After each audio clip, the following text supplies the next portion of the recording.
with the cyber crisis management plan for countering cyber attacks and cyber terrorism.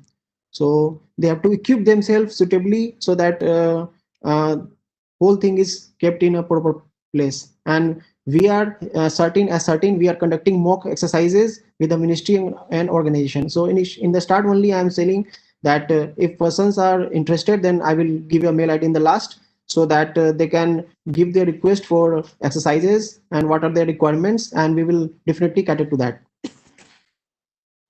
And finally, the MITI, our ministry, seeks necessary compliance information on the implementation of best practices, that what are the different organizations are practicing in their organization, and we will share with the concerned authorities. So what is the different should be the structure of a cyber crisis management plan? So mainly the important points should be there in the plan, whatever plan they are being prepared. The first, the concept of the cyber crisis, nature of the crisis and contingencies, security threat landscape, building cyber security capabilities, incident prevention measures, crisis recognition, mitigation and management, and post-incident activities. On the next course, we will see all this point in detail. So first is the structure of the cyber crisis management plan. Means in addition to whatever I've mentioned in the last slide, it should also mainly include the implementation, the information security management system, planning and preparation for incident handling. Then if somehow the incident happens, then incident response activities in the first hour and in the first 24 hours, crisis management and security of critical infrastructure, important security controls for effective cyber security and contingencies, data center guidelines, network infrastructure, security best practices. So these are the important things that should be included in that plan. Now we first come to the first point, that what should be the concept. Already we have seen that the cyber crisis management plan should be such that it should be make us prepared for, respond to, and begin to coordinate recovery from a cyber incident. And it mostly covers different type of cyber crisis, possible targets and related impacts, actions and responsibilities of the concerned stakeholders, cyber incident response coordination among ministries and different critical information infrastructure organizations. And the main point is that the cybersecurity is a very technology intensive, and new vulnerabilities emerge and every day. So we have to keep in pace with those things, and we have to update our systems every time. So we will see that what are the different natures of the cyber crises. So how then hackers can means get an access to our system or try to get to an access to our system. So firstly, they try do targeted scanning, probing, reco of network and IT infrastructure. There may be large scale defacement of websites. There can be malicious code attacks like virus, worms, trojans, botnets. There may be different malwares, large scale spams, identity theft attacks, denial of service. So in denial of service attack, as you know that and distributed denial of service, that whatever services are providing, they may be blocked by some malicious actors. Domain name server attacks. Here in domain name server attacks, what happens that your traffic, whatever traffic destined to your original website, may be diverted to some fake website. Then application level attacks, cyber espionage, and advanced persistent threat. This is very important. Advanced persistent threats, because advanced persistent threats are undertaken by the different like nation actors. So they are very sophisticated and they have advanced technologies. So they can easily find the vulnerabilities in our systems. There may be financial frauds, threat due to digital payment systems, threat due to emerging technology like IoT, big data, artificial intelligence. What is the problem in these devices, that these devices do not get updated frequently. So whatever devices they were installed initially, they are kept in those condition only. So somehow in future if some vulnerability arises, then they will be again vulnerable. Then hybrid threats and misinformation campaigns. We are saying that the information is available easily, so easily through social media they can propagate the fake news. Then finally we have attack on ICS and SCADA systems, that OT systems. So we will see that what are the main target of cyber attacks, different sectors. So as in the slide we can see that all the major sectors in India, like defense, energy, finance, health and pharma, space, information technology, transportation, public health, all major services have become the major targets.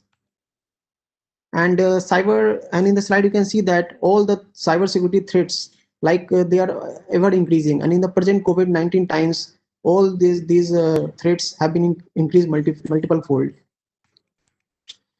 So what is the threat landscape? Threat landscape means what can be the attack targets, where they will target, attack motives, attack actor elements, and attack vector and medium. So in attack targets, mainly they are targeting now critical infrastructures, business intelligence, government services, government organizations. Attack motives again, disruption of services, cyber espionage, financial frauds. And attack actors can be hackers, nation states, cyber criminals, malicious insiders. Insider threats is also a very important thing, so we have to keep in mind that thing. Attack vectors and mediums. So attack vectors, like how they will attack. They will attack via botnet. Botnets are actually a group of computers which have been taken over by some malicious actors through phishing or other things, and on the instruction of commands and instruction of their uh, whatever their controllers, they can launch attack from those in devices. And vulnerabilities and exploit toolkits, there are different toolkits available in the markets. From there they can launch the attacks. Social engineering, ignorant users. So if user are not aware about the security, cyber security, then they can easily get fooled through social media to divulge their personal informations. So how can we be building our cyber security capabilities? We have to basically keep in things, five things in mind while building our cybersecurity. First thing is that inventory of devices and softwares. So this is very important. We can't protect that we don't know what to wear. So every device is under our control, whether they are in house or on a distant location. So we should know that what are the devices, what are the software and hardware running on it, and we should know the complete information.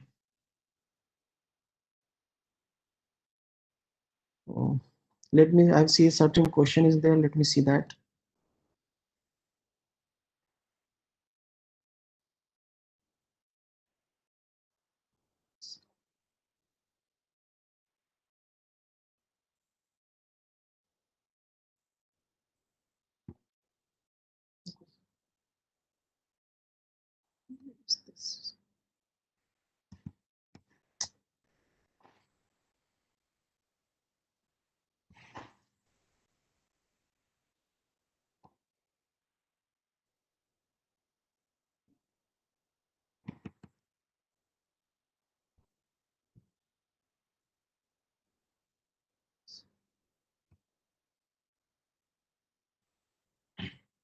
Okay, I will see in the last. Okay. There, someone was asking about the exercises. So in the last, I will tell that we have a mail ID. So we have to please send their mail, your requirements, everything, and we will surely conduct as per your requirement.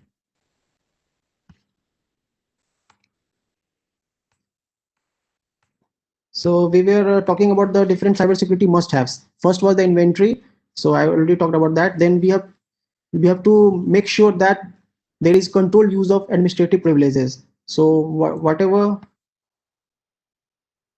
whatever devices we are having, so we must ensure that administrative privileges are given to only few people, and whatever they are doing, it must be recorded, and there are, and so an order should be taken that who is using what privilege.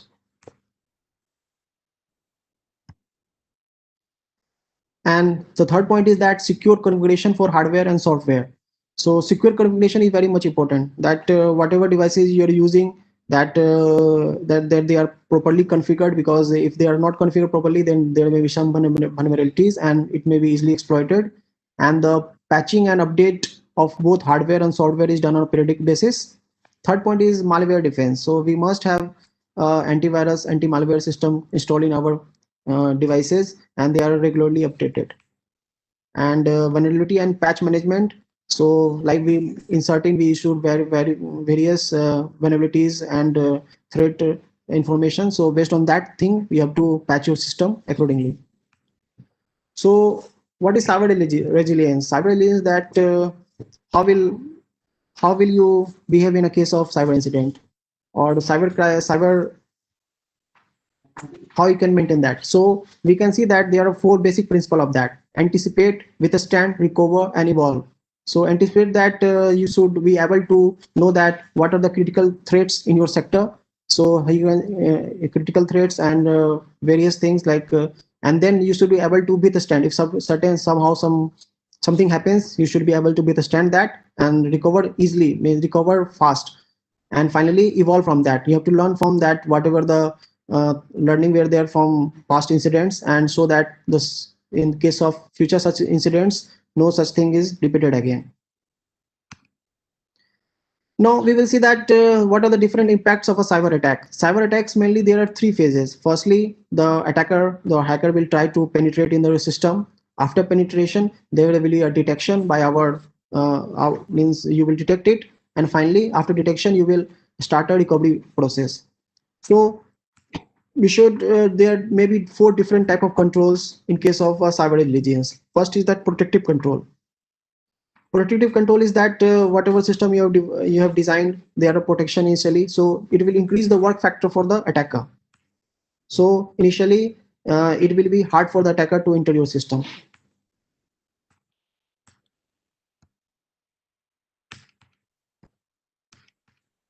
And the second is the detective controls. The detective controls is that it is detected quite earlier, so there will be a quite rapid response. The third is containment control. The containment control is that it will reduce the impact of the attacker. And the fourth is the recovery control. Recovery control is that it will be recovered quite fast. So if we see that if we apply all four these techniques, then we will see that the attack effect is quite less. Now we will see that in incident prevention. The prevention and precautionary measure, what should be taken? The first is the nomination of a chief information security officer in the organization. Information security, and we can see the different points. Information security policy should have a proper policy as per the guidelines. Then business continuity plan, BCP, disaster recovery plan, security of information infrastructure, network and applications, network traffic scanning. You should scan your traffic. Isolation of critical networks, these are very important. Implementation of security guidelines issued by the concerned authorities. We regularly issue certain guidelines, so you should look at that regular basis.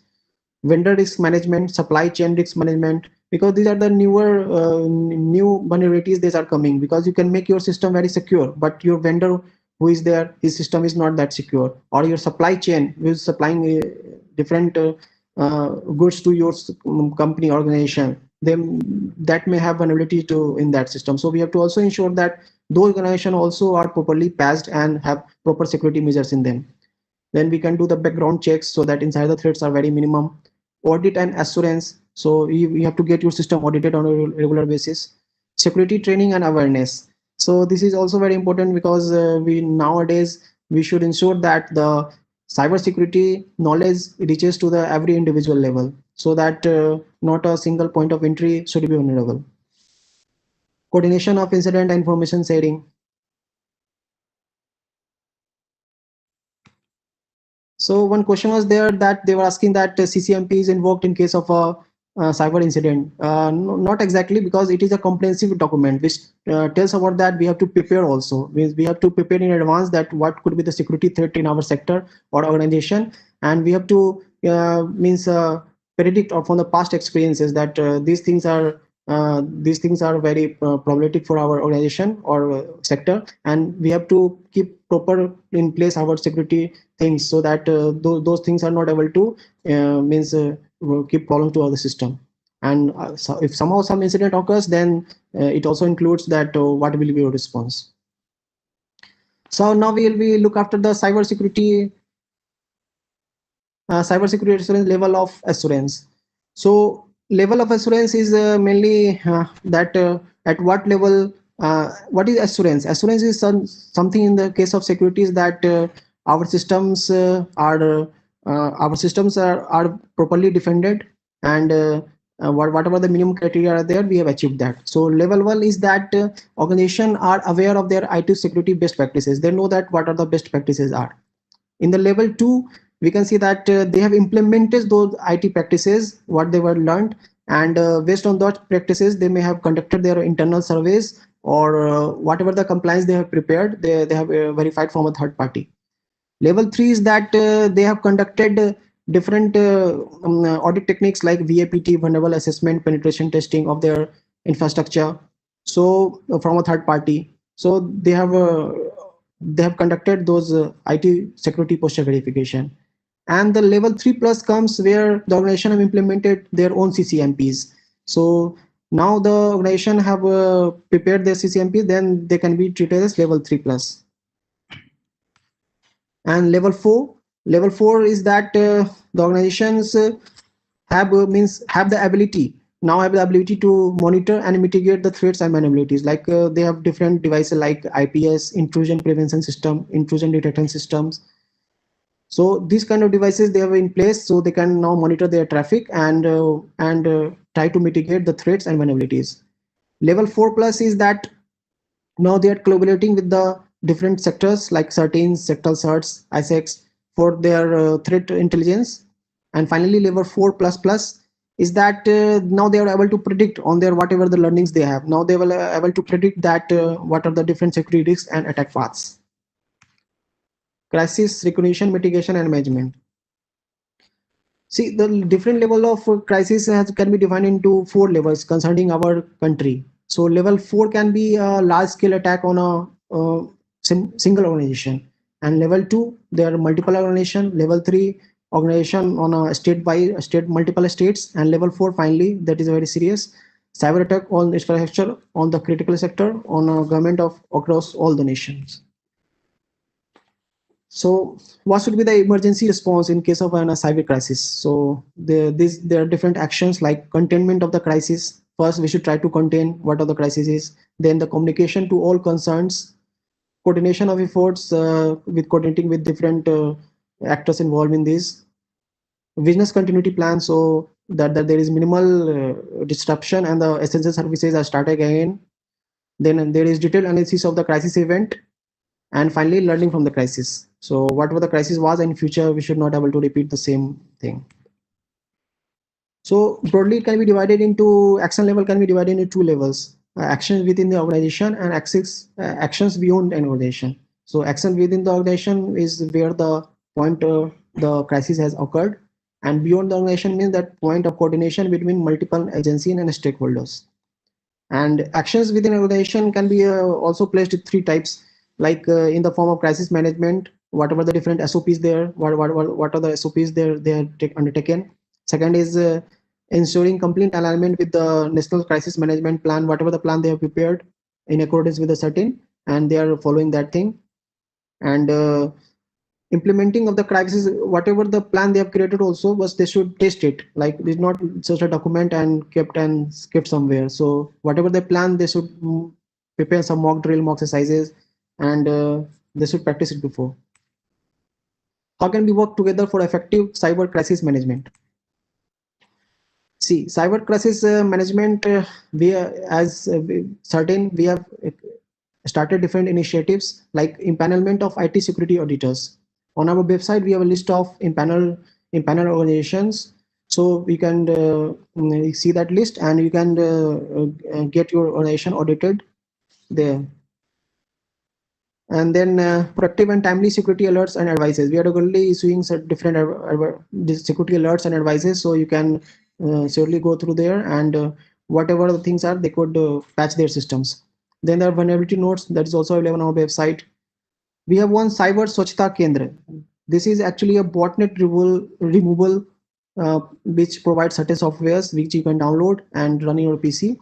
So what it does that if there any botnet is available, as I already mentioned earlier, botnets are certain small programs which are controlled by third party, so they can be removed from there. And finally, there is Cyber Threat Intelligence Exchange platform. Now we will see that development and implementation of sector cyber assessment CCMPs.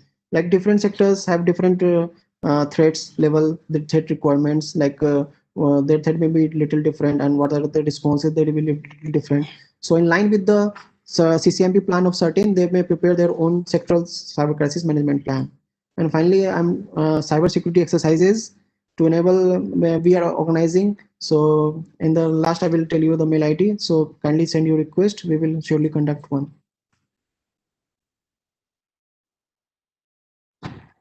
Hmm. See, organization can help certain in securing the cyber security space. So you can surely help like duly reporting the security incidents. The incident response always tell us that you should reply to certain in case of any unwanted incident. Collaborating with the certain to keep a watch on the cyberspace. If you have some information, you can definitely share with us. Regularly participating in the certain training workshop exercises. So please send your requests. So these are the different point of actions for the sectoral CCMPs. Like you should identify a member of a senior management as a point of contact, establish a sectoral cyber crisis committee for prepare a list of organizations that fall under the purview of sectoral CMP and provide them a list with action applied for the compliance, and direct the organization to have their own CISOs and prepare a list of CISOs complete with up-to-date contact details. So you should have with the sectoral MPs, prepare a sectoral CCMP plan on the lines with CCMP of certain. Direct the organization units to develop an organization which are also under you. So they should develop their own organizational CCMPs and participate in the cybersecurity exercises. So now we will come to the organization level CCMPs. So earlier we saw the sectoral, now we will see the organization level. In the organization level, the same things we have to designate a CISO, and again a cyber crisis management group should be established, preparing a group of contact persons, preparing a implementation the CPA CCMP. So you have to develop different type of like documentation at organization level also, like developing a business continuity plan, periodically testing and auditing your system like penetration testing. That may include should include penetration testing, vulnerable assessment, application security testing, web security testings. So we have a list of panel organization. You can refer there for the testing purpose. Now we finally come to the cybersecurity exercises. Cybersecurity exercises in here can be divided into different types like layer 1, layer 2, layer 3, hybrid, cyber crisis tabletop exercises.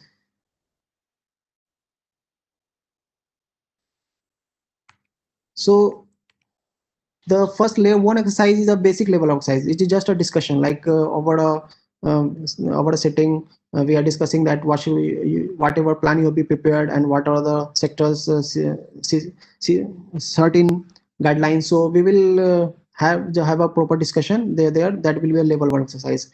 In layer 2 exercises, we will be providing certain artificial scenarios. So you have to see it and have to answer in that way.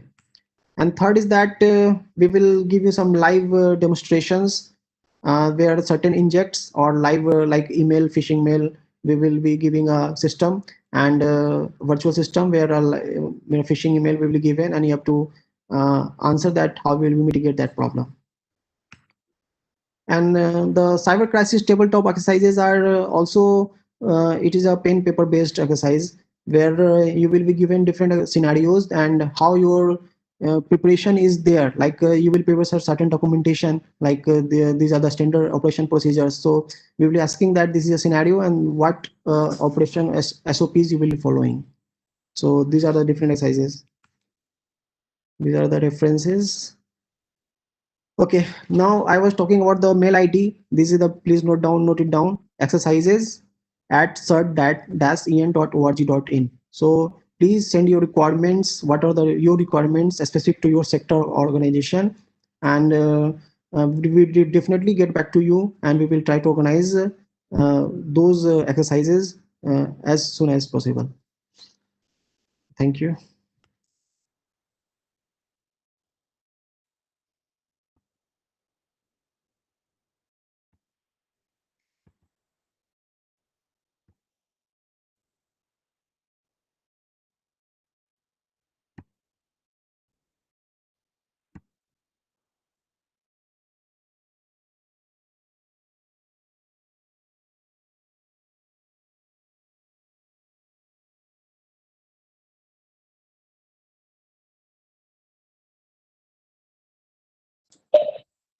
Shashank ji, am I audible? Yes, yes, yes. We are Yes, more yes, you are interested audible. in Please. example how like the incident was detected, how what were the initial, how the CCMP came into the play actually, and what the learnings were there, and then the 360-degree feedback to revise the CCMP See, actually. actually, See, we are yes, yes, yes, Shashankji, since you are from CERTIN actually, and you yes, have detailed yes, more whatever is available on the website, you have placed in your presentation. Okay, but we are more interested in how to yes, actually, because we are now on the implementation stage actually. So please try to give yes, some yes, example. yes, yes. Actually, we have a very limited time, so in this So short time, we please, can. you take So 5 minutes why we are. actually. That No, will no, be more. it is, see, these exercises and CCMP plan is very exhaustive. So whatever I'm telling you that you should, I've wrote a mail ID. I will again write in the chat box. Please get back to us, and we will definitely connect. It is because the exercises go on a day long, 1 day, 2 day. So in that day, we can have a comprehensive overview of what those things are. So definitely come to us write to us on your requirements, and we will definitely conducting the exercises on our behalf. Thank you. Thank you. Yes, please write to us because we are definitely means regularly conducting these exercises. So we will be happy to if you participate. Hello. Yes, yes. Please, I request everybody to send your request on this mail ID. So we will definitely get back to you. Okay, sir. Yes, yes, yes. Please, please, please.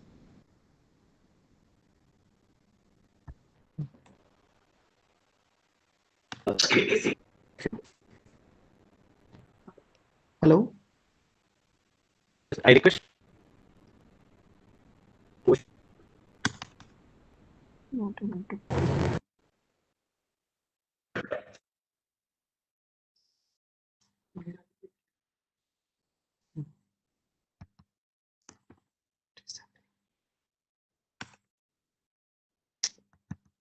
It's the mail ID is exercise. I'm not able to post, but the mail ID I've already mentioned. Exercises exercises at the rate cert-in.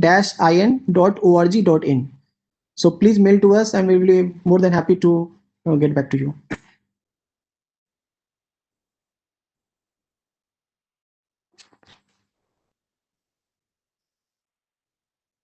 Yeah, one question was there. Double flow chart of CCMP. So we will definitely providing you the means the guidelines. So please get back to us on exercises. Okay.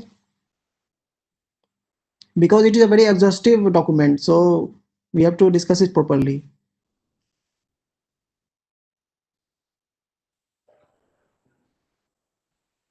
Hello. Yes. Any more questions? Because this is very exhaustive. Yes, yes.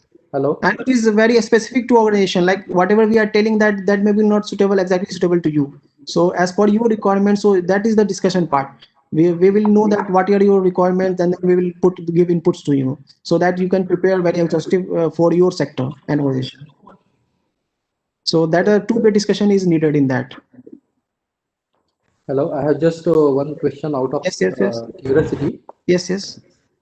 Does CERT monitor the internet traffic of all government offices in the nation for any possible cyber attacks? Actually, this is the out of my purview. So to answer this question. Okay. So any more question? So in this CCMP, we have to discuss it two ways. So please come to us on exercises at the rate of certain.org.in, and we will definitely get back to you.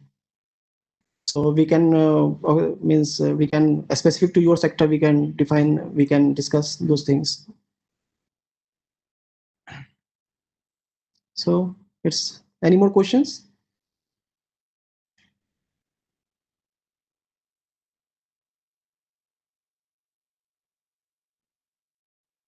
Hello. Sir, I think there are no questions. Now Okay, we okay. So thank you very much. Thank you, everybody. Okay, thank you. sir. Hmm.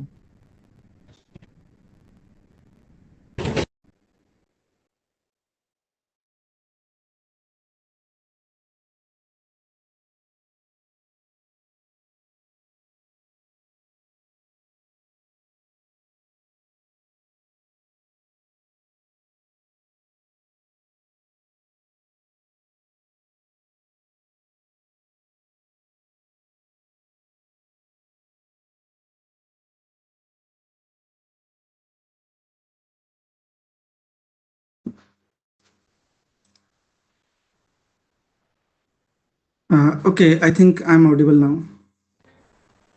Yes, sir. Clearly. Okay. Yeah.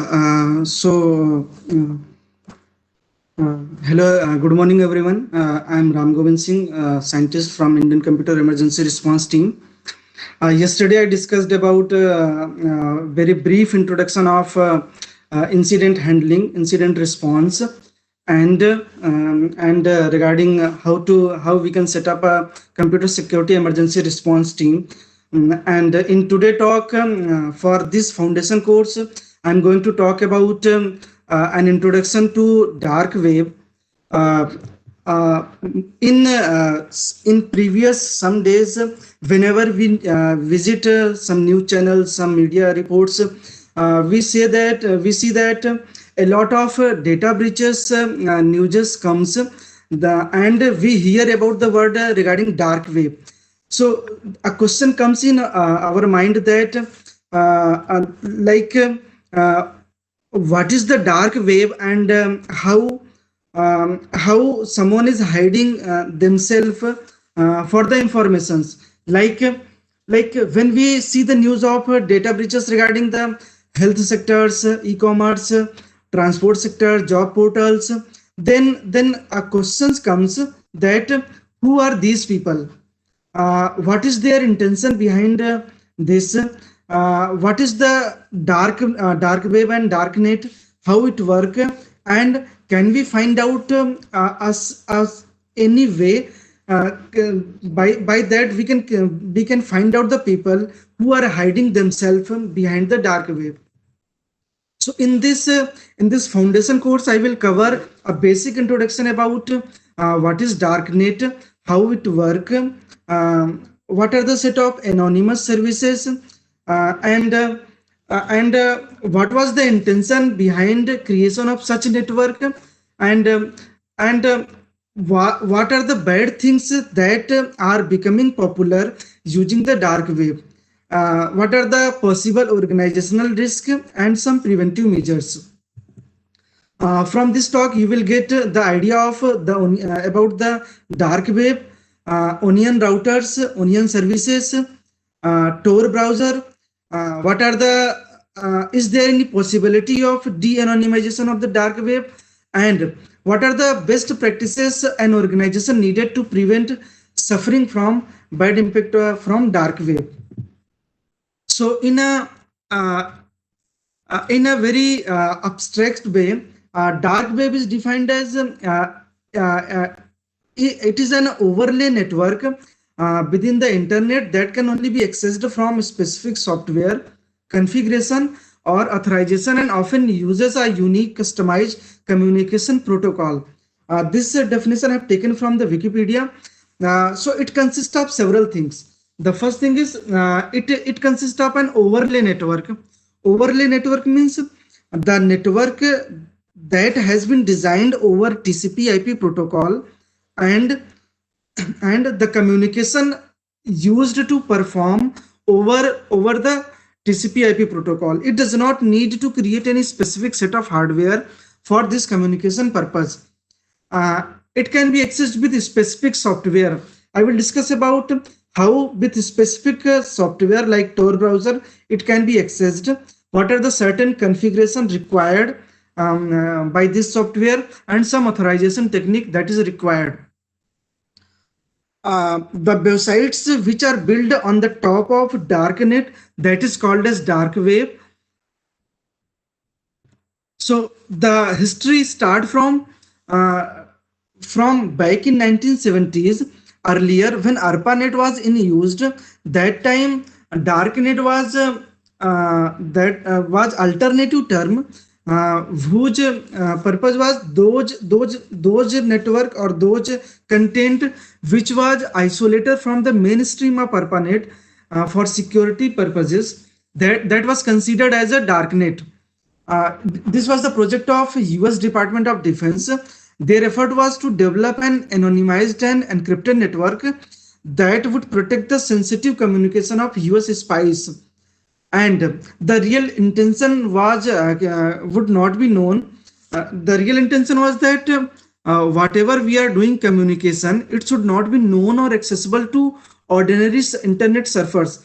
But the real goal was not fully realized, and many of the people follows this concept, and later they have built different projects. Their argument was, can we provide a service to the peoples who want to preserve anonymity, for example human rights people, and some people who want to provide some privacy activities. So this was the intention behind a use of these services. So it was built up upon two things. Let us understand that why the present communication does not have these two properties. For example, if we talk about normal TCP/IP protocol, so in this, as we already know, there is a server from which we can access some services, and any host who want to access these services can request those services from the server. So in a normal TCP/IP protocol, whenever we want to perform communication, it includes two things. One, the sender's IP address and sender's port number, and the second thing is a receiver's IP address and receiver's port number. And when reply goes to the internet server, then depend upon the request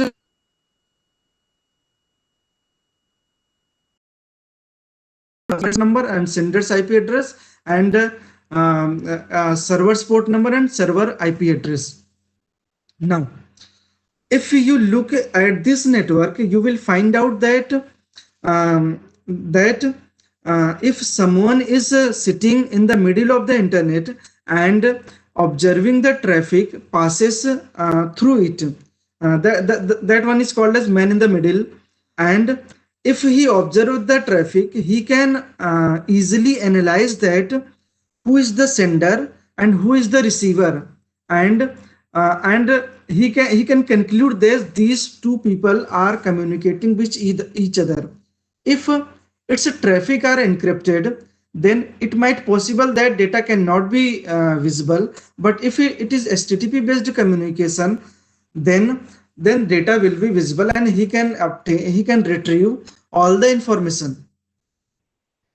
Now, whether this communication ensure the two property, the first is privacy and anonymity. Look, if anyone in between the communication, then he can know that which is the host and which is the receiver, means which is the sender and which is the receiver, and can conclude conclude the identity of the sender. So anonymity is not preserved, as well as privacy. Let us define more specifically what is privacy and what is anonymity.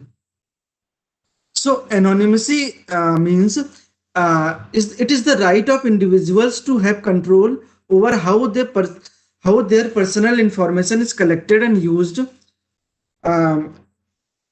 Means the sender who wants to access some services can control that in which way our personal information should be collected over the internet.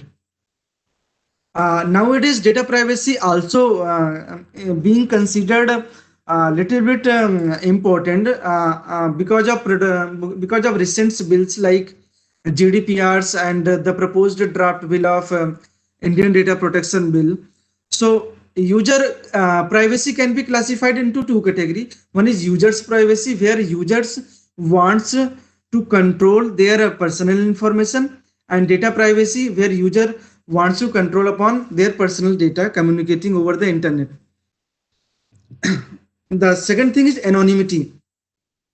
Many of the users wants that if they perform internet communication, then their identity should not be revealed, and it should not be accessible by any third party. User anonymity can also be categorized into two ways. One is user anonymity and one is service anonymity. We will discuss both user anonymity and service anonymity. User anonymity relates with that the user who wants to access some services, he should not be identifiable. And service anonymity means can someone provides its services without revealing their identity. So, is there any possibility that someone can be anonymous over the internet, and can someone provide anonymous services over the internet? From these two concepts, from these two intentions, their motive was to present the ideas of darknet. At the time of development of this project, the real intention was we need privacy and anonymity, because if you see the internet, we search many things over here. For example, when we perform the search over the internet, all our search are being recorded. Like you perform something, you search something on Google, and immediately other websites starts giving advertisement. If I search and accessing some airlines, some books, some clothes, you will notice that everything, my IP, my locations, my preference, and other things are being recorded and used as for different purposes. Now, another reason can be like you want to search some sensitive informations over the websites, but you does not want to reveal their identity. Some these things can be whether I have the ability that I can search something like that without revealing our identity. Circumventance of censorships, like if you see that some countries blocks access of some websites. For example, Facebook was banned in China, North Korea, Iran, and Bangladesh earlier, and many other things. Some apps and other websites are blocked by different countries. Still, if you want to access those things, then how you can access? Betrayals of private data. It has been noticed that whatever data we submit to the websites, it may be shared by shared with different organizations without our permissions. Surveillance. Websites are observing our behaviors. Whatever we search, whatever time we spend over the internet, all the behaviors are recorded by different websites, and they are applying different advanced technique like machine learning, data mining, and artificial intelligence to extract maximum information about us. Like in journalism, if someone wanted to post some different viewpoints, someone wants to post about some local news, but he does not want to reveal their identity, can he post that? Or human rights wings, means like someone is working in human rights wing and want to disclose something to different organizations. Law enforcement officers want to access something, or for military uses. So for this kind of intentions, can someone for this kind of intentions, the one major property is required, means user want to achieve the privacy, and in such kind of cases he does not want to reveal his identity. So motivated from those ideas, a Tor project has been created. The full form of Tor was the Onion routers. It was based upon several things, like it consists of Tor browser, which is known as Onion proxy. It consists of darknet, consists of several Onion routers, and it consists of dark websites, which is also known as anonymous services or hidden services, and consists of dark web search engine. We will discuss all these things one by one, how this work and how communication is being performed over this. So the Tor project was started in 1990s. The goal of the project was to create internet connection that do not reveal who is talking to whom, even to someone who is monitoring the network.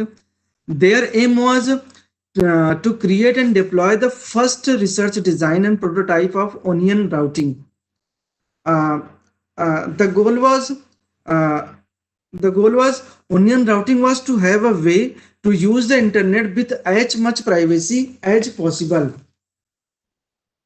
Uh, as much privacy as possible by routing the traffic through multiple server and performing encryption at each step of the way.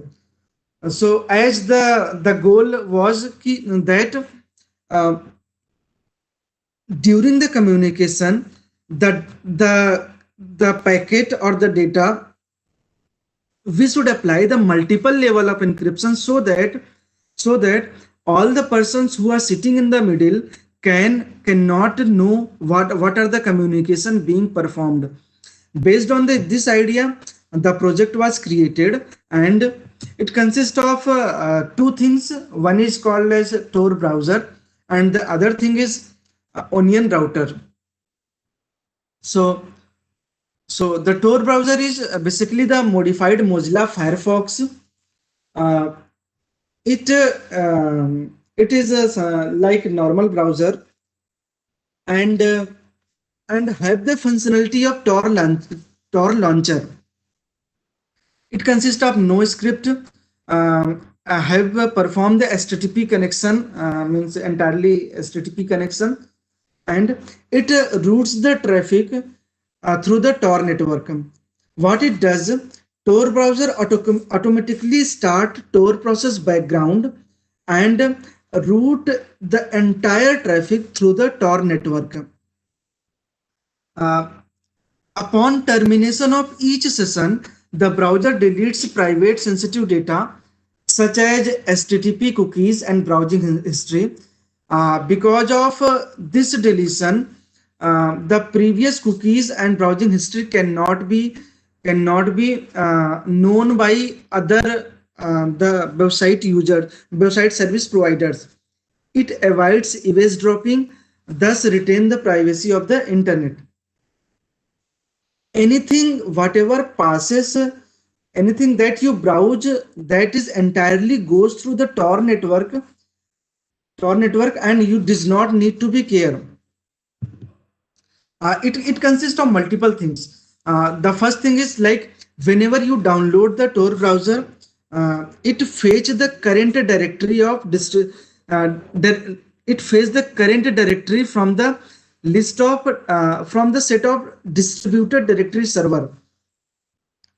What are these? A distributed directory server are present over the internet.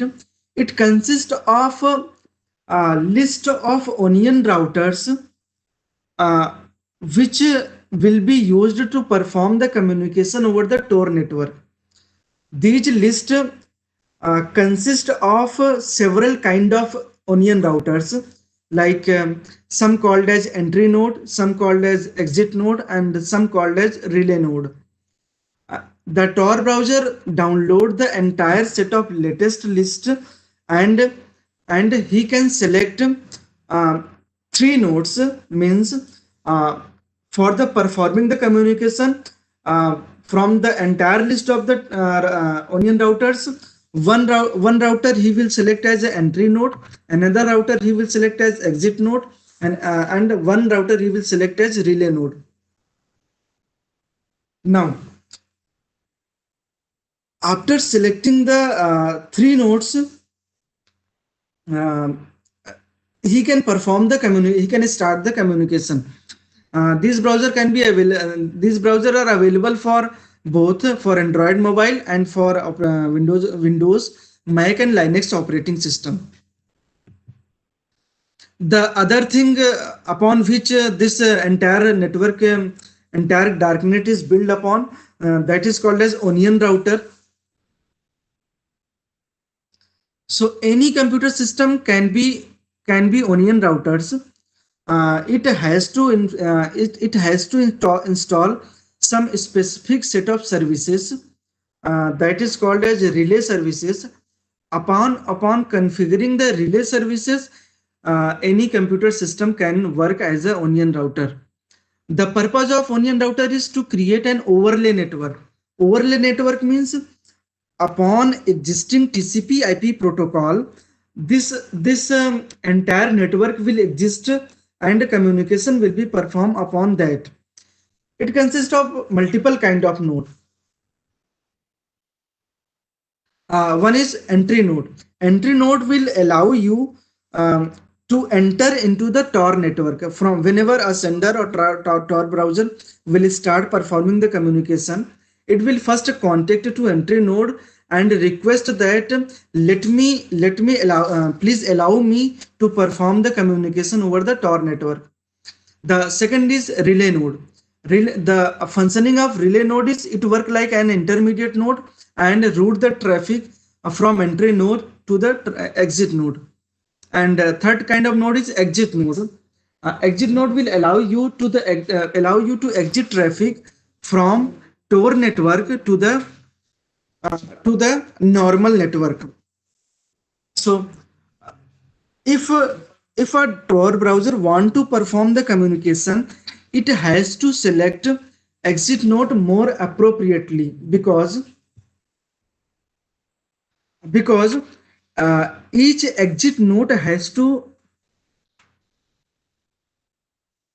I will answer the queries after the talk, because when we see the slides, the chats does not used to be visible, so I can answer later.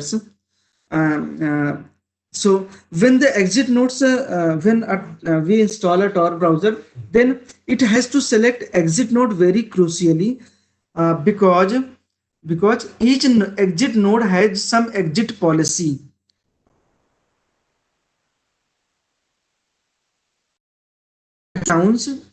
Exit node has to announce which kind of services it is going to provide. For example, one can say that I will provide only the web services. One can say that I will provide only file sharing, or one can say that I will provide only the SMTP services. Based upon services, the browser can select the specific exit node. Another thing, exit node is also a crucial point because the entire traffic of a normal network is releases from this exit node. So these kind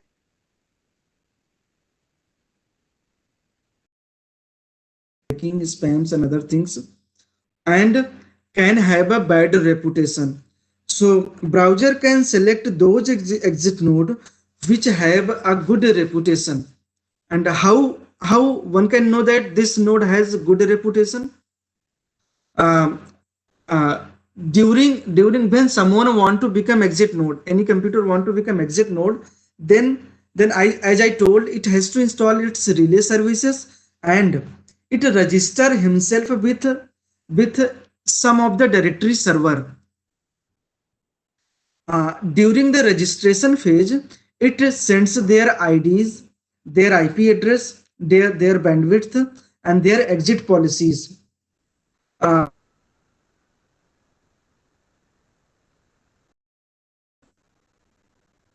the directory server will provide a TLS certificate to that exit node, that I am signing you as a exit policy node. So if any exit node is signed by multiple directory server, then that can be that can be considered as a good exit node. So the entire communication is based upon some very good use of cryptographic algorithm. So for example, one key is identification key, one key is onion key, and other key is sort key. So in the entire communication, three kind of key will be used by different entities. I will discuss in detail in following slides. And the communication uses four kind of cryptographic algorithm. One is symmetric key encryption, the other is public key encryption, hash function, and Diffie-Hellman key exchange algorithm. The symmetric encryption means both sender and receiver will use same key for the communication. Public key means the sender and receiver has different key for encryption and decryption. Hash function has any standard hash function having one-way properties, and Diffie-Hellman key exchanges for exchanging the key between two parties. So based upon these four cryptographic algorithm, the entire network is has been built, and the entities uses three different kind of keys. Let us see how this network is being created. So here S is the sender who wants to perform a communication using a Tor network over the darknet, and he want to obtain some services. See, here services are the normal service.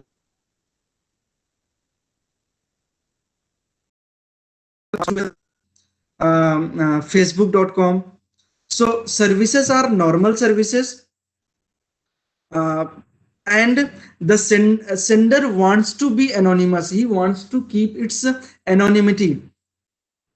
So to perform this communication, sender will establish a route from sender to the website owner. This route is called as circuit. This circuit will be built upon the top of the TCP/IP protocol. For this, from the directory list, he will select three onion router. One is called as entry, another is middle node, and the third is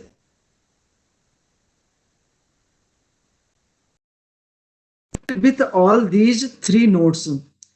It is important to note that all these three circuits are created by users itself, and the router will help this router will help for the creation of the circuit. One question has been asked whether Tor is free. Yes, Tor is entirely free. One can download either from the Tor website or can download from the Android Play Store and can start using its services.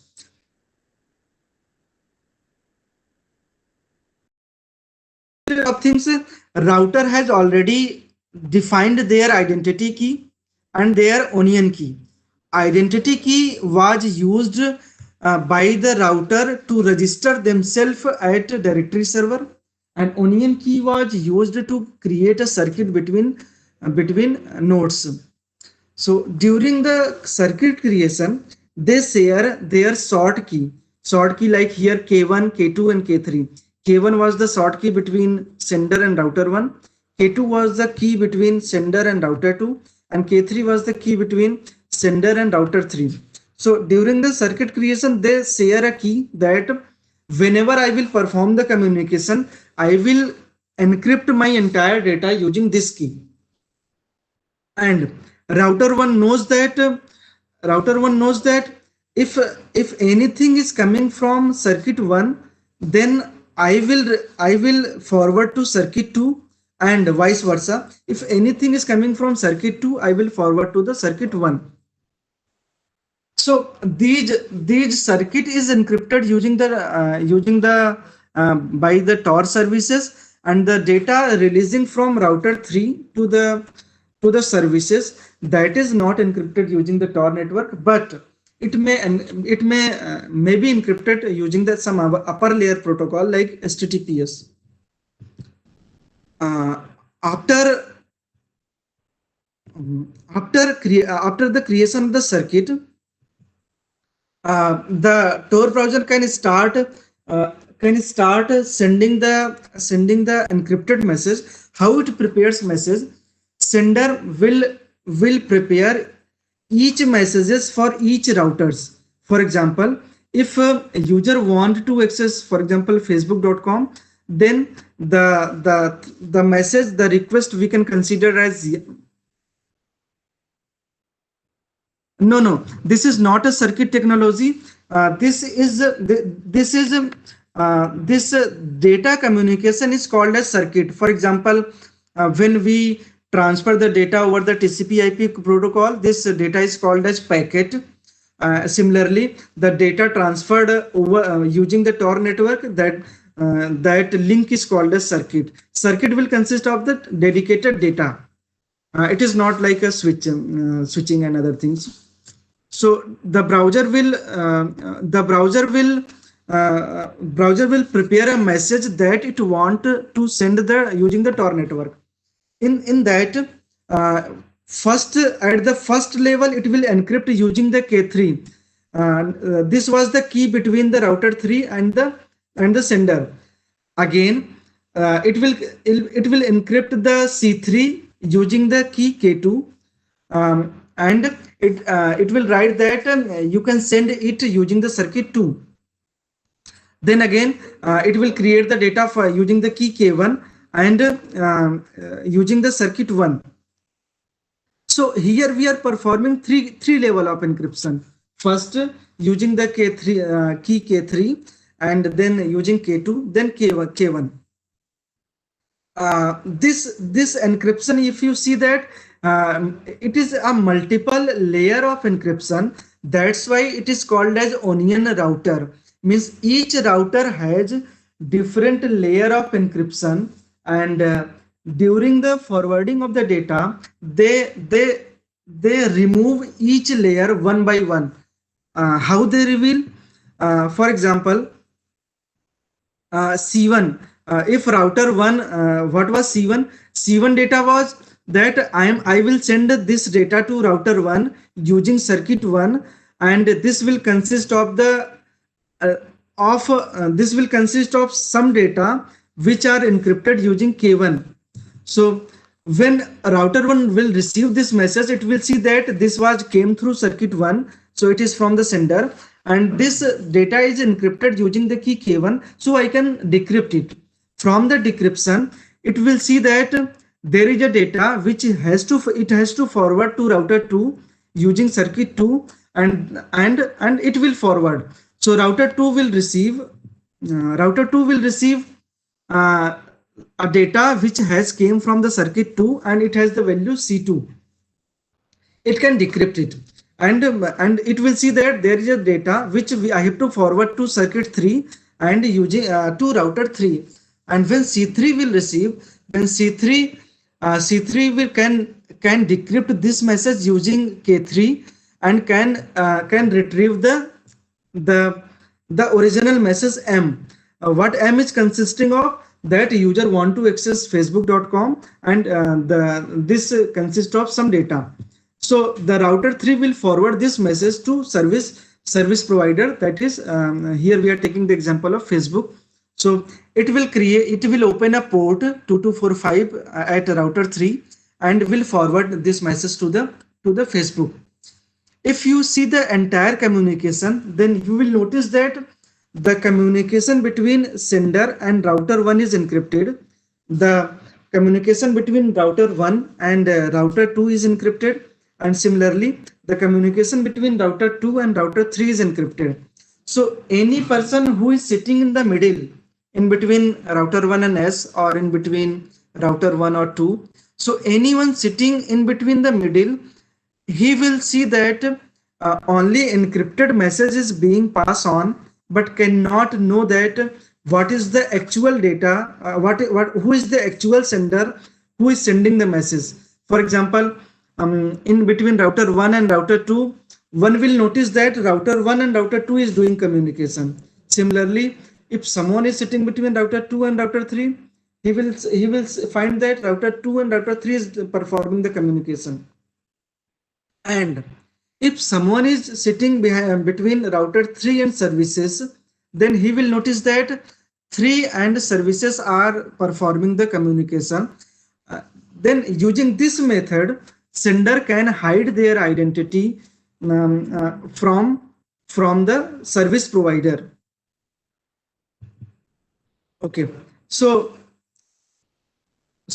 how the reply will be prepared during the reply process. The service provider will reply normally, means whatever request has been received, it will prepare a reply and forward it to the router 3. Router 3 will prepare a message for this reply. What it will prepare from this reply, whatever reply it is receiving from the service provider, it will encrypt using the key K3. Note that this K3 was shared between sender and the router 3, and this will forward the message from to the circuit 3. When something that router 2 has received from circuit 3, it will encrypt using the key K2 and will forward it to the circuit 1. When something a router 1 received from circuit 2, it will again encrypt using key K1 and will forward to the circuit 1. Circuit 1 was the circuit that was created between sender and the router 1. So the entire message was encrypted at 3 level. First was using K3, then using K2, then K1. Then the decryption process was will be implemented in a inverse order, means the last encryption was using K1, then first it will apply the decryption of K1, then it will apply the decryption of K2, then it will apply the decryption of the data using key K3. Here again, router 3 is encrypting the message using the key K3 and forwarding it to the circuit 3. If anyone is sitting between router 3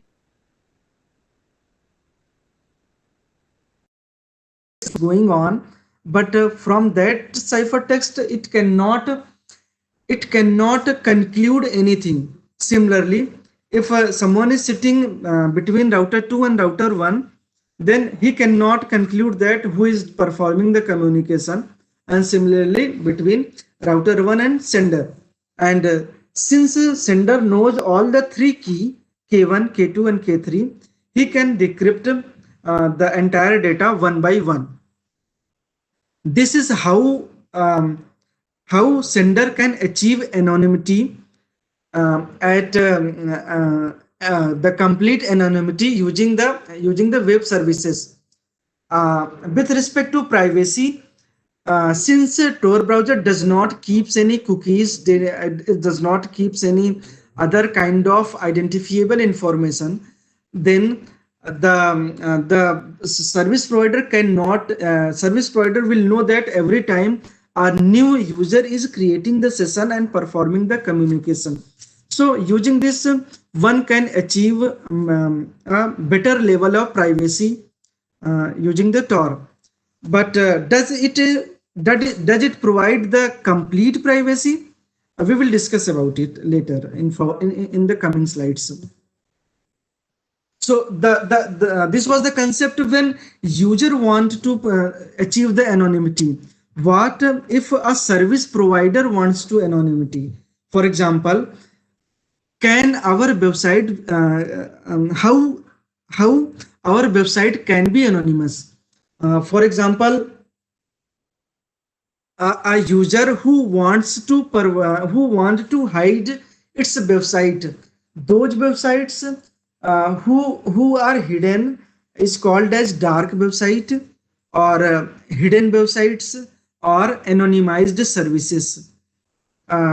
The real intention was, as I told earlier, the motivation behind creating the Tor network was very good, but nowadays people are using it for malicious purposes. The same thing is also happening here. People are using dark website for different kind of malicious purposes. For example, for disclosing data breaches, malware and other things.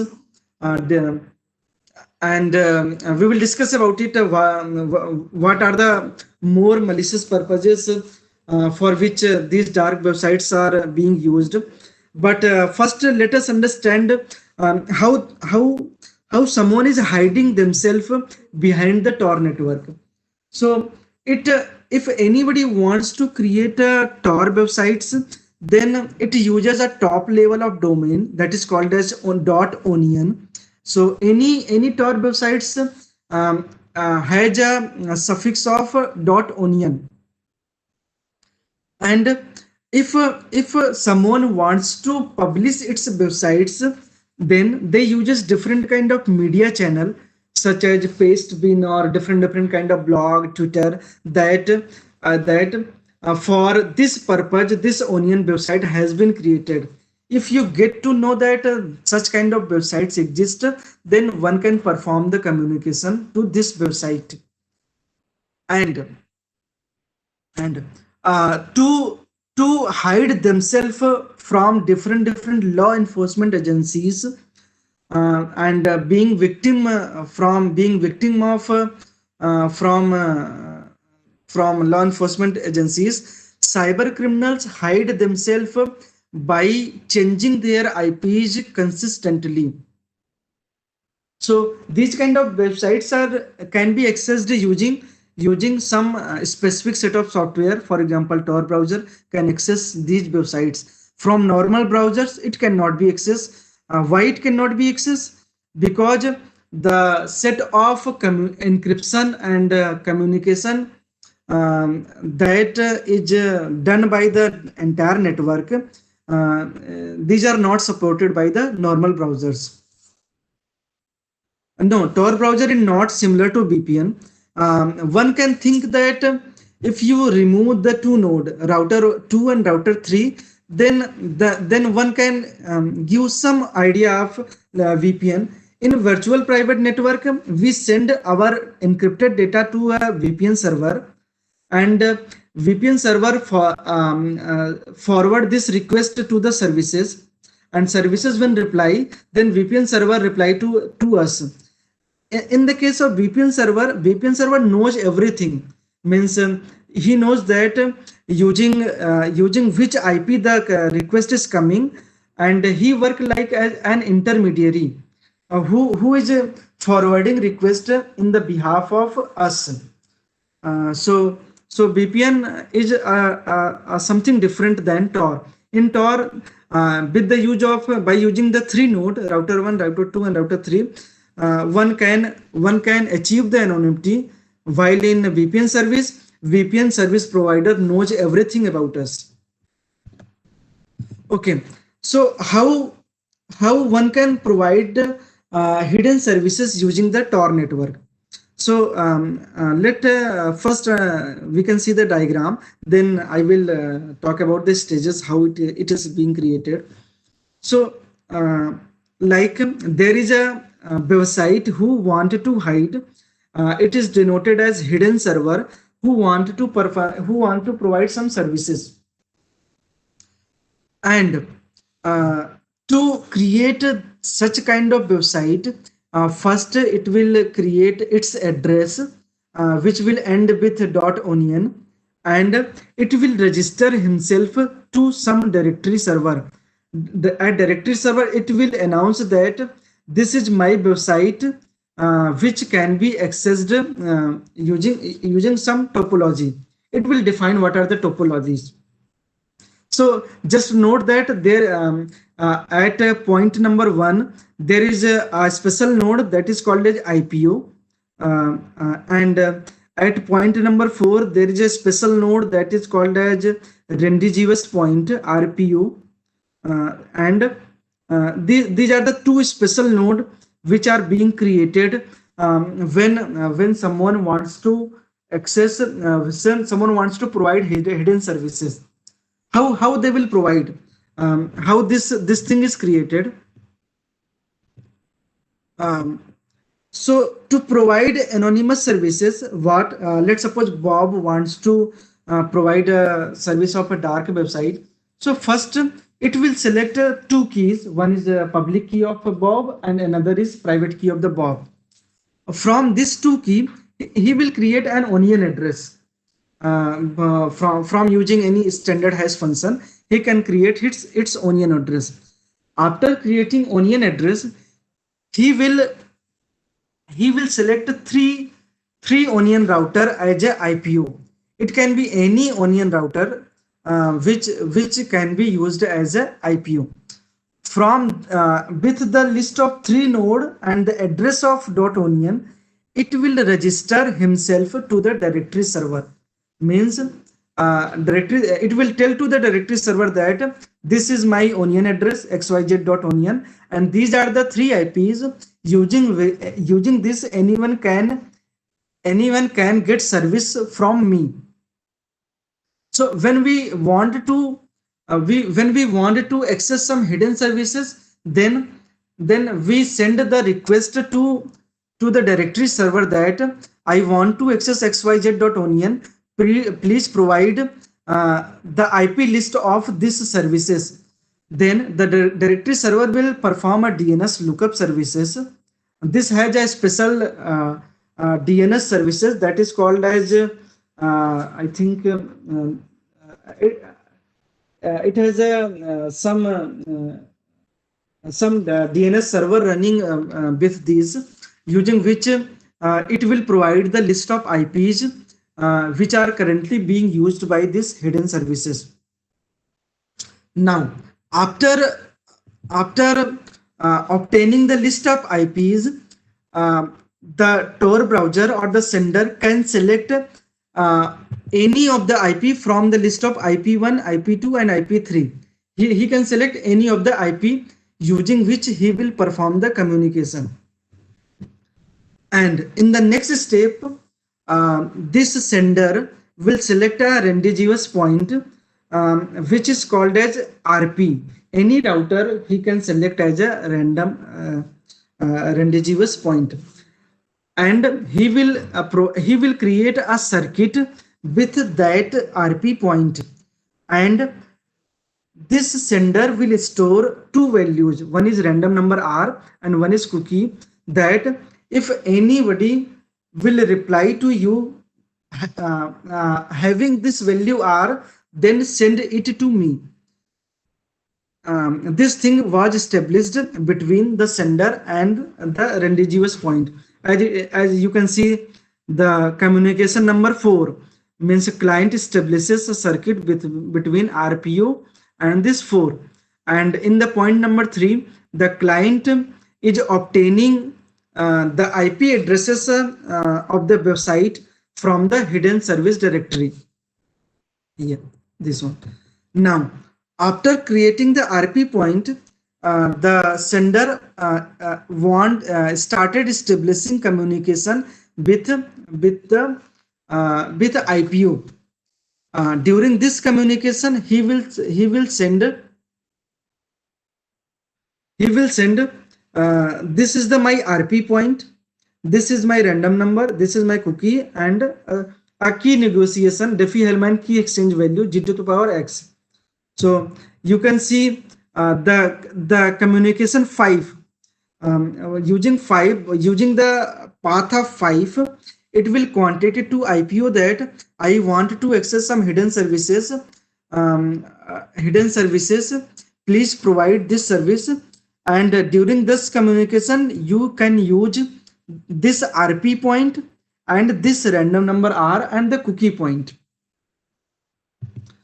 And this.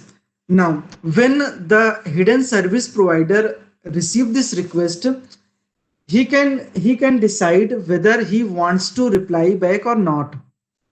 If the hidden service provider want to reply, then he will prepare the appropriate receiving message and upload to the another circuit created by hidden service node. Now, during the reply process, he will select another path. This is denoted as path number 6 in the diagram. From this path, he will send the reply back to the RPO. During the sending of the message, the RPO was sent by the sender. So the service provider can include the address of this RPO node. He can include the value of R, then value of the cookie. When RPO will receive this message, then he can identify that this R value was assigned by the client. So he can reply back to the client in the step 7 by the circuit which was created in the initial stages. So here, if you observe that for every task, for getting the IP address from the Onion website, one is using the path 3. For sending the request, one is 5, using the path 5, and for getting the reply, the service provider is using the path 6. So in entire communication, if any person is sitting in the middle, he cannot know that who is communicating with whom, because different paths are being selected by the hidden server. So this is the way how dark websites are hiding himself behind the Tor network. Now as I told earlier, motivation was good, but the question comes in our mind that when we should use Tor network and when we should not use the Tor network. For example, if I want to perform identity-based communication, for example, during Facebook communication, I have to register ourselves. I think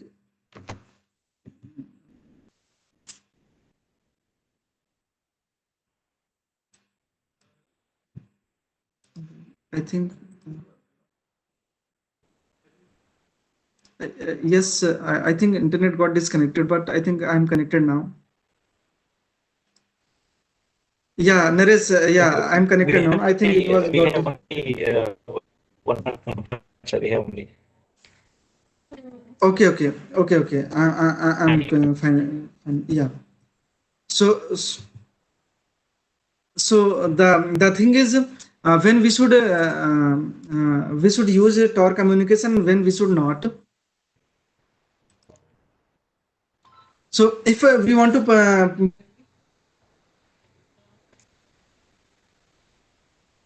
register, when we register at some Facebook websites, then our identity is already being passed. Then where our identity is being used, then Tor is not a preferable option because it is using multiple kind of encryption, and it will slow the processes. And if you does not want to harm anyone, then you can use the anonymity. But what if you are performing, you are using for bad things? For example, it was a good idea, but people started using for multiple bad purposes. People are using it for gambling, for hidden services,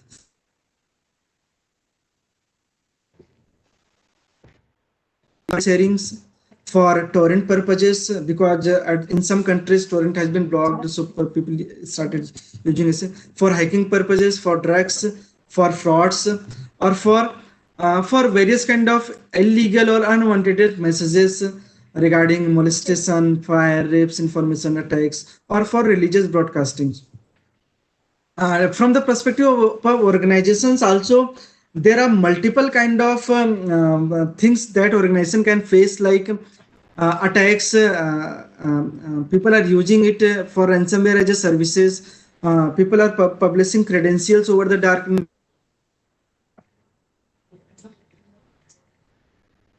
leaking customer data, operational data, leaking financial data over the darknet, leaking intellectual properties or other kind of threats that nowadays organizations has to face because of darknet. So how can we prevent from this? So the thing is, organizations should not, if you think that bad things can be used by the employees, you should not allow to use the Tor network within your network. You can also blacklist some entry nodes, exit node, and directory servers at your firewall level, at your organization level, so that anyone cannot establish communication with them. And also, if you are a service provider, website service provider, then you can prevent all the services coming via Tor browser means prevent providing the services. And you can also block, since Tor browser uses a self-signed digital certificate, you can also block all the traffic which are using self-signed digital certificates. And one last thing is, many people get confused that what is the difference between deep web and dark web. Dark web consists of only the onion websites which are being used. Deep web is consist of all the data which are not being searched by the search engines. For example, there are a lot of data which are not indexed by the Googles, like medical records, subscription information, government resources. These things can be considered as the deep web. And surface web is all the things which are publicly available over the internet. Tor browser does not work like does the Tor browser work like onion router? No. A Tor browser is entirely client systems. If anyone want to become onion router, then he has to use the relay services available over the Tor browser.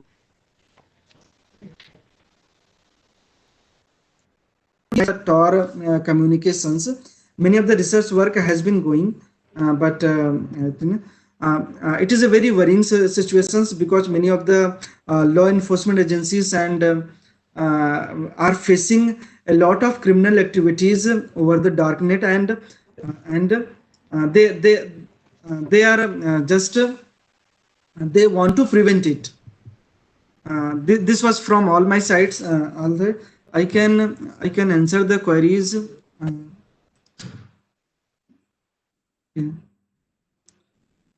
So one question was, consist of different router that already exists. Yes, router exist. If any public facing system that have public IP can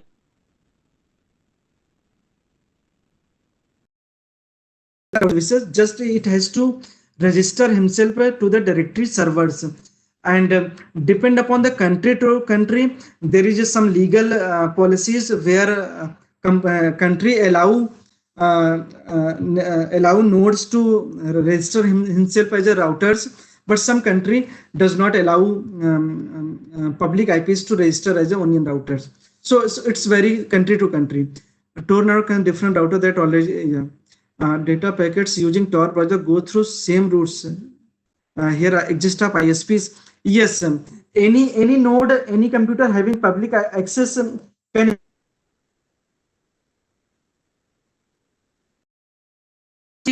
he can pass to the another node. These are not a router. These are computer systems having public IPs, and relay services is running upon that. So when data comes to that public IP, it will forward to the another computer node. Since all the data are encrypted, so nobody can know that what is the content hidden behind the node. I think there is no legal policy that whether Tor is legal or illegal, because it is accessible and many of the peoples are using it.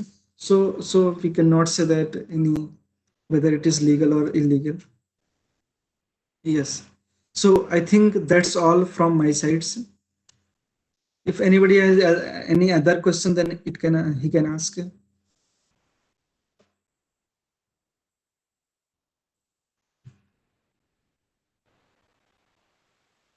Okay, Naresh.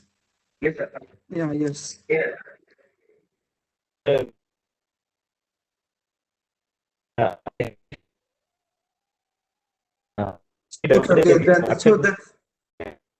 Yeah, you can join me in the WhatsApp group. I can reply later as well regarding any further queries. And thank you thank you all. Yeah, thank you.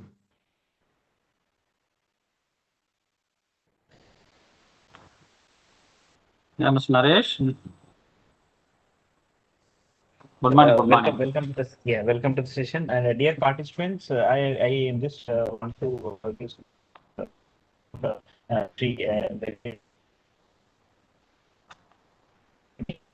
having more than 28 experience and especially experience in software and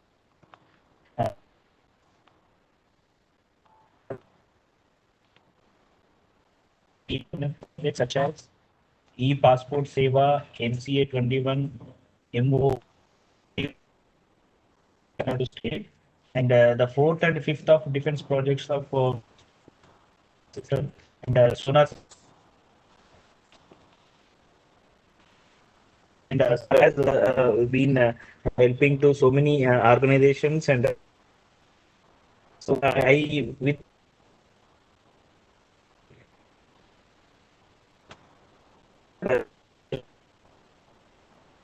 Yeah, thank you, Mr. Naresh. Thank you very much. I just, I will first put my, share my slide. Just a second.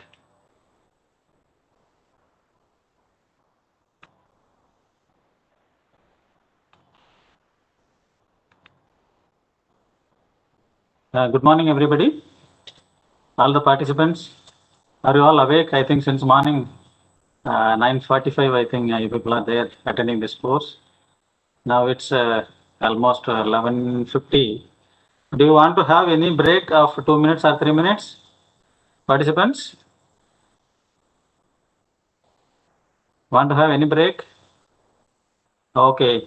One Mr. Assis is telling yes. Yeah, Surya Narayana. Maybe a few minutes, maybe 2 to 3 minutes, maximum 5 minutes, we'll take a break and we will join. I will take you to the very interesting field of information security management system today. Please have a break for 5 minutes, we'll start. Okay. we will start around Yeah. Okay.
Mr. Naresh, this slide is visible now, no problem now? Visible now, it's in full screen. Okay, okay, okay. Thank you. Thank you.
Can we start?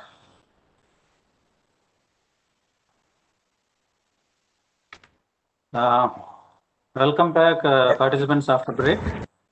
I think all of you have joined. So these two sessions are two modules. We'll be discussing about the information security management system.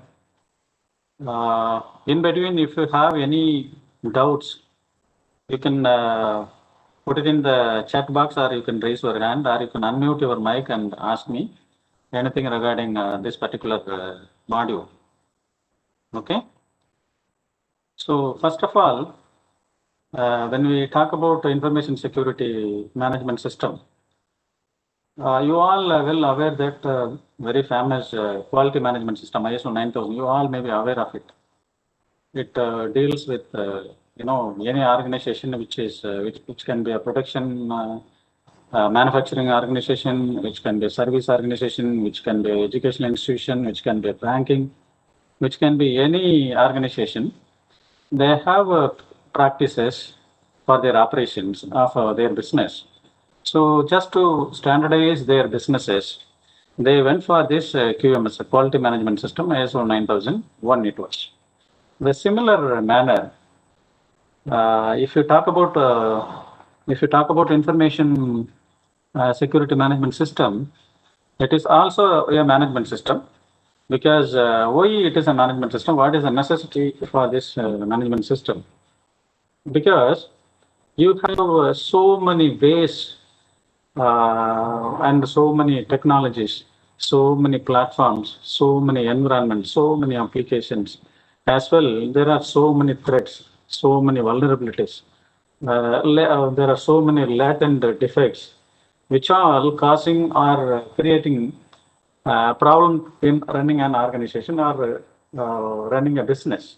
In when the business you talk about, now no business is there without using the IT. Even our education system nowadays, if you see after this corona pandemic, it is fully on IT tools, it's happening. So now think about a sabotage to particular business operations, a sabotage or problem happening to operation of the business. What will happen? It will be a chaos. It will be a catastrophic effect on the end result. So the same thing is applicable to any organization, which is even though having fantastic facilities, they have state-of-art all the infrastructure. They have state-of-art tools available to mitigate everything. They have a very good configuration system, everything. They have very good manpower, highly learned manpower. In spite of that, there are always inside vulnerabilities, which can be from the persons, which can be from the system, which can be from the network, which can be from the application itself, which can be from your assets. So from many angles, if you see the slide, there are many ways a IT system can be paralyzed. IT system can be paralyzed or can be made a chaotic system, can fail your business operations. Though you have all latest and state-of-art technology as well as manpower, skilled manpower, everything's available. Unless otherwise you standardize the practices of your business operations, it is not possible to rely on the system or to rely on the business operations continuously.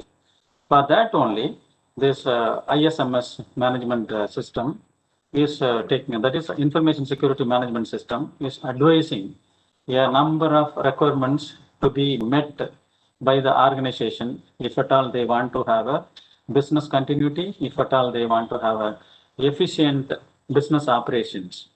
Okay, that is the necessity of the organization.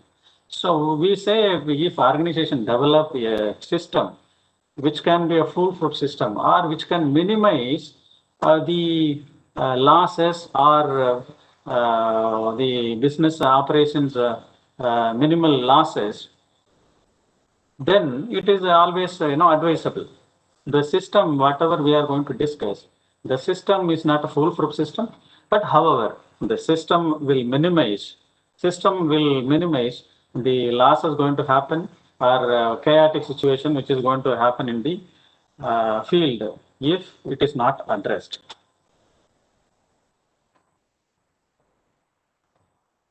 Okay.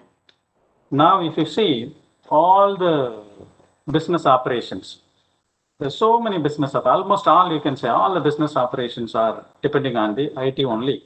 If it is depending on IT, if IT is not working, if somebody is paralyzing your system, somebody is attacking and making, somebody is a threat which is visible outside and which you are helpless without implementing a system, you are just watching and you as well know that there are threats available, but you are just seeing, but you are not addressing those threats.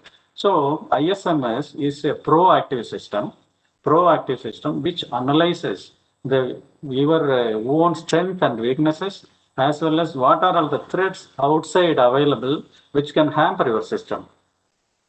That is what ISMS. ISMS, when you talk about, these are all the few applications we have listed on. It can be a financial database, it can be employee time booking, which can be a help desk, which can be remote access to customers and employees, which can be a client system.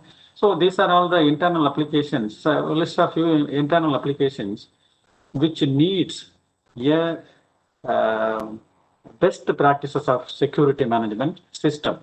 If you have best practices embedded into your way of working, you can be rest assured that your business operations will be continuing without major problem, and you can minimize the losses as well as you can minimize the profit loss. Okay, it is some of the internal system, and you have a lot of external system also, like when you want to have a third-party system to manage. How will you manage the third-party system unless otherwise you have established practices of how I will deal with my customers, or how I will deal with my suppliers, how will I deal with my clients? If such a forecasted, intelligent method of meeting the requirements, if not met, then what will happen? So this ISMS addresses all these problems.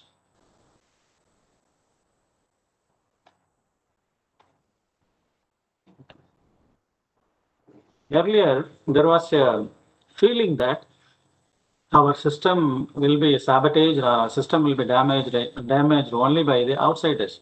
Now there are, concept of insiders threat. Insiders threat, this Carnegie Mellon University, they have studied many projects in US and found that majority of the problems, IT-related problems, are hacking, are tampering of evidences, or hacking of your system is through intentional as well as unintentional insiders. Some insiders, okay, they without knowing the effect or impact of the system they committed some mistake which has caused the organization. But some of the individuals, knowingly, because of their own grumbling, their own problems, they have compromised the system. What will happen? So now, as per the latest thing, more than 60% of the IT problems are due to insiders. So we need to aware of the insiders threat, and we need to create appropriate control over them, and we have to give them awareness about what can go wrong, how they can control, how they can minimize to yield the productivity of the organization.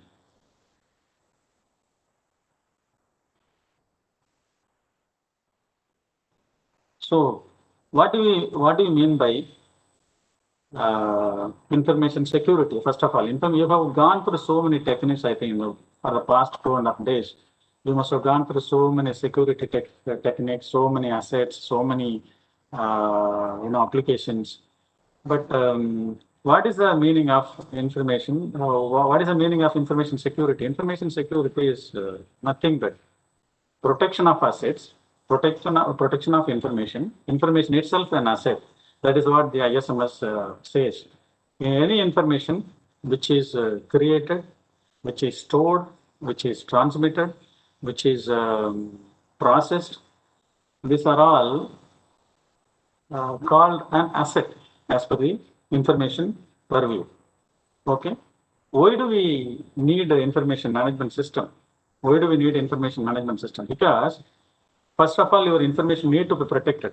Why it is required to be protected? What is the necessity? Because your business requirement itself may demand for information management system.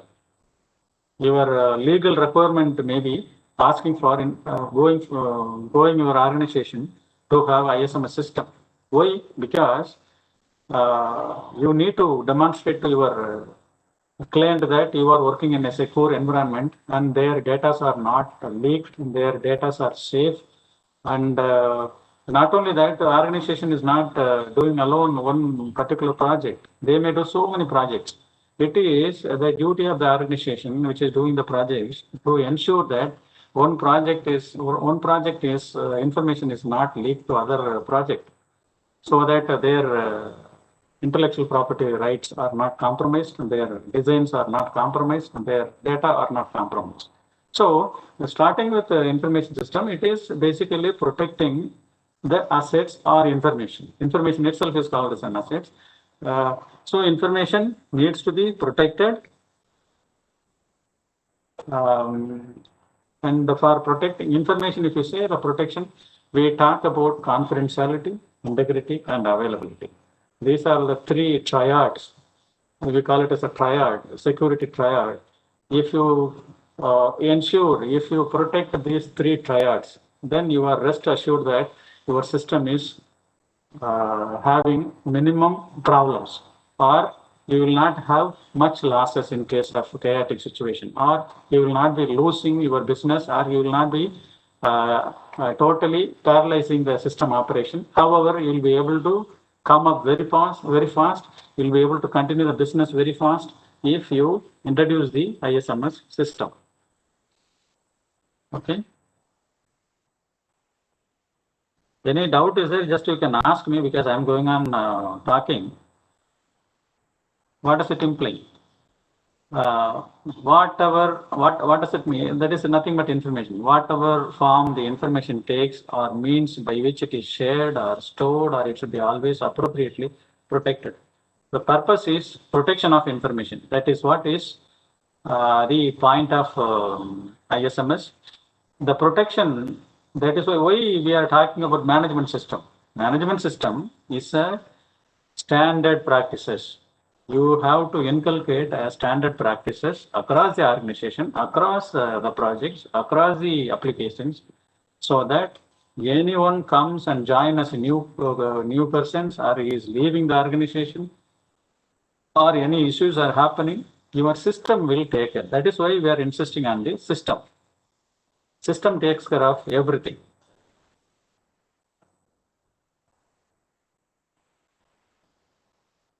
So information is an asset. I was telling information is an asset like any other important business asset. It has got value to the organization. It has got value to the organization. Because information can exist in many forms. It can be data stored on the computers. It can be transmitted across the network. It can be a printout. It can be written on paper. It can be sent by fax. It can be stored on disk. So information can be at any form, but all the forms of information, if it is crucial to your organization business, that needs to be protected. That is what is the point. Okay. Given spoken conversation itself is an important asset for the organization. So what to speak, what to not to speak, what to reveal, what to not to reveal should be known. Once you establish the system allows you what to speak, and the system doesn't permit you what to not to speak. So when you talk about information has got a life cycle. It has got different phases. It can be created, it can be processed, information can be used, information can be stored, information can be transmitted, it can be copied, it can be destroyed, it can be lost, it can be corrupted. So these are all the different phases of information. It is getting, as we know, information is getting created for any purpose. It can be stored or it can be processed for something else, or you want to communicate to somebody else. So these are all different phases of information. You are well aware about it. Why we are talking about this? Because in all this, even during information creation, there is a threat. Information process, during information process, there is a threat. Information storing, there is in all the phases, there is a threat, which is, looking over, what you are doing and how to sabotage your system so that you will be suffering. That is what is the point. But if you know what are all the threats, which if you are able to anticipate what are all the threats outside visible to you, or which you can guess, you can try to arrest those threats, or you can try to control those threats so that you can minimize the effect of business. So whatever form the information takes, it means by which it is shared or stored, it always appropriately protected. The point is, it should be, whatever may be the phases, it should be appropriately.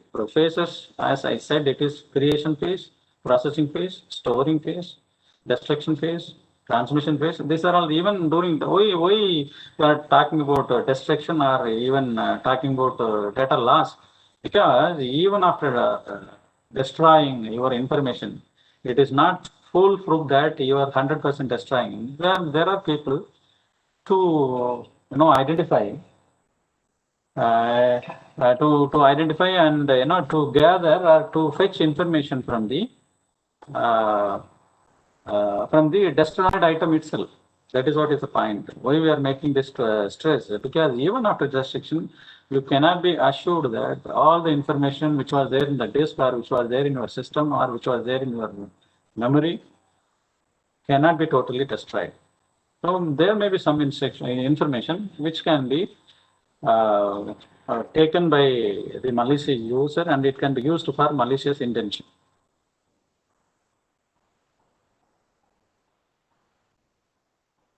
Okay, we know that there are threats available. There are vulnerabilities in our own system. We need to protect the system so that you can have ease of life, so that you can have easy business going, or you can run business without much problems. So how you can do it? Just way is to implement the ISMS system. So we know that ISMS system is there to take care of my business losses, which will take care of my network problems, which will take care of my application problems, which will take care of all my personals, all my assets, everything. But is it easy? Is it easy? Is it easy to implement? Why it is not easy? What are the challenges when you want to implement ISMS? First challenge is lack of written policies. Just like that, if you go to an organization, you just implement ISMS, it will be perplexing. How will they come to know there is a system? If there is a system, what are all the requirements of the system? How do they know it? So the organization it has to start from the top management. The top management has to understand what is ISMS and what for they need to implement ISMS, and what are all the benefits this ISMS is going to give, should be known and should be forecasted by the top management. If they forecast it, yes, definitely there will be room for implementing ISMS. For implementing ISMS, the challenges can be easily overcome by the organization if there is a top management support. So in general, these are all the challenges faced by the organization: lack of written policies, lack of clarity on what needs to be protected, and unstructured approach to security initiatives. So unstructured approach, because there are so many persons, so many tools are available, so many technologies are available. In which technology, for which type of security problems those tools should be used is not known.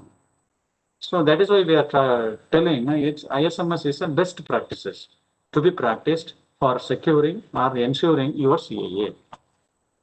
And some people, oh, just like that, okay, I have so many assets. I have identified all the assets for my information processing, for my information storing, for my information transmission. But do we need to secure all the items? If I'm leaving out some of the assets, what will happen? Whether my business is going to hamper.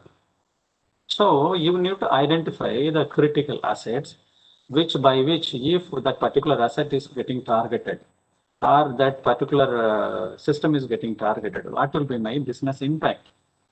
So that kind of assessment for each and every assets available in the organization needs to be identified, and each asset needs to be assigned with a risk value.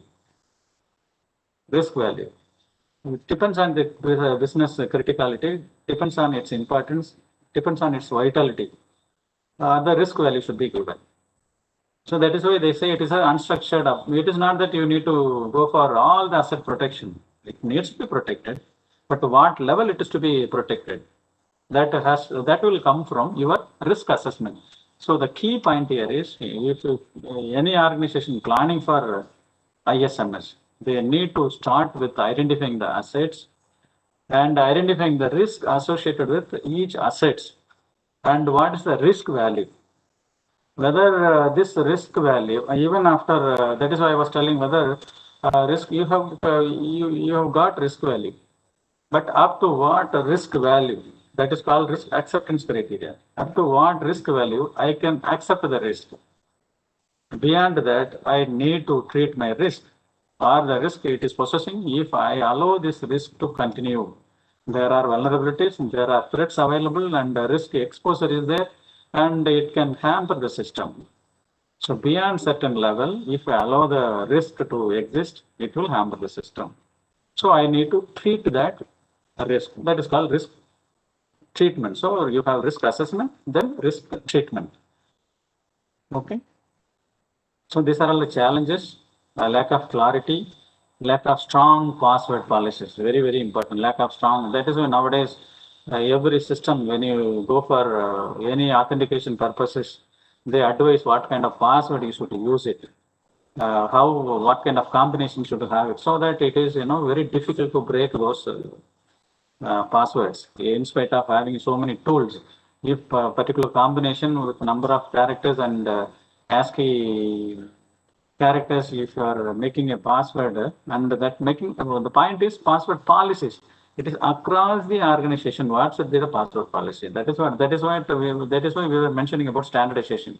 It is not personal dependent. It is system dependent. System says that your password should have so many characters along with so many special characters, so many uppercase and lowercase. That becomes a policy across the project and across the organization that should be followed. That is why it is called as a password policy. So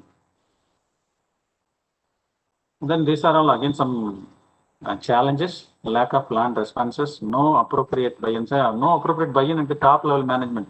See, a person responsible for ISMS implementation, if he has not done thorough risk analysis, risk assessment, and if he is not able to convince the top management that the importance of so much ISMS is required, if he is not able to convince, then top management will have least botheration about implementation. So the point here is that the person who is assigned for ISMS implementation needs to have a structured approach, and he has to identify all critical assets and the risk associated with the critical assets, and that will be a bargaining point for the person who is going to implement ISMS from the top level management. Okay. These are some of the points. I need not to go through each and every sentence of the slide because it is self-explanatory. You can read it later also. Any point is there, you can raise. Okay. Then ultimately, okay, there are challenges available. There are threats there. There are vulnerabilities there. If you are allowing to exist, what will happen? It will go to low trust level. Nobody will come. Suppose you have so many problems. and without addressing those problems, you are not able to continue with your business. What will happen? You will lose your reputation. You will lose your business. But we are not running the organization for losing the business. We want to continue with the business. If we want to continue with the business, there are ways and means to continue with the process. There are ways and means to control the threats. There are ways and means to control the vulnerabilities. Okay. So as I said, these are the three: availability, integrity, and confidentiality. These are the three triads for which we are making all this systematic information security management system. Protection of availability, protection of integrity, protection of confidentiality. These are the three triads. Once you protect these three triads, it does mean that you have established a system. It is very difficult to break your system. That is what is the point. What is availability? Availability, it's by the word itself, is very simple. It should be available whenever you want it. The information which is there in the system, which is there in the server, which is there in the cloud, or which is there in the internet, should be available whenever you want it. If it is not available, then it is a security problem, because it will hamper your business, your reputation. It hampers. And integrity, yes, you have the information. Whether the information is correct and accurate, or what level it is correct and accurate. If you have information, but that information is not correct, then it is a integrity related problems. Then confidentiality. Okay, informations are available, informations are maintaining integrity, but it is accessible to whom? So it should be accessible to only the authorized person. So only the authorized person should be able to make use of the system. That is what is the point. So if you ensure this 3-point confidentiality, system is available, but it is only authorized users can make use of the system, and it is foolproof. The information available is correct and accurate, and it is always available. If you are able to meet these three triads, then you have established the ISMS system. If not, it is lowering the trust level. So these are all the risks when you are running a business. You have outside, that is why we are telling about the threats. High user knowledge of IT system. There can be theft and sabotage, misuse of because the hackers or the malicious users, they are much more intelligent than the developer or the IT user or the IT managers. Because every IT user or IT manager, they are restricted to their own applications and restricted to their own area of operations. But these outsiders, the threats which is there outside, they concentrate. It is like how you are trying to secure it. The same way they are trying to how to break it. Their whole intention is somehow to break it for their own benefits. So these are all the risks available outside that one should be aware. So high user knowledge of IT system. There can be theft and sabotage and misuse, hacking if the system is not in place, and version control problems. Okay, we have a system in place. Whether we have we have published the same product, the same application, or the same database, which was thoroughly tested, and that is only has gone online. That has to be very much seen. The version which was thoroughly tested, for which the quality is assured, that version only should be made available. So version control is very, very important. Unrestricted area, yeah, you have a beautiful system, you have beautiful building, you have beautiful server, data center, everything. But who will be allowed to enter into the service area in the data center area? So and one person is working in one particular project, another person working in different project. Will you allow both the person to interact each other in work related area as well as to discuss about their business? No. So it should be restricted. So unrestricted access is a risk. The point is unrestricted access is a risk. So the system and network failures. Yes, system and network failure often. It could be because of network. It could be because of system software updates. It could be because of hacking. It could be because of any reason. It can be. But we should assure that we are providing, even at the catastrophic situation, we are providing the minimum essential services for our client. That is to be assured. That is what your ISMS is assuring. So lack of documentation also is a risk. Virus threats is a risk. Natural calamity is a risk. That is why natural calamity and fire. Natural calamity, when you talk about natural calamity in this business continuity, how it will happen? You have a business operating from Bombay or you are from Chennai, and all my businesses are there. But in case of natural calamity happens, what will I have to think about it? So the system demands for having a parallel system or data recovery or disaster recovery centers. Apart from data center, the system, ISMS system, is demanding for your data, this one disaster recovery centers. It should be at a safe place. So accordingly, they have to choose a place where even a calamity happens, I will be able to continue to do my services. That kind of assurance comes from this ISMS implementation. So we know there are problems. We know there are we are doing business out of IT. We know there are problems. We know there are threats. We know there are vulnerabilities. But by putting appropriate controls, by putting appropriate security controls, it can be technical, it can be procedural, it can be physical, it can be logical, it can be personal management. So these are all the controls. If you are putting these controls, you can assure the market reputation, you can assure the business continuity, you can assure less business loss of confidential data can be minimized, loss of customer confidence can be minimized, legal liability can be brought down, and cost of security can be minimized. Okay, so you have to, in a nutshell, when you talk about ISMS, you have an organization, you are working in an organization, and you are given with the task of implementing ISMS. What will you do? That is what is the point.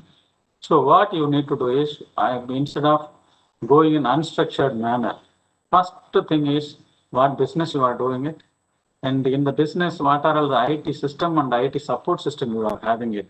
What are all the assets related to the IT business running, your business running?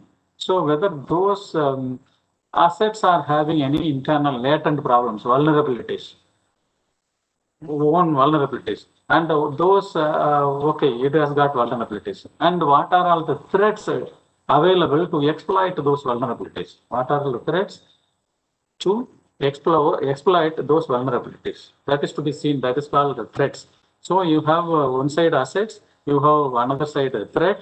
So your assets has got vulnerabilities. Threat is from outside, or it can be from inside also. How much they are exposed to the vulnerabilities? How much they are exposed to the threats? So now we know vulnerability is there, threat is there. Now I want to control it. How to control it? Put in place the appropriate security controls recommended by the ISMS. ISMS recommending so many controls for controlling, for protecting your CIA. So if you put ISMS in place, it protects information from large range of threats.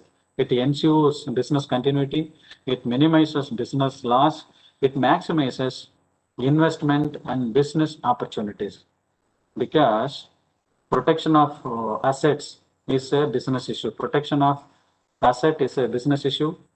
Protection of CIA is a business issue. ISMS implementation also is a business issue. Okay.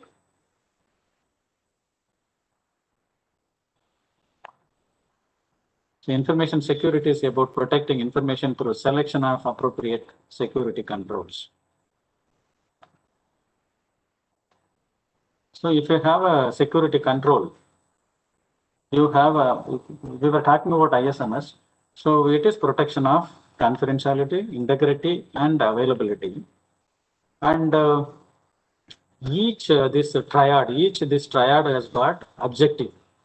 Objective means why you need to maintain the confidentiality, why you need to maintain the integrity, why you need to maintain the availability. It is all again to your business.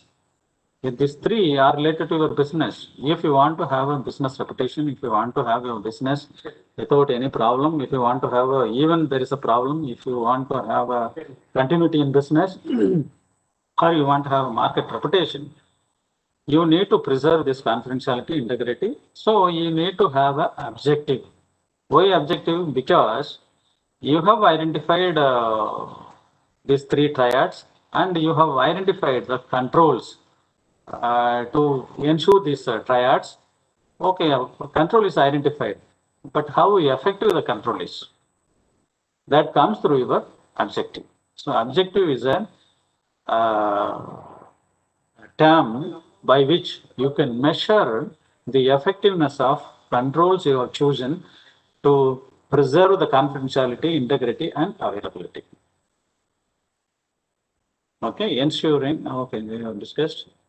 So when we talk about, this CIA, we are telling that CIA need to be protected. For protecting, yes, we know the ways and means. How? You have appropriate controls to be selected from the ISMS standards for you to ensure the availability, to ensure the integrity, to ensure the ensure availability. That three triad, that is availability. Sorry. Only 1 second.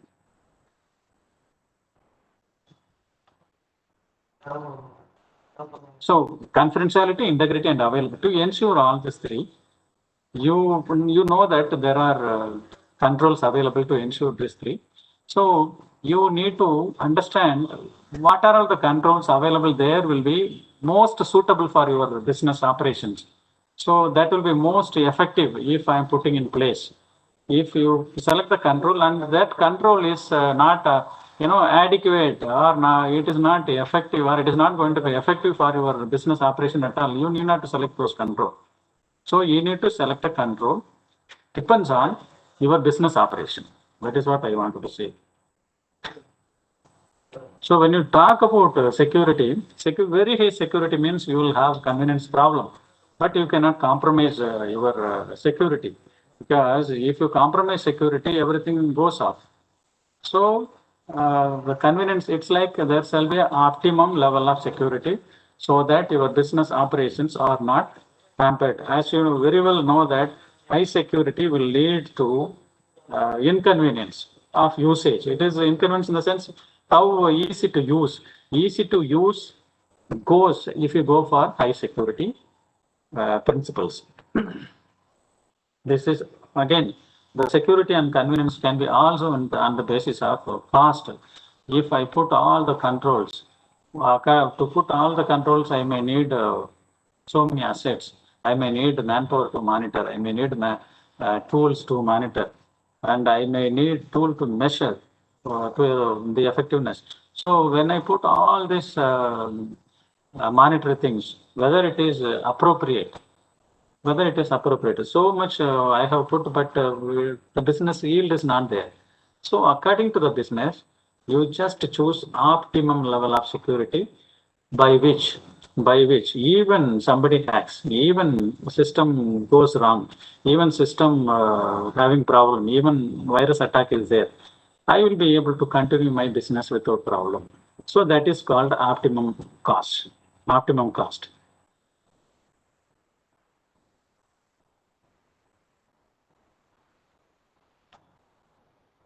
So this we were discussing so you have confidentiality, integrity, and availability. That is what is our ultimate goal. So we want to protect the confidentiality, we want to protect the integrity, we want to protect the availability. So to protect it, why you want to protect it? Because the information which is available, whether you will process the information or you may store the information or you may transfer the information or you may use the information.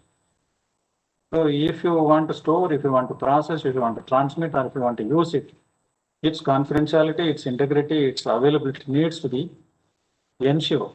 How will you ensure? Pick up appropriate controls. So you have policies, you have procedures, you have technology, you have education, you have training. So these are all the implementation part. So if you take care of these three, your ISMS is implemented, and you are having a confidence that even then there is a breakage, I will be able to sustain. So this is a very famous PDCA model, Plan, Do, Check, Act model. So first point is establish ISMS, then implement the ISMS, then monitor. Okay, you have established, you have implemented. What is the effectiveness of ISMS? That needs to be seen. So continuously monitor it, and if at all it is not meeting your goal, again you revisit.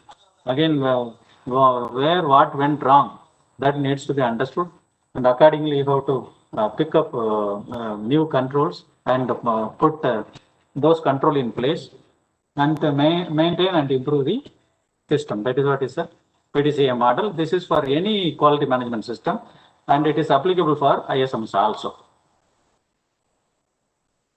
Any participants, you want to ask any questions, you can ask also in between. You can raise your hand or you can put it in chat box.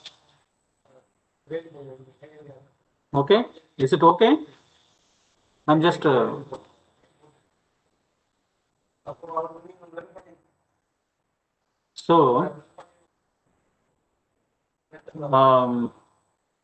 ultimately we have identified, we have implemented, but it is not assured that the ISMS, even after implementing the ISMS, it will be hacker proof. That is why we were mentioning, because so many technology, new platforms, new environments, new applications, new technologies, and skilled manpower day by day is coming out.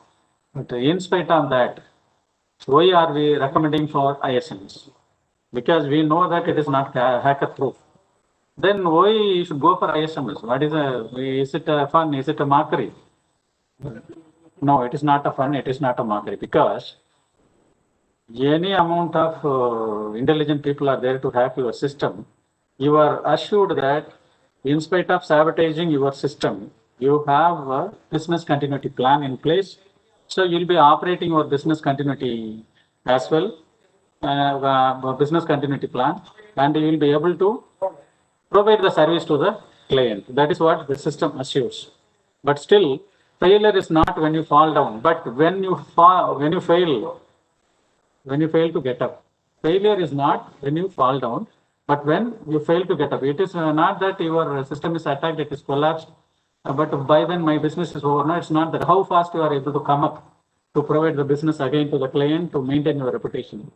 That assurance is given by the ISMS. Okay, so to be effective, anticipate potential problems, prepare thorough proactive measures, protect against considerable damages, and ensure recovery and restoration. This is what we are going on discussing. Anticipate potential problems. It is nothing but there are threats outside available. There are threats inside within your personnel as well as within your assets. That is called vulnerabilities. So threats are available even outside and inside. How that can be exploited? If that can be exploited, how much business loss or how much hampering will be there for your business operation? To calculate. That is called risk. To do the risk assessment. Accordingly, you protect the systems. That is why we were telling ISMS is a proactive measures. Before you are encountering a problem, so we are anticipating these are all the problems are there, which is visible. If I address these problems, I can be safe. So I even if it is getting attacked, I will be able to come very fast providing my services. That assurance is given by as a ISMS. Then this risk, we were going on discussing about the risk. Risk is the potential that a given threat, given threat will exploit vulnerabilities to cause loss or damage to an asset, and hence directly or indirectly to the organization. So that is why the key point before implementing ISMS is risk assessment thoroughly on your assets. That is what is the point. To start with ISMS, to go for ISMS, risk assessment is the first criteria. Identify all the assets available and associate these assets to a risk which is possessing, and issue the risk value to each, and find out how I am going to minimize the risk. That is through appropriate controls. So what can go wrong? It is anticipation. What can go wrong? How bad it could be if it goes wrong? How likely it is, the likelihood of occurrence? How likely this is going to happen? Then how to manage the risk? That needs to be done. So this is a risk assessment process. You are identifying the assets, and for each assets, I was telling about risk value. So risk value is given, and exposure to outside or exposure to inside, that is nothing but threats. What are the threats available inside and outside? And if the threats are there, how I am going to mitigate the threats? How I am going to mitigate the risk, or how I am going to reduce the risk? That is nothing but your risk analysis, and I do impact analysis out of my assets available, so that I can continue the service.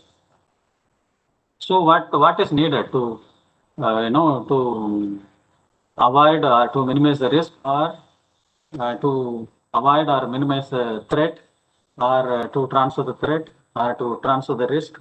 Establish the very simple establish the ISMS system. ISMS system, yes, establish the ISMS system, implement it, operate it, monitor it, review it, maintain it, and improve it.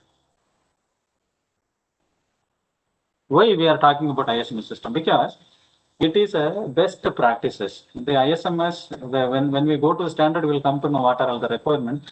The standard beautifully gives a requirement. If you meet all these requirements, it is assured that whatever can go wrong outside, you will be able to continue with your business, or you will be able to come fast, return to your business if a system is in place. That is what is the point. ISMS is a management assurance mechanism for security of information assets concerning its availability, integrity, and confidentiality.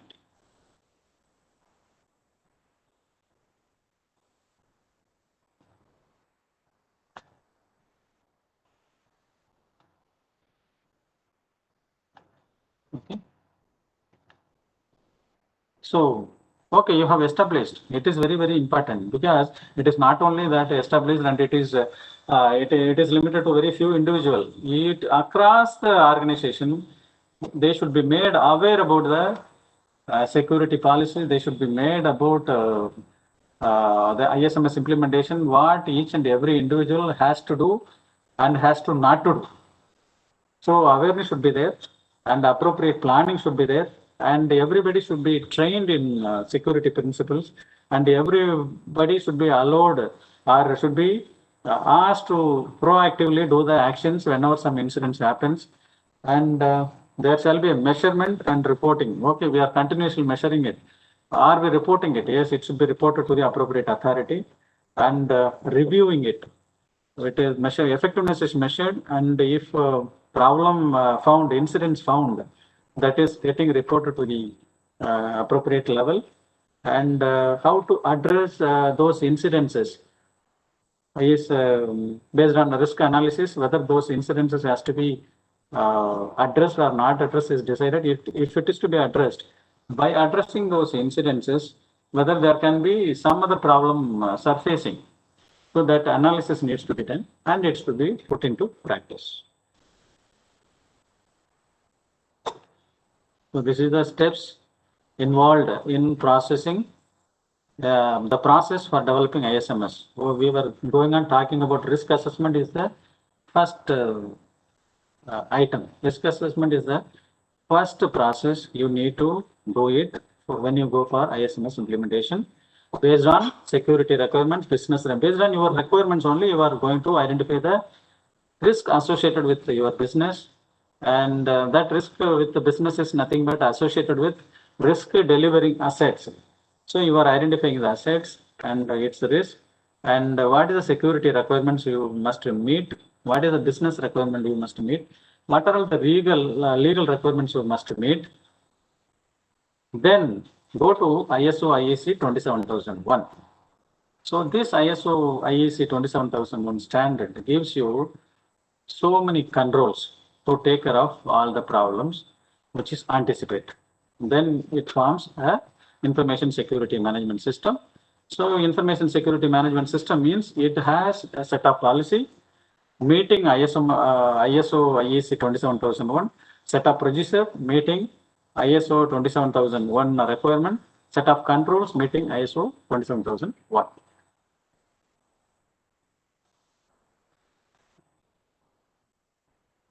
Okay. ISO 27001 is nothing but is a requirement standard. It specifies the requirements for implementing, operating, monitoring, reviewing, maintaining, and improving a documented ISMS. Very, very, very important. Okay, we have established by what are all the evidences that you have established? Whatever is practiced, whatever there in practice, whatever there in action, that is documented. That is what the word standardization has come. Why standard? Standard means whatever you are practicing, that needs to be documented. Only the documented practices needs to be practiced in the operations. That is what is important. So you have documents which has given so very beautifully written, and it is there, it is lying somewhere, but nobody is practicing. There is no use. So whatever is mentioned in the written documents, that needs to be practiced. The evidences shall be made available that only whatever they have written, that is only they are following it. Okay, that is what is important. And it is used as a basis for certification. ISO certificate, that 27001 certification, I don't know how many of you are aware. This is not personal certification, it is for the organization. That is why we are going on talking about organizational threat, organizational vulnerability, organizational business continuity, because it is for organization, it is not personal certification, it is for organization.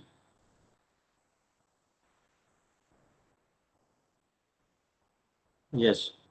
So to go with, you need to have security policy manual, you need to have set of procedures, you need to have operational documents, you need to have records. So 4 levels of documents mandated by ISMS system. So security manual on the top, which will be describing the overall policy, overall approach. How are you going to control, or how are you going to mitigate the risk, or how are you going to control the security incidences? Then this procedure gives you elaborate description about each and every controls, how I am implementing. And the operational document is again set of documents which will be talking about how to implement the procedures.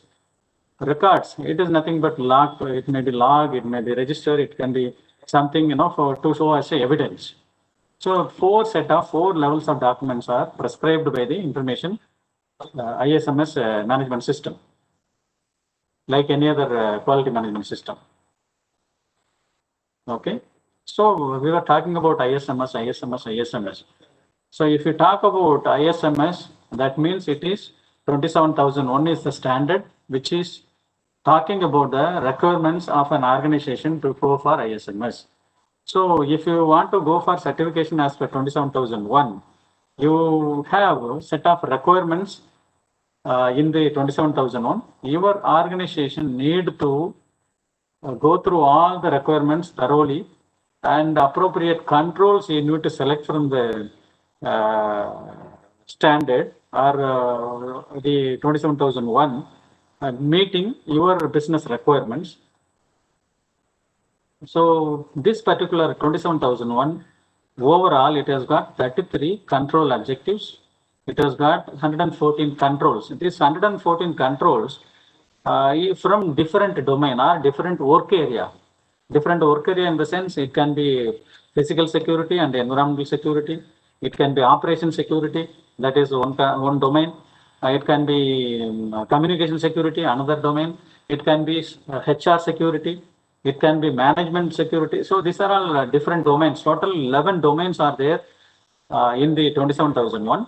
This 11 domains has got 33 control objectives. And to meet this control objective or measure this control objective, you have 114 controls. I was mentioning in the beginning itself, it is not mandatory that you need to apply all the 33 control objective as well as all the 114 controls. Based on your business, you need to choose the control objective as well as the controls.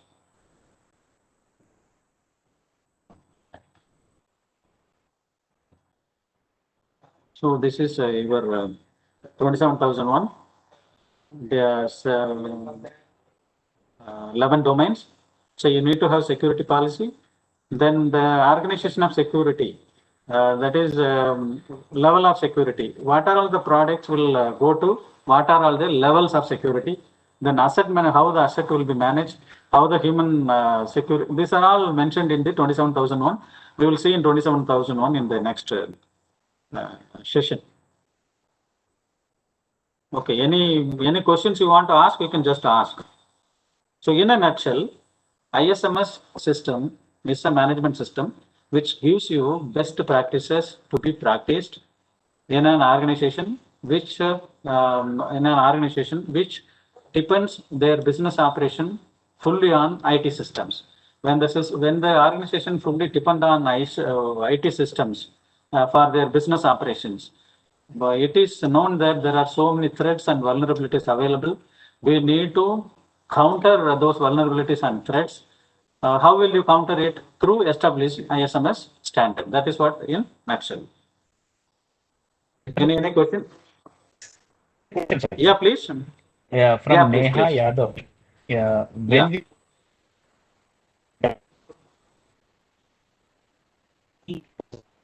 Yeah. Forward seek. Now your voice is breaking, please.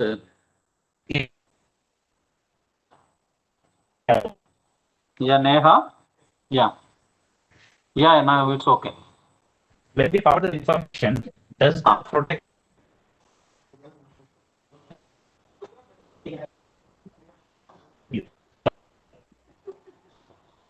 See, it is like when you forward the information to somebody else. That is what you want to say, or you want to see somebody else means organizational information. Why do you want to forward to somebody else? You will be forwarding to your stakeholders only. When you are forwarding information to your stakeholders, what controls you are putting in place during the transmission? It is not seen by somebody else. What kind of appropriate control you are taking care? Yeah, please. So, Neha Yadav is now. We have unmuted you.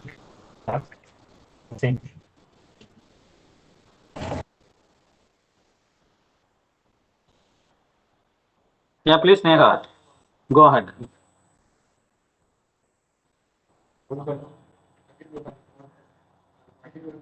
Naresh, you can clearly tell what it is. Actually, she was asking for when she is transferring the information to somebody, what kind of protection it is required, like that she was asking, or something else?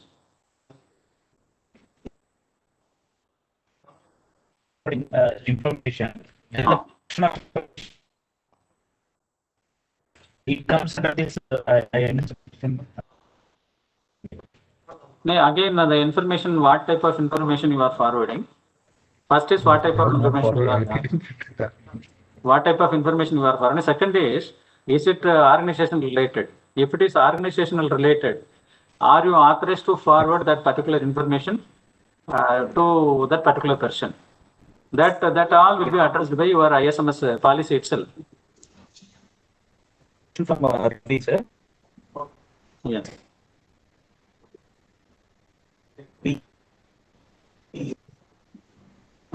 Security. Security devices to be used by businesses. By the businesses. Yes. See, now all the businesses now without an IT, which business is running? No business is running without IT. No business is running without IT, and because you are mostly depending on the IT systems, there are so much. That's what we were discussing. So many threats available from outside as well as from inside. So you need to protect.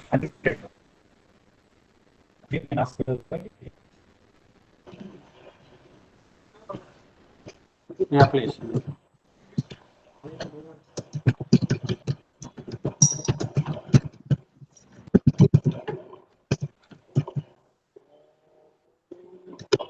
Yeah, please.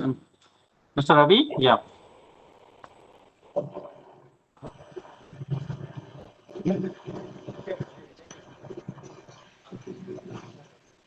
Yeah, any question is there, you can just maybe mail to Mr. Yeah, I think communication problem is there. There's a continuity problem, business continuity problem. Okay. So actually we have one more session, maybe very fast. It's about now. Anybody wanted to speak, please. Yeah, please.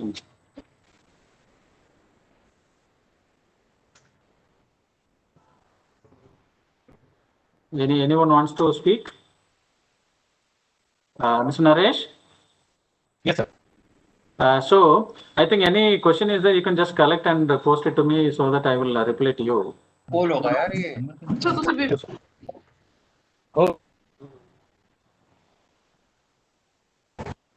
Yeah, someone is asking a very interesting, question about password policy. See, password policy, ISO, because it is a requirement standard, a management standard, it doesn't say how frequently you need to change. That standard says there shall be a password policy existing, which should be, that policy should be regularly reviewed. The periodicity of the policy and periodicity of the password which is to be used should be decided by the organization itself. It can be a month, sometimes it can be 3 months, sometimes it can be 6 months. So it depends on the criticality of the information, depends on the criticality of the assets used. You need to decide the password policy, but it need not to be common for all the applications for all the persons. And its review also, it is not generalized time period. So you can have your own, but it should be regularly reviewed and regularly it should be changed. But the periodicity is not mentioned by the standard.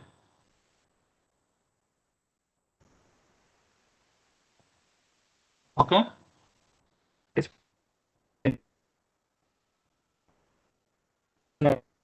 Present, so that we can also, we don't want to miss any questions, any of your questions, so I can able to read out to the present. No. Yeah, please. Maybe for another 30 minutes I will continue, or I will just very fast. I will just tell about because we have discussed about ISMS system. The 27,000.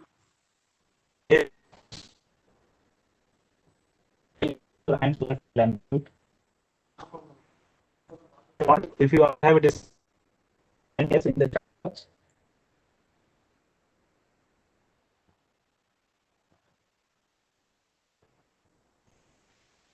Not seeing it as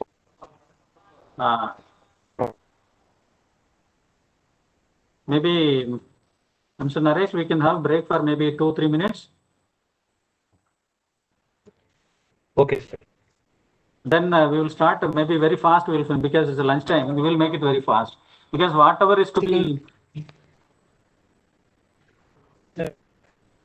session.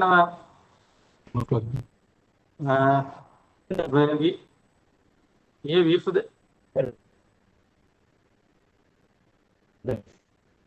so it is Actually, the 27,001, what it is talking about, we need to tell them, that's all. Whatever is there, which is without mentioning 27,001, we have mentioned about introduction to ISMS. Now 27,001, specifically what it looks for, we have to tell them, that is all. So it may take another 20, 25 minutes or 30 minutes. One and the same only. It is, or otherwise, if they can go through with the slides also, it's okay. But it's, I think,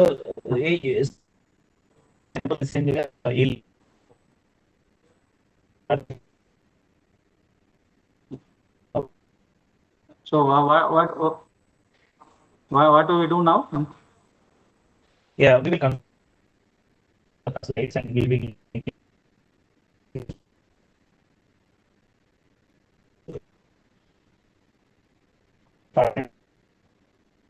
Yeah, just participants, whatever we have mentioned about ISMS, we were not mentioning anything tomorrow. Yeah, tell me, somebody was telling something.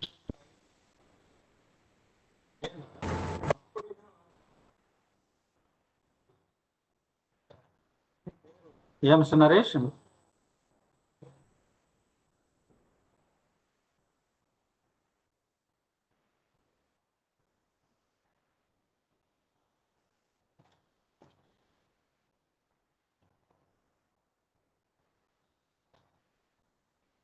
Hello. Yes, sir. So what do we do? Maybe to 145 again, different another class is there, huh? Yeah, 145. Okay, participants, do one thing, please, please. We will give this introduction in tomorrow's class. We will cover the same thing in tomorrow's class. Tomorrow's class, okay. Yeah. And we will do that, sir, Okay. because they're not getting So, much time for even Yeah, their time lunch is not there because here and there 10 minutes, 15 minutes goes, no, this is what is the problem.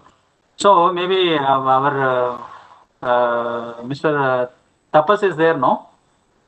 Yes, sir. Yes, Yeah, hello. just Tapas ji, Yes, this introduction to ISMS I have completed. yes. I think the 27,001, maybe tomorrow, maybe 15-20 minutes you can speak. Okay, you cannot afford another 10 minutes or 20 minutes so that you can complete because network is different. If you can want, I can complete, no problem. But whether you can spare another 10 to 15 minutes? Yeah. No, sir. This is Bilebandi? No. Tapas Babu class is tomorrow. Sir, Tapas, sir, I request you to kindly, we'll cover tomorrow, sir, because it is a. Okay, no problem. Then I will give it just actually Mr. Bilebandi has mostly covered the basic principle concept, everything is there. So I will take initial slides, then we will switch over to the network. Okay. Thank you very much. Thank you very much. Okay, thank you. Break for lunch. Okay. Yeah. Thank you. So then tomorrow we'll see you. Okay. Yeah. Tomorrow we will. Yeah. Yeah. Okay. Okay. I request all.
Naresh, can you release the screen?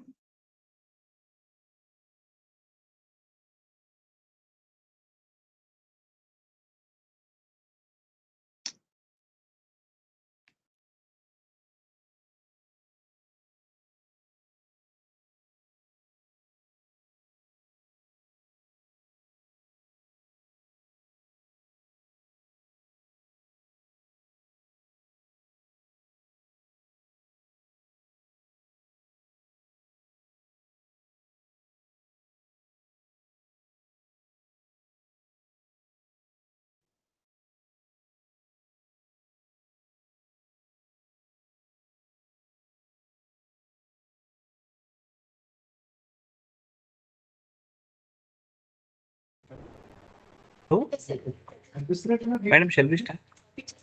Yeah, we can start, Naresh. Otherwise, we'll wait for 2 minutes so that everyone can join. Oh, I'll WhatsApp. Yeah. Sure. Right. Yeah. Just you can 2 minutes, we can start.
Madam, we'll start. We'll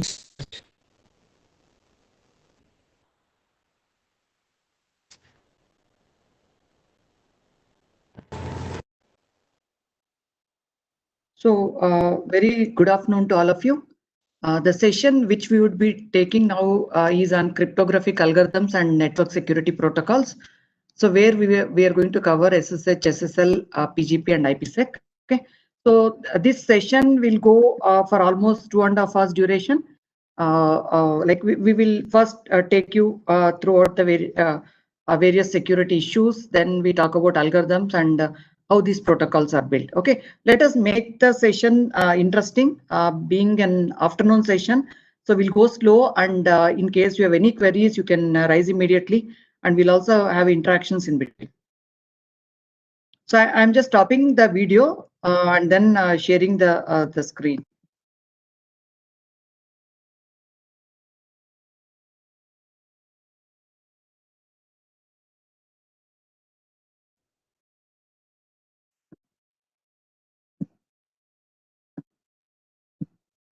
Naresh, is it visible? Hello? Yes, ma'am, it is. Yeah. It is. Okay, fine. Yeah. So the topic which we are going to cover is on cryptography and network security protocols. So what we will do is that first 15 minutes or so, we will try to understand the problem. Okay. So directly jumping into the cryptographic algorithms is not the right thing. That's what I feel. First, we need to see the relevance of these cryptographic algorithms. We are not going to the mathematical part of it, but being the responsible person to secure the IT infrastructure for government infrastructure. So what is important is we need to know the importance of these things. And then whenever you try to choose the algorithms and keys, we need to have clarity on which key links are more appropriate and other things like that. Okay. So for that reason, first we'll try to understand the cryptographic algorithm. But prior to that, first we'll try to see what kind of problems in our overall cybersecurity scenario this is going to solve. Okay, that is our objective. So before I really go to the topics of cryptographic algorithms and all, let us try to have some basic understanding about what are the security requirements in the IT infrastructure which has evolved over the period. Okay, so now let me take one example. Let us say there is a personal computer. Okay, so we have a system which let us say that Naresh is owning one on the computer, and it is not connected through any wire to the external world. Okay, not a part of the network. Okay, it is used in a standalone mode, and it is available with him in a particular room, and he is alone trying to make use of the IT infrastructure. Okay, so when he uses that particular thing, okay, so what way he's going to secure the documents and other things inside that from other people from damaging or anything like that. So definitely, because it is not connected through any wire to the external world, if he enables some physical security to that, okay, so only he is allowed to access, and other times it is kept in a lock and key kind of thing, then definitely can secure the IT infrastructure. Okay, that is about a personal things.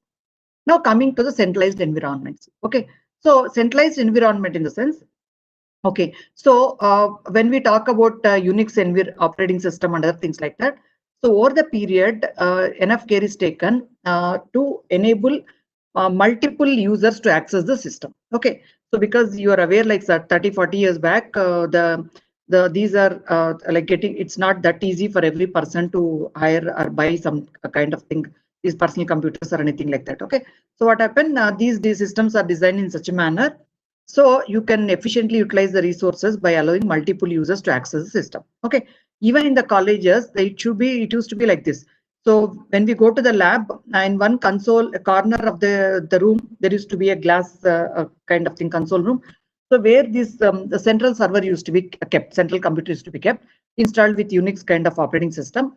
And in the lab, we used to see some dummy terminals, 30-40 terminals, dummy terminals. When I say dummy terminal, it has got only the monitor and the keyboard.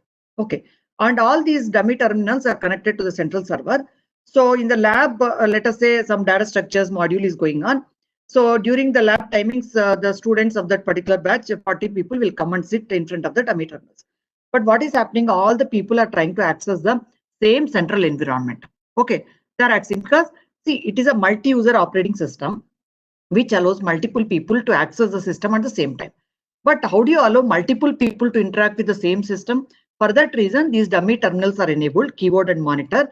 Through each of these dummy terminals, one user is able to interact with the server. But all the programs of the user, creating editor, compilers, okay, all the RAM, main memory, even file system on secondary storage device, and all these things are available only at the central computer. Only through this interface, keyboard and monitor, they are able to interact with the central machine. Okay. Now, when you power on this particular terminal, a login prompt will come. Okay. So where user is asked to provide the login and password. Now, let us try to understand the security requirements in these environments. Okay. So we understood that it's a multi-user operating environment. Multiple people at a time are able to access, and it is limited to a building. It is not a two autonomous systems connected over the network. It is not like that. It is single mission, but it is allowing multiple people to access that. Okay.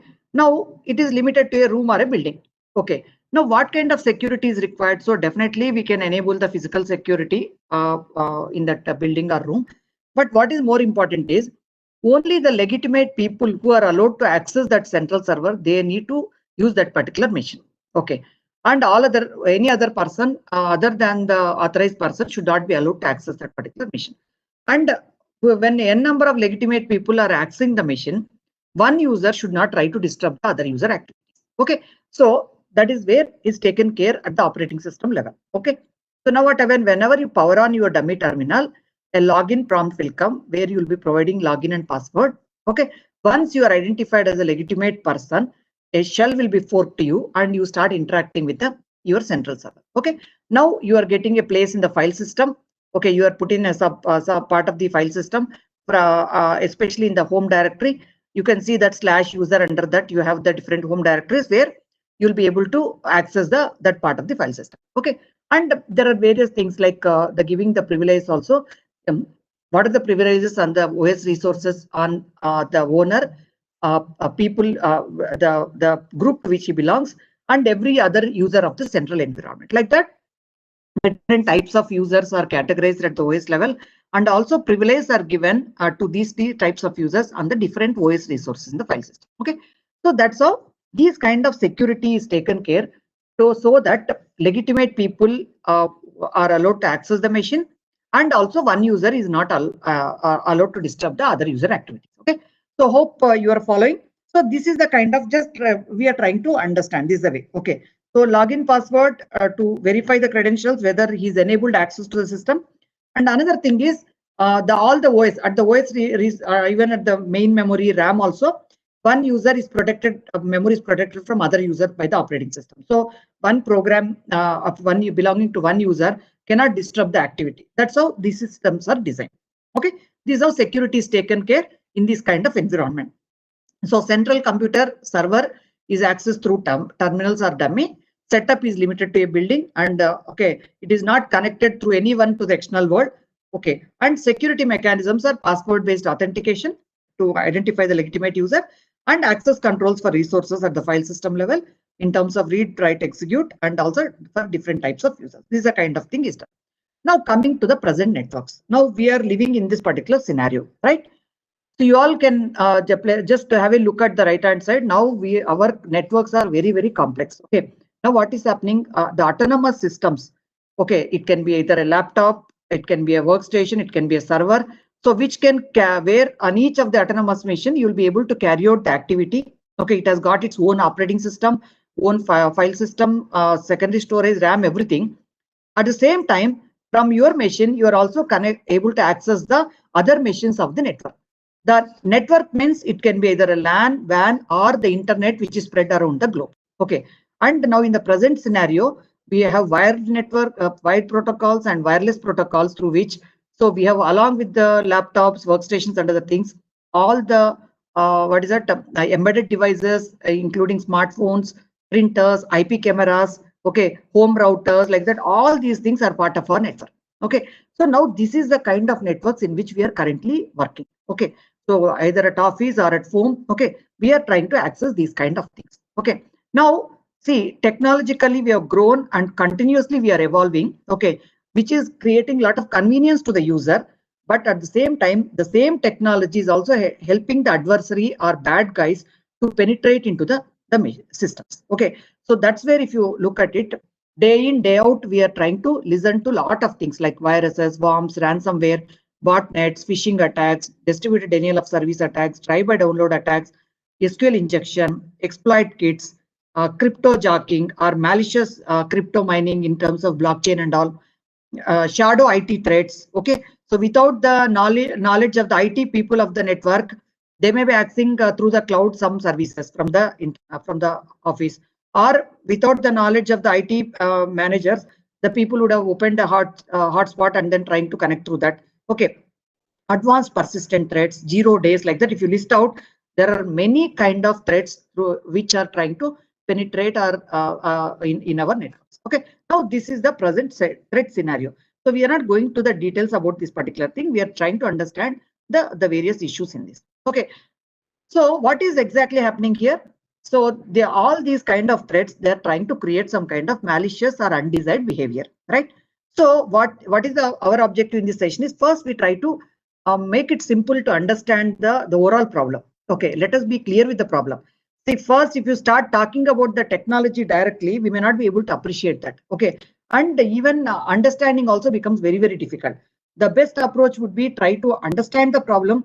Then we try to relate how we can try to address the problem by using the right technology. Okay. This is the approach we are trying to follow. So we know that these are all the malicious things which we listed out in the previous slide. Now, what we are trying to do is that we are trying to see what is that kind of malicious behavior it is trying to cause. In a very human understandable form, we will try to understand this. So one of the possible malicious or undesired behavior is stealing information, right? So corporate secrets like source code, financial details, trade secrets can be stolen, or personal information in terms of passwords, PIN number, credit card numbers. Okay, these kind of things can be stolen. Okay, so what is the problem? It is a threat against the confidentiality. So now so many offering, and day in, day out, we are trying to access our online banking. We are accessing online shopping sites. Okay, like that we are trying to access our office servers from the remote end. Okay, like that we are able to access the machines remotely over the network and try to carry out our activities. Okay, whether it is personal or professional. So, but these are the kind of the threats which are involved. Which are against the confidentiality. In the similar lines, modifying information or functionalities are other malicious or undesired behavior. So without our knowledge, our machine can be a kind of source of a botnet client. Without our knowledge, there can be an agent which gets installed in our machine that can try to launch a denial of service attack. Or without our knowledge, some spyware might be installed in our machine. Okay, this is again a threat against the modified. So integrity. So our integrity of the client machine is broken. Some unauthorized things have come into picture. Sometimes destroying the records or accounts. Okay, so like that, these are all the various malicious things. Similarly, okay, malicious things against the integrity. The third type is denying access. Okay, you may be the legitimate person or the authorized person to access some online service, but you are denied from accessing because there can be some kind of attack launched on the server. So which stops the legitimate person from accessing this particular the service. Okay, so what happened? You will be unable to purchase products. You are denied from accessing the service itself. It is not available to you, though you are the legitimate or the genuine person to access that. Okay, you will not be able to do the purchase of products or access the banking service. Okay, these are some of the examples we are trying to quote. So which are some of the malicious behaviors by the various threats in our networks. What is all about cybersecurity? Okay, so what is if you look at any of our applications, okay, let us talk about Word application or a PowerPoint application or a browser application, or let us talk about a client server application like online applications like online banking site, online shopping site, or any kind of thing. In all these things, you have a specific objective in your mind while you design these applications, right? Browser has got a specific application. It has to help you out to browse the various services over the World Wide Web through the HTTP protocol. Similarly, online shopping site is designed to carry out the online shopping operations. Similarly, online bank, like that, every application has got some kind of desired behavior, which accordingly the application is designed. Okay, but what is happening actually? Hackers or adversary, they're actively making efforts to cause undesired or malicious behavior. Okay, so that is, though this is the kind of expected or desired behavior you expect from each of the application, but hackers or adversary are making active efforts to cause this undesired or malicious behavior, which I listed out in the previous slide. So what is all about cybersecurity, which we need to take care, each one of us is responsible, is concerned with preventing this undesired behavior. How do we prevent it? By securing our systems and networks through the collection of mechanisms and tools designed to protect data and operations and to prevent hackers and adversary. Okay, so we are trying to use the various mechanisms, tools and all, so through which we are trying to protect and data and operations, and we are trying to avoid these hackers and adversary to carry out this kind of malicious behavior. What kind of tools we are using? We are using various things like cryptographic mechanisms, firewalls, intrusion detection systems, anti-malware solutions. We talk about threat intelligence solutions, like that. We have over the period, a lot of sophistication happened in this development of the tools. Okay, in order to continuously stop the evolving cyber threat. Okay, and over and above, it is not the technology alone is going to help. We also say that it is going to be a holistic approach where technology along with people and process are also equally important. Skilled manpower is important. Ethical manpower, people should have ethics actually whenever they carry out their operations. and the process governing framework is required, audit kind of thing, regular audit of the network like that. System should have process in place. Okay, only then continuously we need to do it. And one more thing is, once you deploy something, we can never say that our systems are 100% secure, because to address the evolving threats, we should continuously try to identify the new vulnerabilities and then try to protect our systems. Okay, these are all about the cyber security, right? So my objective is to try to give an idea about what is that cyber security problem. And what we are doing actually in terms of technology, we deploy the endpoint security solutions, we deploy the gateway and network security solutions. Earlier endpoint means only desktops. Now we also try to talk about the mobiles also as kind of endpoints. Okay, gateway and network security. So I think each one of you are aware of all these things. So when I talk about gateway level, we talk about anti-spyware, antivirus, okay, IDS, intrusion detection system, intrusion prevention system, virtual private network. Okay, so now whenever you want to connect to other network, okay, over the public network, okay, in order to secure the communication, we depend on virtual private network. Okay, so and in the present scenario, we are talking about UTM box, unified threat management box, which comes with all these kind of components. And above all, we talk about threat intelligence. Continuously, you try to monitor the activities and predict the threat for your systems.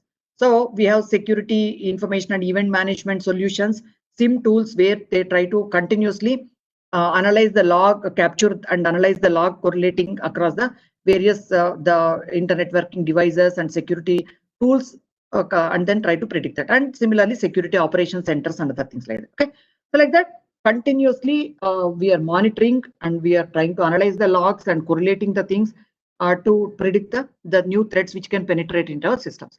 And these are all the kinds of solutions which we deploy at the gateway level. Similarly, at the end system level, I hope you remember, maybe way back some 20 years or so back, endpoint means we only remember about antivirus solution. Okay, so that means at the end systems, whether it is mostly Windows only, Linux, we never had the antivirus and other things earlier. So now to some extent we have in the recent times, see what is happening now. We talk about the integrated endpoint security management solution like McAfee, Kaspersky or any other agencies. No, even what we are talking about integrated endpoint security solutions. What is that? It is not just limited to antivirus. Okay, we have lot of other features which are available in the endpoint security management frameworks. Okay, so they have antivirus, desktop firewall, app control, device control, host IDS kind of features are there. OS hardening we do at the operating system level, and trusted execution environment is I will talk about at a later point. Okay, so first let me talk about antivirus. Okay, so if you look at the evolution of the antivirus also, initially it was more with respect to the signature based antivirus. So what happened is, whenever a new malicious entity is detected, let us say a specific code red worm or something like slammer worm or some kind of new malware is detected, people used to come out with a signature, specific assembly code corrected with that particular malware. So from that particular assembly code specific to that particular malware, we used to have a signature of it, and we used to have a database of these signatures available, so that at each end system endpoint, the antivirus scanner will look for such kind of signatures, and in case if any of the such signature exists, it will try to block the operations. Okay, that is how the signature based anti-malware solutions were there. So whenever a new malware is detected, immediately antivirus companies as well as the vendor of the software, they used to look for the work towards detecting that particular thing. And then once it is identified exact behavior and all, then actually people worked on the signature. Okay, now what happened is, these signature based solutions were initially effective, where maybe like very rarely there used to be a malicious entity or malware generated. But what is happening is, at a later point of time, people understood, because the antivirus solutions are trying to identify based on the signature.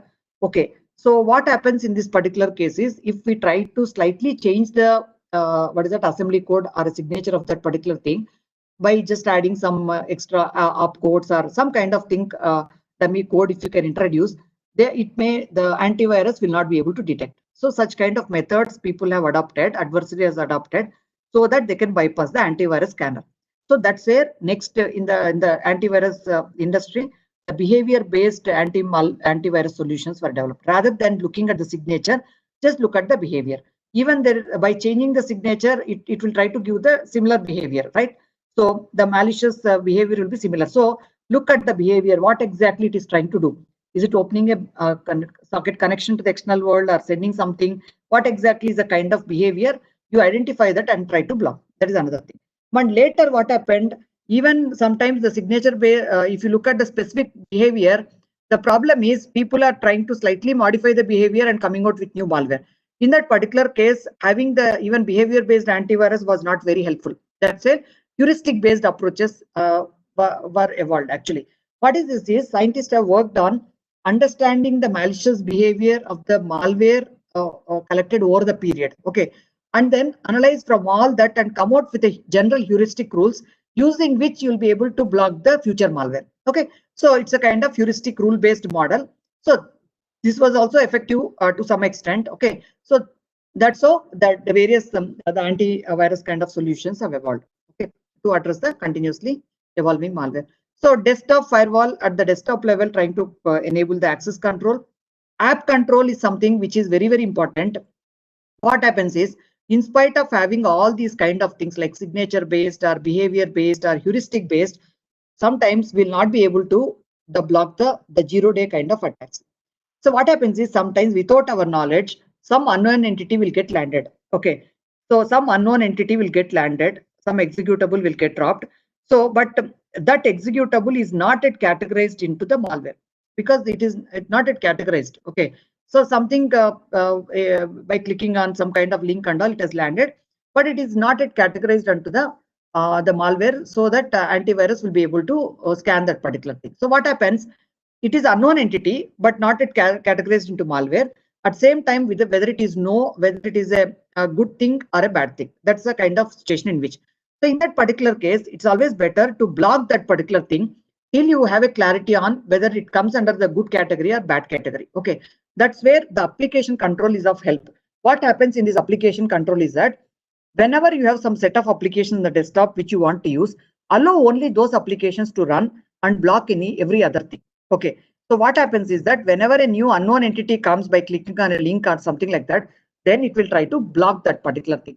Till it is categorized, it is not going to run that particular. That's how most of the cases, the 0-day attacks and other things can be blocked by using the app control.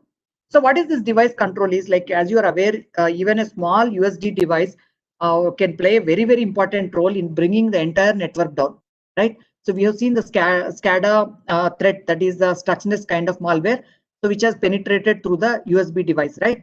So these devices play a very, very important role. So controlling the devices becomes very important. So by using the device control, we'll be able to control the devices. We'll say only these devices are allowed, these devices are blocked, and accordingly you can try to enforce and execute the policies in the network. Post intrusion detection, monitor the traffic at the end system. OS hardening at the kernel level, you try to enforce the policies. See, again, it depends on the environment. Sometimes the stringent policies can be enforced depending on the kind of applications, like critical infrastructure. If you talk about, we may go to the lowermost kernel levels and enforce it. Whereas a general office environment, IT environment, other things like the good endpoint security management would suffice. Okay. Whereas critical environment and strategic, we need to go for complete OS hardening at the kernel level. And also we need to have hardware root of trust, because see, any software module can be compromised, right? So what we do is that we can get the OS integrity verified through a hardware root of trust, that is called a trusted execution environment. Okay, so like that, depending on the requirement, criticality of the environment, we try to enforce the more security. Okay, so this is the kind of solutions which are developed over the period. Okay, now we talked about the cyber security. We talked about initially the problem in the present networks and the kind of threats which are evolving. Then we talked about what exactly kind of malicious behaviors are happening.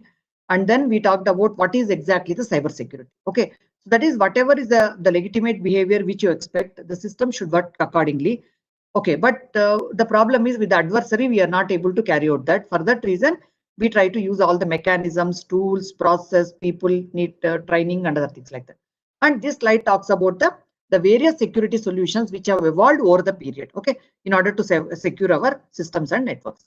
Okay, now what is actually the network security? Okay, so now we are a subset of cyber security is nothing but your network security. So now whenever you enable the transmission, or you can, when you make two people to communicate with each other over the network, okay, we need to provide the security. That's the requirement. Okay, that means over the network, when two entities are interacting with each other, we should enforce the security for this particular access. Across these two entities, we should be able to enable a secure transmission. So that is exactly called network security. Why do we need it? Why do we enforce the security for the transmission? The reason is there are so many threats. People may try to monitor your traffic, and they peep into the traffic, and they may steal the sensitive information, data going over the wire, or sometimes unauthorized people may try to behave as legitimate people. Like that, there are a lot of threats. Some people may try to modify the data over the wire. Like that, these are all the different issues. So that's why we need a network security. How you are going to provide that network security? So first we saw that what is the security, because reason we need to provide the secure transmission across two different entities over the wire or wireless. Okay, why we need it? There are so many threats through which the data may not received properly, or maybe legitimate people may involve in the communication. How do you provide this network security?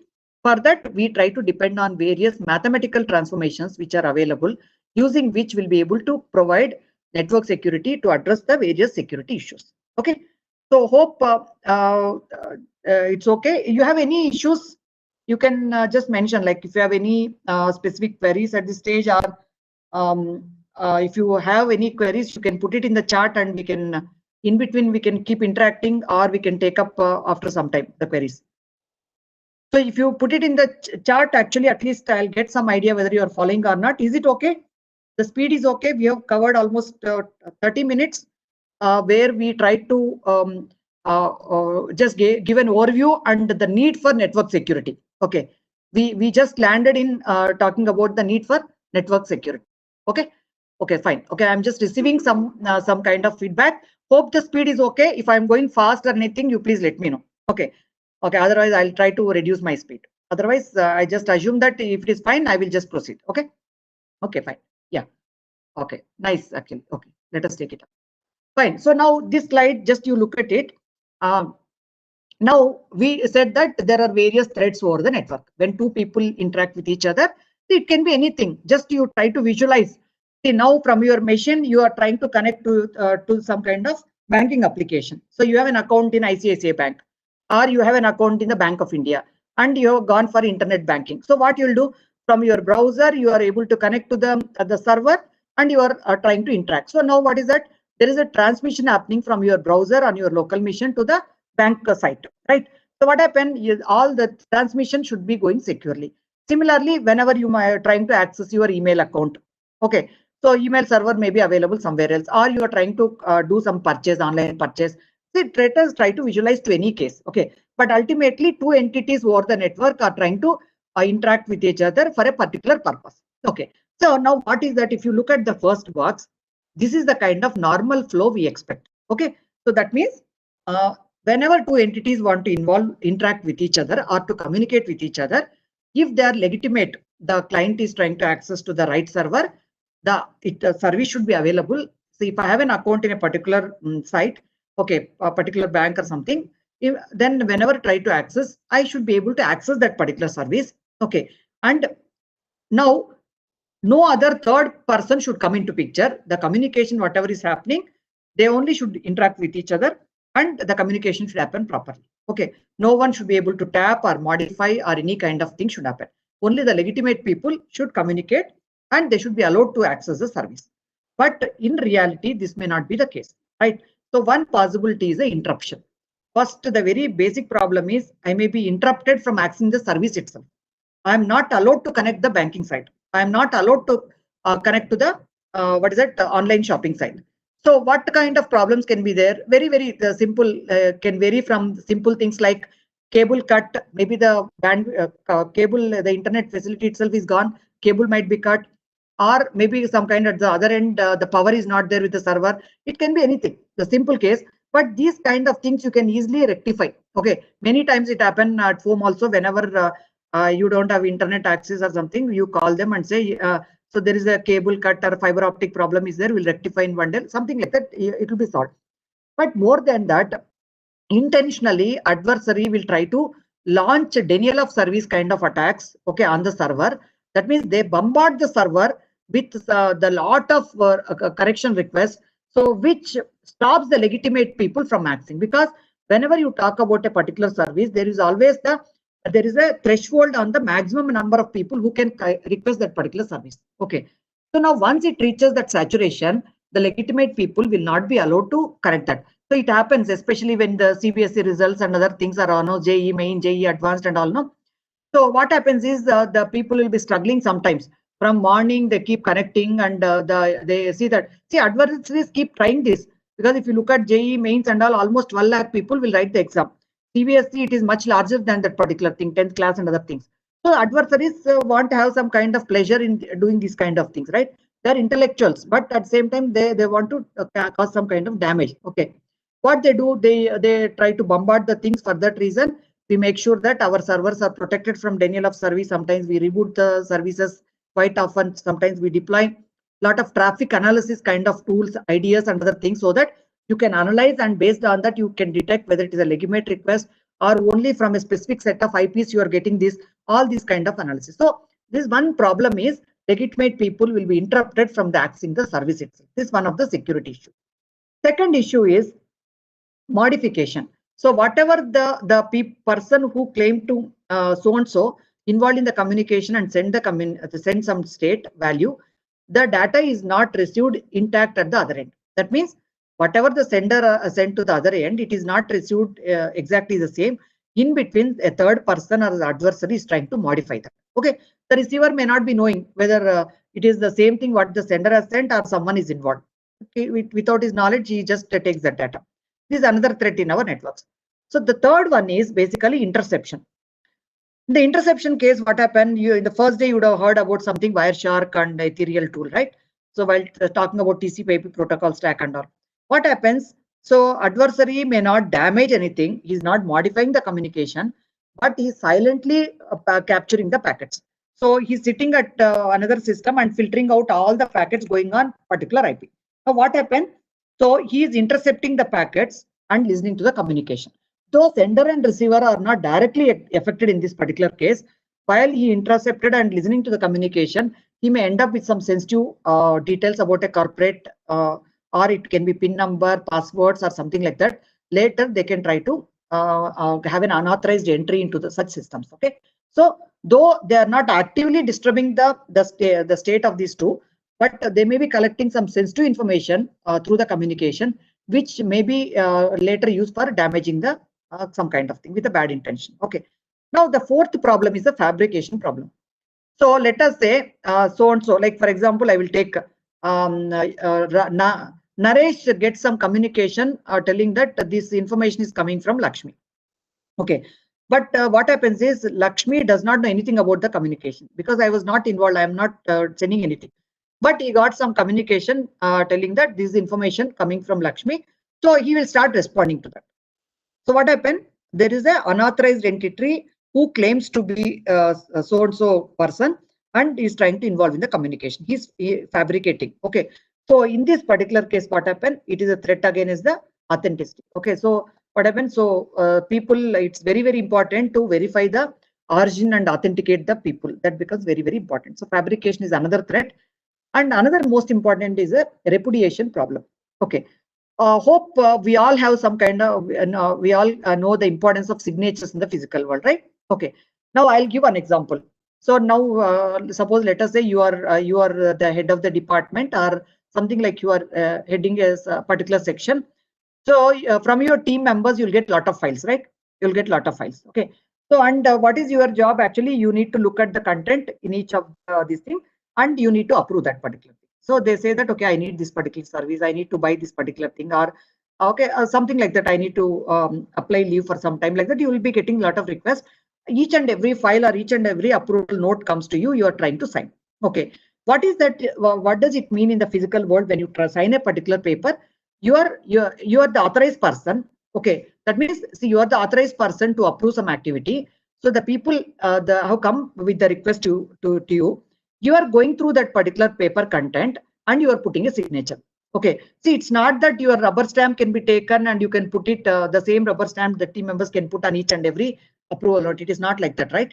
So the signature on each and every paper is very important, because you are going through the content of that particular paper or document, and you are agreeing to the content by putting a signature on that. If I have 100 requests like that, you have to look at each and every 100 requests, right? So that is the way. Tomorrow, if someone says that, tomorrow, if you say that I have not, I don't know about that, I never approved that particular paper, then your team members can come to you and say, no, sir, you have done this particular job at that point of time. See, your signature is there, like that. Okay. So that is the way you will be able to prove with the third party, telling that whether you are really involved in that communication or not. So in a similar kind of situation occurs even in the digital world also. So I might have sent a communication, or I might have received a communication, but tomorrow I may deny that I am not part of the communication. That is a repudiation problem. Okay, how do we address this? So similar to the way we have the signatures in the physical world, we need to have something called as a digital signatures, through which we will be able to address the repudiation problem.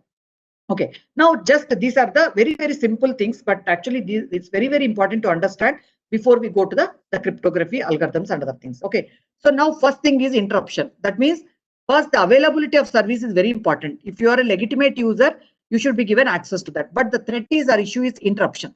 I may be stopped from that particular thing. Second one is the modification. So two people are involved in the communication. So whatever sender has sent, it is not intact, but in between a third person has come and modified. Okay, this is not the expected behavior in our networks. Third case is two people communicating over the wire or wireless, whatever it is, channel. Now third party is listening to the communication, which is another not the anticipated or the required behavior. Okay. The fourth case, unauthorized people are trying to claim themselves as some authorized people and involved in the communication. This is another threat. And the last one is a repudiation problem, where so sender or receiver may deny, telling that they were not part of the communication, though they are part of the communication. So in that case, we should have a proof we should have some kind of details available with us, through which we'll be able to prove whether they are involved in the communication or not. Okay. Now these are the typical security issues which we face in our networks. Okay. See, I am not addressing all the problems. I am just looking at two people or two entities interacting over the wire. In that case, what kind of security is required? That's the kind of the thing which we are trying to focus. Okay. So now, what are the requirements in our services? Security, availability of the service is very important. Integrity of the communication. That means whatever sender is trying to send, it should be intact at the other side. Okay. So in case if some changes and all happen, we should be able to detect the modification. Third, next one is the confidentiality. Whenever someone tries to intercept, they should not get anything out of it. Okay. So confidentiality of the communication is other than the authorized two entities, ends of the particular communication. No other person should be able to see what is going on. Authenticity. Okay, we should have authenticity of the people who are involved in the communication. Non-repudiation. That means we should be able to prove whether so and so is really involved in the communication and other things. Okay, these are the services which we require.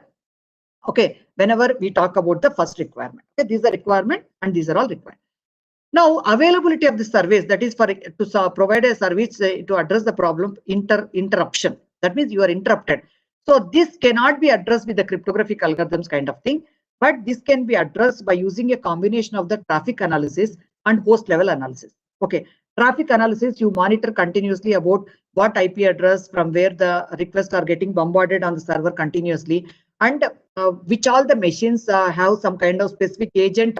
Okay, which is some kind of executable can exist on the end system, which is going to act like a bot or something like that, through which it is trying to bombard the things. Okay, like that, we need to carry out such kind of things to protect or to enable the availability. Okay, whereas integrity, confidentiality, authenticity, and non-repudiation, all these services can be provided by using the cryptographic algorithms. Okay, that means all these four network security services can be provided by the section of the mathematics, that is the cryptographic algorithms, through which we can provide all these four kind of things. Okay, so just see on the left hand side, we have something. Okay, confidentiality, integrity, authentication, and non-repudiation. These are the services we are trying to look in our networks to address the issues of interception, modification, then fabrication and repudiation. To address that, we need to enable this.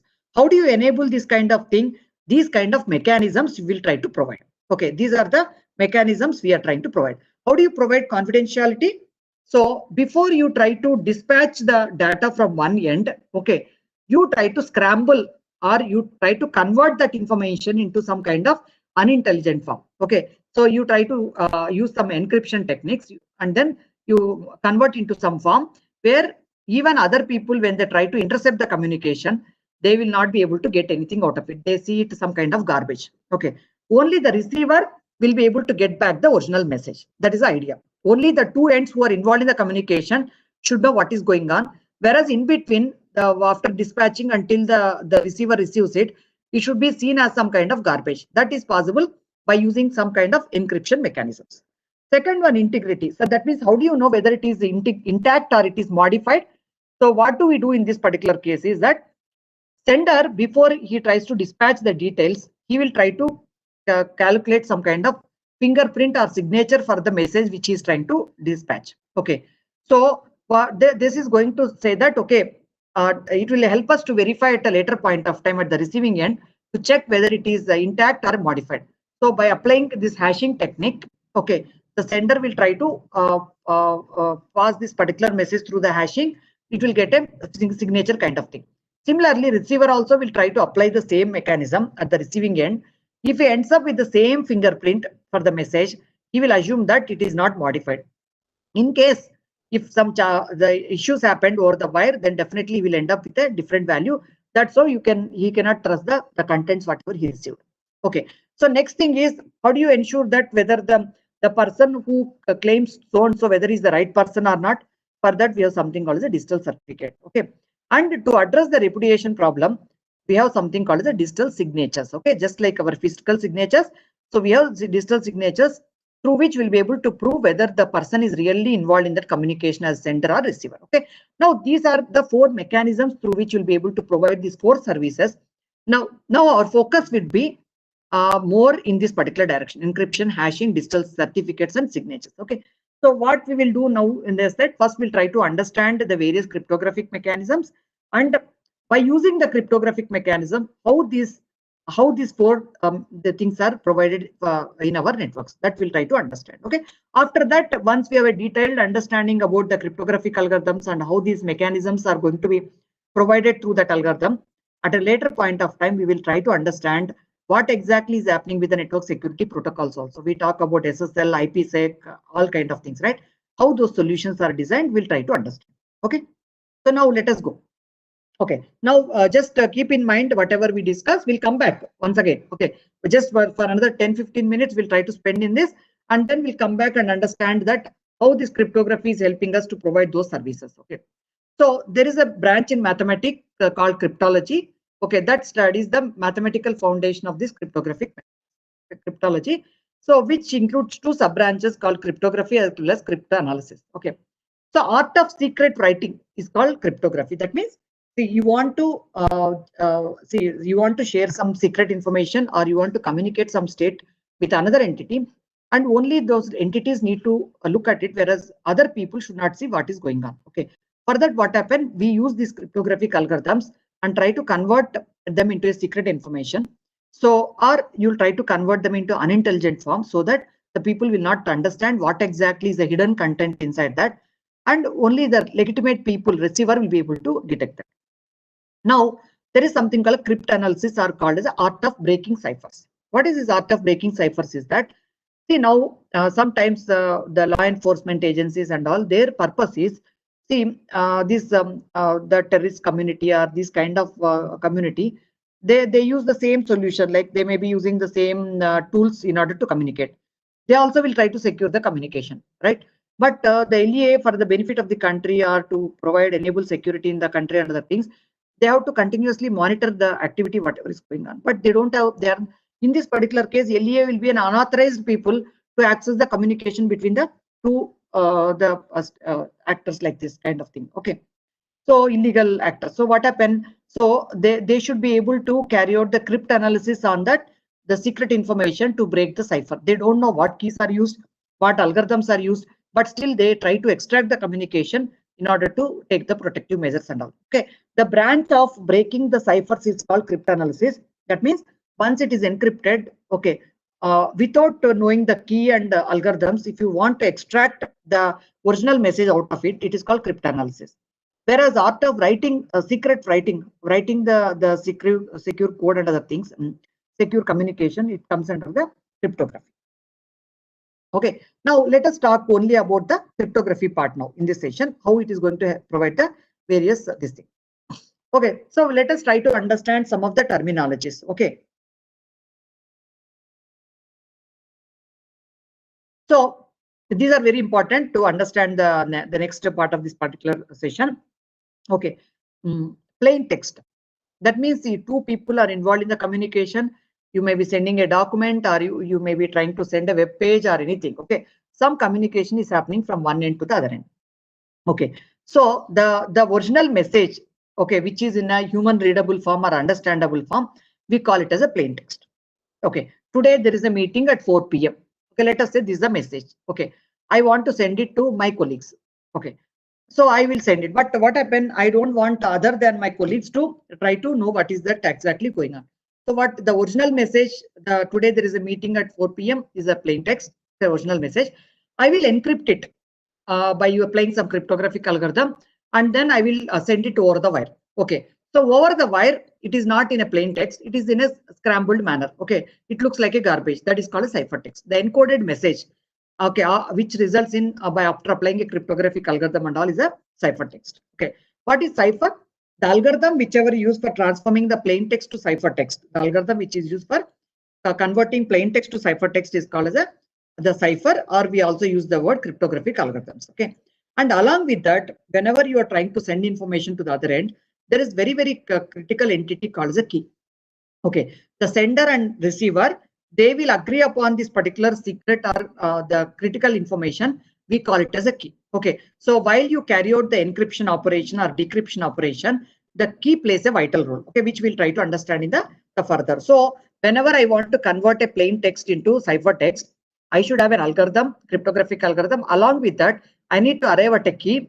Though, so the key as well as a plain text will be passed through the algorithm to get the ciphertext. Okay. The process of converting plain text into ciphertext, we call it as encryption or encipher. Recovering plain text from ciphertext is called as a decryption or decipher. Okay, recovering plain text from ciphertext is called decryption. Okay, study of encryption principles is called cryptography. Okay, or also called as the art of secret writing. Cryptanalysis is nothing but the study of principles or methods of deciphering ciphertext without knowing the key. Okay, so code breaking, that means if I am an authorized person for that activity, I will have the key with me and I know the algorithm. So I can, through the legitimate channel, I can try to get back my original plain text. Whereas if you are not part of that and without key and algorithm, if you are not trying to know, then you need to apply the cryptanalysis technique. So there is a mathematicians and other people, they keep working in this particular direction also to come out with the latest the ways of doing the cryptanalysis and all. The field of both cryptography and cryptanalysis combinedly called as a cryptology. Okay, some of the terminals which we use. See, generally these cryptographic algorithms are of three different types. Okay, first one is what is that? Secret key cryptography or symmetric key algorithms. Okay, public key cryptography or asymmetric key, and hash functions or hash algorithms. Okay, see, let us not go to the mathematics of this particular thing, but it's very important to understand just a general top level behavior of these algorithms and importance of these algorithms and what is the suitable key length. These kind of inputs are very important even for CISOs and the people who are managing the networks and other things. Okay, so then only we'll be able to say whether this particular solution is the right one or not. So at least to identify, we should have an understanding about this kind of thing. Okay, so three types are secret key cryptography or symmetric key, public key cryptography or asymmetric key, and the third one is a hash functions. Okay, let us try to understand. Okay, so secret key or symmetric key, there are two different types. Under that, actually, if you look at it, you would have heard about data encryption standard, DS algorithm, IDEA, that is called International Data Encryption Algorithm. Okay, advanced encryption standard, AES. These are some of the popular algorithms coming under this particular category, secret key or symmetric key. So DES was popular some 20 years back or so. So some 10-15 years back, IDEA was used, and presently everyone is talking about AES. Okay, AES and Blowfish and other things like that. See, we understand. We in a later slides we'll try to understand. So what is the importance of this? Why the prominence has come down? Why we are going for new algorithms and other things? Okay. And coming to the secret key, these algorithms are fast and ciphertext is secured through this particular thing. But the problem with these kind of things is that, see, I told about the key. Whenever you want to do the encryption or decryption, there is something key which has to be kept secret between the both ends, sender and receiver. So if by any chance, if the key is revealed, the system is going to get compromised. Okay. So this is the main problem. If in case if the key is compromised, the system will lose its relevance. Okay, that's a limitation. Otherwise, these algorithms are fast compared to the other type. Public key or asymmetric key, some of the noted or popular algorithms under this particular category are RSA algorithm, Diffie-Hellman key agreement protocol. Okay, like that. Okay, you have DSA and other things also. So like that, we have the different algorithms coming under this, which come under the public key. Okay, so here one advantage with this particular thing is there is nothing like a secret component key which has to be shared with the other end. Okay, here the key, there is something called the public key component available, which is widely distributable. I can give it to anyone. Okay, it's not that I have to give it only to the receiver. It is not like that. Public key can be given to everyone in the group with whom we want to have a communication. Okay, now there's no need to keep it secret. That's the advantage in this particular case. Okay, also this particular cryptography help to generate the digital signatures. See, secret key cryptographic algorithms help us to enable the confidentiality in our networks. Okay, whereas public key cryptographic algorithm, they enable confidentiality. At the same time, they also help to provide other services. Okay, authentication, that is in the terms of digital signatures and other things. Okay, though there are benefits of this, but the problem is these algorithms are slower when compared to secret key or symmetric key algorithms. Okay, so they are slower. So now we discussed about two types: secret key or symmetric key, public key or asymmetric key. And we try to see that what are the some popular algorithms coming under these categories, and also what are the advantages and disadvantages of this. Okay, now let us see how the confidentiality service is provided.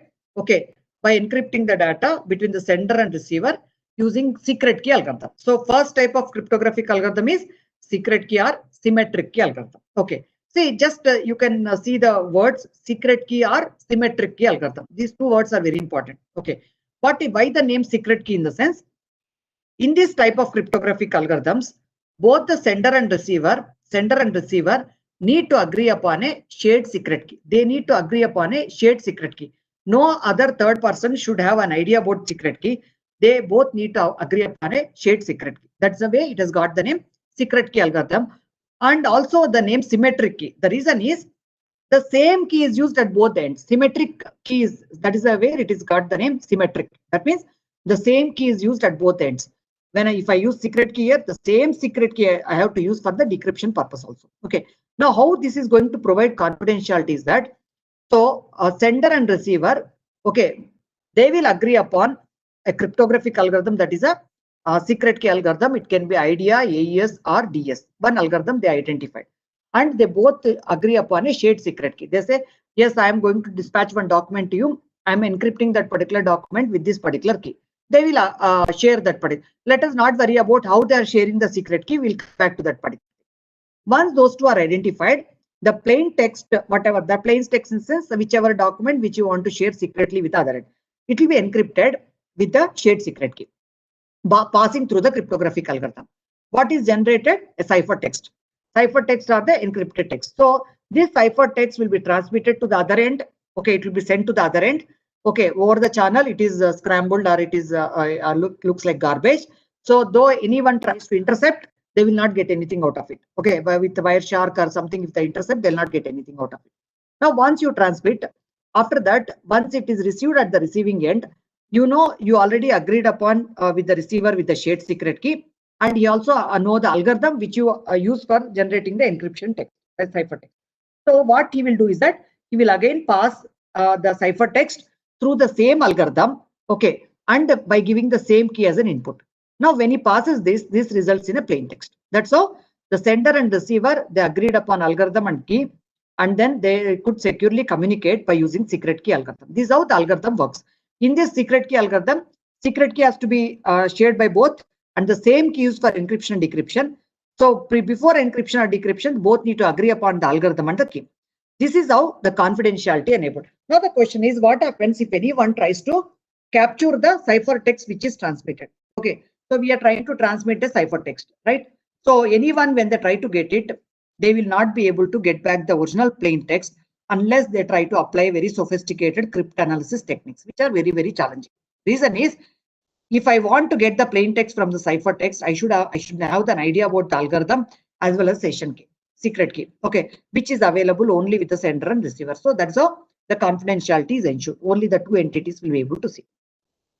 Again, the secret key algorithms are further categorized into two types: block cipher and the stream cipher. See, reason is, whenever you talk about online communication or any kind of this the communication, you may be communicating data in terms of files, raw data, which can be something like banking details, or it can be online shopping details, the data communication, or it can be the stream communication, which in terms of audio streaming or video streaming, like that. So what happens is, like, if I hold the data for more time in applying this kind of encryption algorithms and securing that, so the audio or video application behavior may get affected. Okay, you may not be able to see the constant deal across the frame so that you feel that animation effect and all, or the voice flow, proper voice flow and all. It may get affected. So in order to secure the communication, especially the streaming application communication, the different type of cryptographic algorithms are designed. They're called stream cipher. Whereas for the normal document encryption and bulk data going MBs of data which you want to store on secondary storage device and anything like that, encrypted file system, in all the cases we can go for a block cipher. What happens is, it will wait for a block of data to come, and then over the block of data the encryption will be applied. Okay, DES, IDS and other things come under that category. Well, a stream cipher will not wait for the entire block of coming from the frame, whether it's audio frame or stream. It will just character by character, it will quickly try to apply the encryption and then push it, so that quickly you can try to get back the original things and there are no delays, so that the application behavior will be affected. Okay, RC4, seal, and in GSM protocol also A51, like that, these all come under the stream ciphers. So this is just to give an idea about data encryption standard. Okay, so what is this data encryption standard is as I told you, this is one of the secret key or symmetric key cryptographic algorithm. See, let us not worry about the internal mathematical, but just have an idea about this top level would help. So this is based on some kind of structure created by the IBM scientist. Okay, it's called Feastel structure. Okay, so what happened? It has got multiple rounds of operations with the initial permutation and the final permutation. You can just see that in this DES there are 16 rounds of operations, which has got substitution box and XOR operations internally. Okay, substitution box and SR operation. But prior to that, there is an initial permutation and the final permutation, and also a swap operation. Now just let me tell you what is this. Now what happens is, data encryption standard comes under the block cipher category. That means always it will try to look for block of information to be encrypted. So what it will do is that whatever the data it is coming, it will try to take a 64-bit block, and then over that it is going to carry out this operation. So there is a, say, it will lead into one particular permutation out of that 64-bit. Okay, so resulting in out of 2 power 64, it will end up with one particular permutation out of that. And then afterwards, it will try to pass this particular thing through 16 rounds. Okay, so in each round, it will take another input, 48-bit sub key generated out of the key. I told you, key is something very important, shared secret key. From the 56-bit key, 56-bit is any cryptographic algorithm will have something, block cipher will have a block size, and also there is something called as the key size. That is the key length. Okay. So the key length helps you to identify the strength of the cryptographic algorithm also. As the key length is longer, then the algorithm is more secure. Okay, that we'll try to understand in the later slides. Okay. Now in this particular data encryption standard, so what is happening is that the input is always treated as 64-bit block. So the whatever the blocks are coming, they'll be passed through this particular operation. So it will pass through the initial permutation. After that, it will pass through 16 rounds of operations. In each round, there are something substitution, S box and XOR operations. So they will take sub-key. Now, there is something called as a sub-key generation algorithm. So from 56-bit key, 16 sub-keys will be generated out of it. Generate key is nothing but sub-key generation algorithm. These 16 sub-keys, each will be of 48-bit, okay, which will be passed as an argument to each of these round, okay. So like that, once it is done, it will try to swap the left 32-bit and right 32-bit and passes through the final permutation. And this is how it will result in a 64-bit output, which is encrypted. Okay, that is how this is going to do. Now, what happens for the decryption purposes? Decryption purpose is also exactly same. Okay, same 56-bit key has to be passed as an input. Now, instead of input, now the 44-bit output will be the block given to the decryption algorithm. Only difference lies in terms of how the subkeys are given. During the decryption operation, the subkeys will be given in the reverse order, like from K16 to K1. First round will get the K16 subkey, second round will get the K15, like that. Last round will get the K1. So once it is done, automatically we will end up with a, what is it? The decryption text, or a plain text you will get back. Okay, this is how the data encryption standard works. So all the block ciphers more or less will look as the same structure, fiscal structure, which will have multiple rounds having the SBox and the XOR operations, and the number of rounds and the key length and the block length will vary from one algorithm to the other one. Yeah, see, now people are asking some questions about some kind of bits are added. See, what happens is here internally, once again, if you look at it, after permutation, what happens is it will try to treat the 64-bit as a left 32 bits and right 32 bit. Okay, left, right 32 bit and right 32 bit along with this 48 bit together, the different operations will be carried out internally. Okay, and then it will again lead it to the 64-bit input further given to the next round. Okay, so from 64-bit will be taken as a key. From that, it will try to derive the values which are used internally in the various XOR and other operations. Okay, so there is something called a triple DES. See, now as I told you, the key length is very, very important. Okay, see, if someone tries to know the 56-bit key, it is not a difficult thing to know the plain text. The reason is, see, algorithm cannot be kept secret. So reason is, very few standard algorithms are there. Okay, see, it is not so easy for any person to design a new cryptographic algorithm in a week time or something like that. It is not possible. The reason is, see, they have to be designed thoroughly. The testing has to be happen. They have to kept in a testing period for some time. So once everyone agrees to that and there are no known vulnerabilities and it is kept in the testing period for longer years together, then only they'll come into the production or the usage. So for that reason, we have only limited number of cryptographic algorithms which are standard and which can be utilized in our systems. Okay, so for that reason, it is not possible to keep algorithm secret. So at some point of the time or the other, we will come to know the algorithm. What is that which we can keep secret is only the key. Okay, if we are telling that 56-bit is the key length, so generating 2 power 56, if you are able to do in a 1 hour time or something, so then within 1 hour, you can say that we are able to detect the key and you can break the system, right? Try that. So the key length becomes very, very. So with the evolution of the computing infrastructure and more computational power is generated. Okay, so we need to worry about the key length. Okay, so 56-bit in the present scenario is no longer valid. Okay, even see some 15 years back we used to refer to 128-bit key. Now 128-bit keys is also not valid. 256 and 512 are supposed to be the reasonably good key lengths in our present systems. Okay, so now you just have a visit to the ICICI.com or some kind of banking site like that. You look at it, they'll say all the entire communication is enabled with SSL with 256-bit key, like that. They put it in the security section so that gives confidence to the customers in using that particular system. Okay, so the key lengths are very, very important.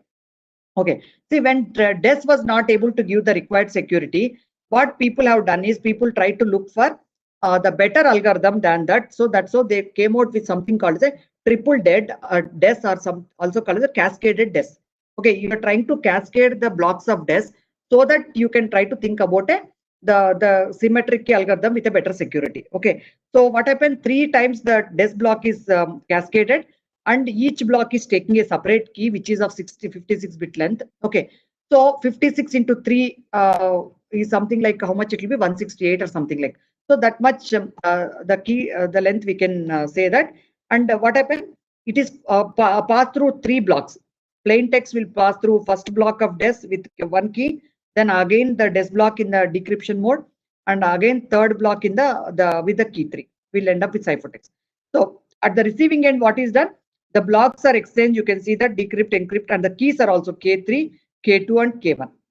Okay, so you'll get, so though this was popular and even the present algorithms many people are trying to use in the packages, but the problem is it adds a lot of overhead. Okay, because it is not designed from the scratch towards designing a new algorithm, but it is a existing algorithm is used and cascaded. Okay, so that's all, but definitely it is providing better security than the DES algorithm.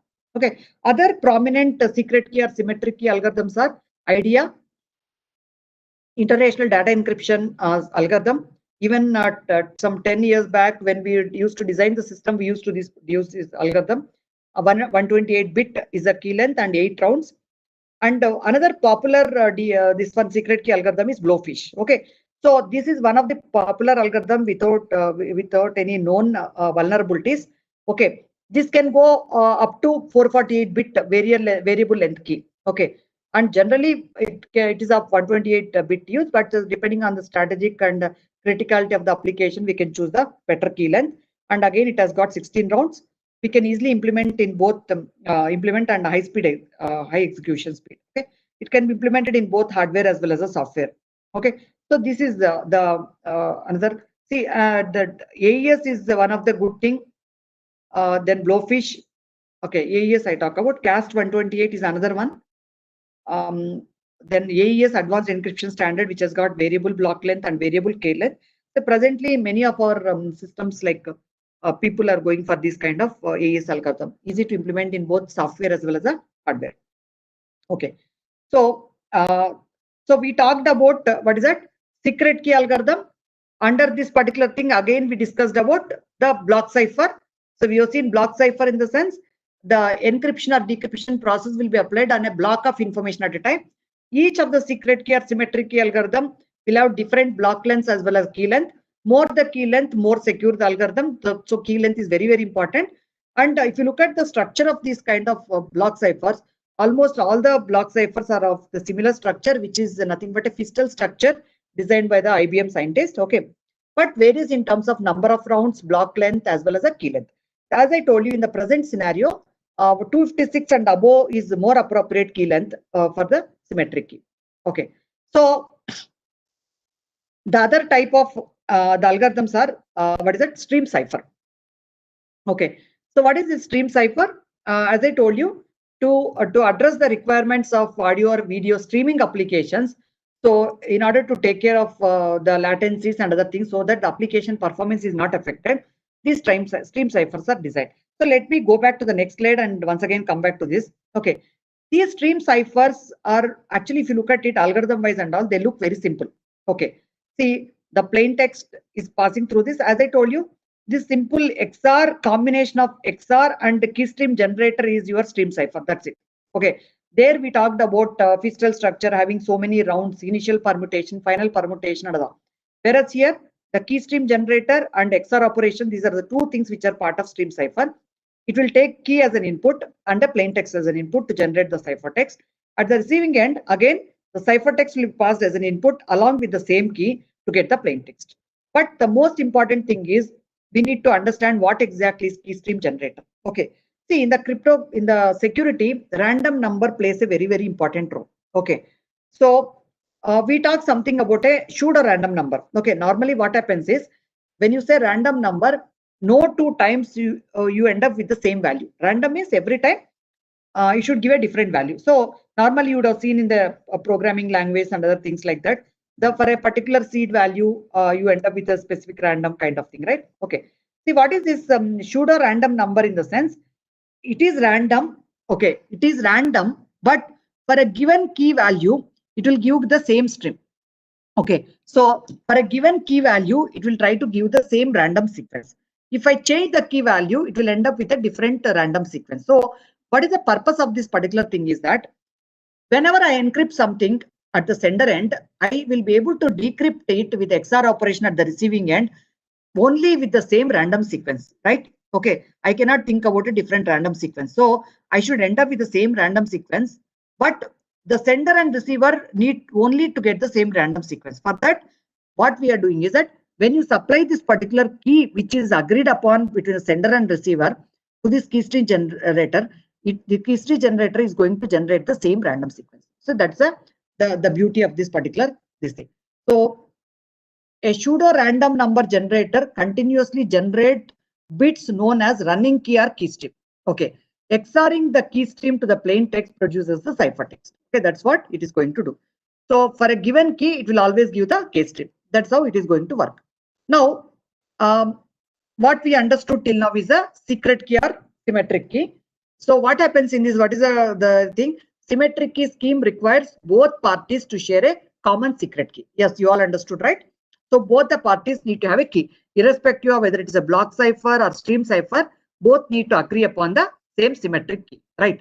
So what is the problem? Is issue is how do you securely distribute this particular key? See, if you analyze carefully, key distribution is again a same problem. We are ending up with the same thing. How you transmit some information secretly with the other end? That is the problem. Okay, again for key distribution also you are ending up with the same problem. Only difference is key is a small value when compared to the actual bulk data which you are trying to transmit. Okay, so 10 minutes break. Okay, participants are requesting. Okay, fine, right. So just I'll complete this particular slide and give a break. Okay. So now the question is, how do you issue is how do you securely distribute this particular key? This is the thing. Often secure systems fail due to the break in the key distribution scheme. See, you would have designed very good algorithm, secret key algorithm, and very long key. Okay, but the key distribution mechanism is very poor. Okay, it's not the proper. Then definitely when people are able to get the key, system can be broken. Okay, very easily. So what we have discussed till now is that what initially we started with what is the present threat in our computer networks. Then we tried to look at what is exactly we are looking for under cyber security. Then we talked about whatever the various solutions which we deploy at the gateway level and at the endpoint level.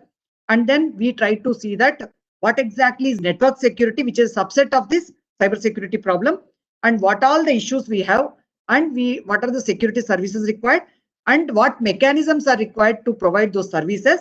And later we landed in cryptographic algorithms because those mechanisms are provided only through cryptographic mechanisms. And while studying the cryptographic mechanism, we understood that there are three types: symmetric or secret key, public key or asymmetric key, and hash functions. So by using, we try to understand that symmetric or secret key, again, they're divided into two types, block ciphers and stream ciphers, which are meant for the different types of applications, depending on whether it is streaming or bulk data applications like that. Okay. So we discussed in detail about symmetric or secret key algorithm and how confidentiality is enabled. But we also understood that because the secret key has to be shared across the two entities, so we may end up in some kind of problem because if it is not securely distributed. So even a very powerful systems with a very lengthy key, where they may get broken because of the key distribution. Okay. So as you wanted, like we'll take a break for 10 minutes. Okay. I think we'll come back by sharp at 3:25. I think it should not take more time. I think just 3:25 or 3:28, you please come back because I need to cover a lot of things. Hope you are able to understand. So in case you have any issues, you please let me know. So in case you have any issues, you can just let me know. Naresh, is it okay? Yes, ma'am. Yes. Okay. Yeah, so we can give break up to 3:25 or maybe slightly more, right? Yes. Yeah. Okay.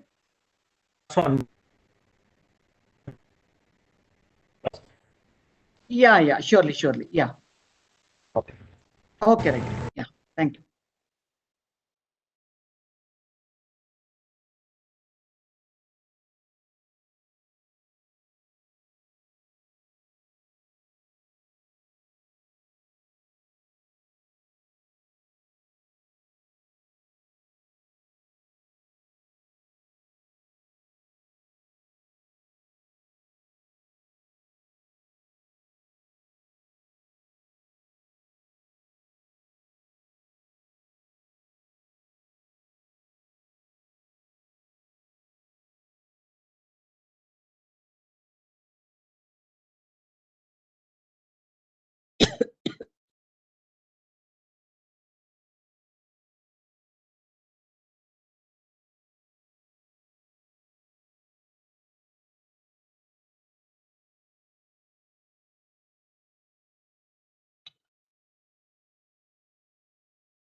So shall we continue the session?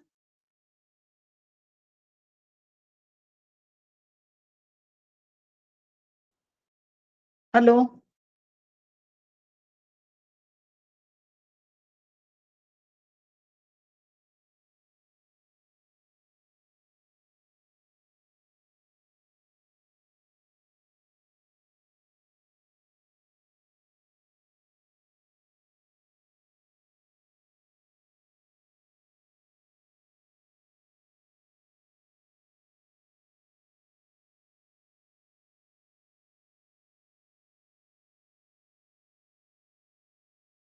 Okay, we'll continue the session. Okay, so there was some question on what exactly is A51 under the GSM.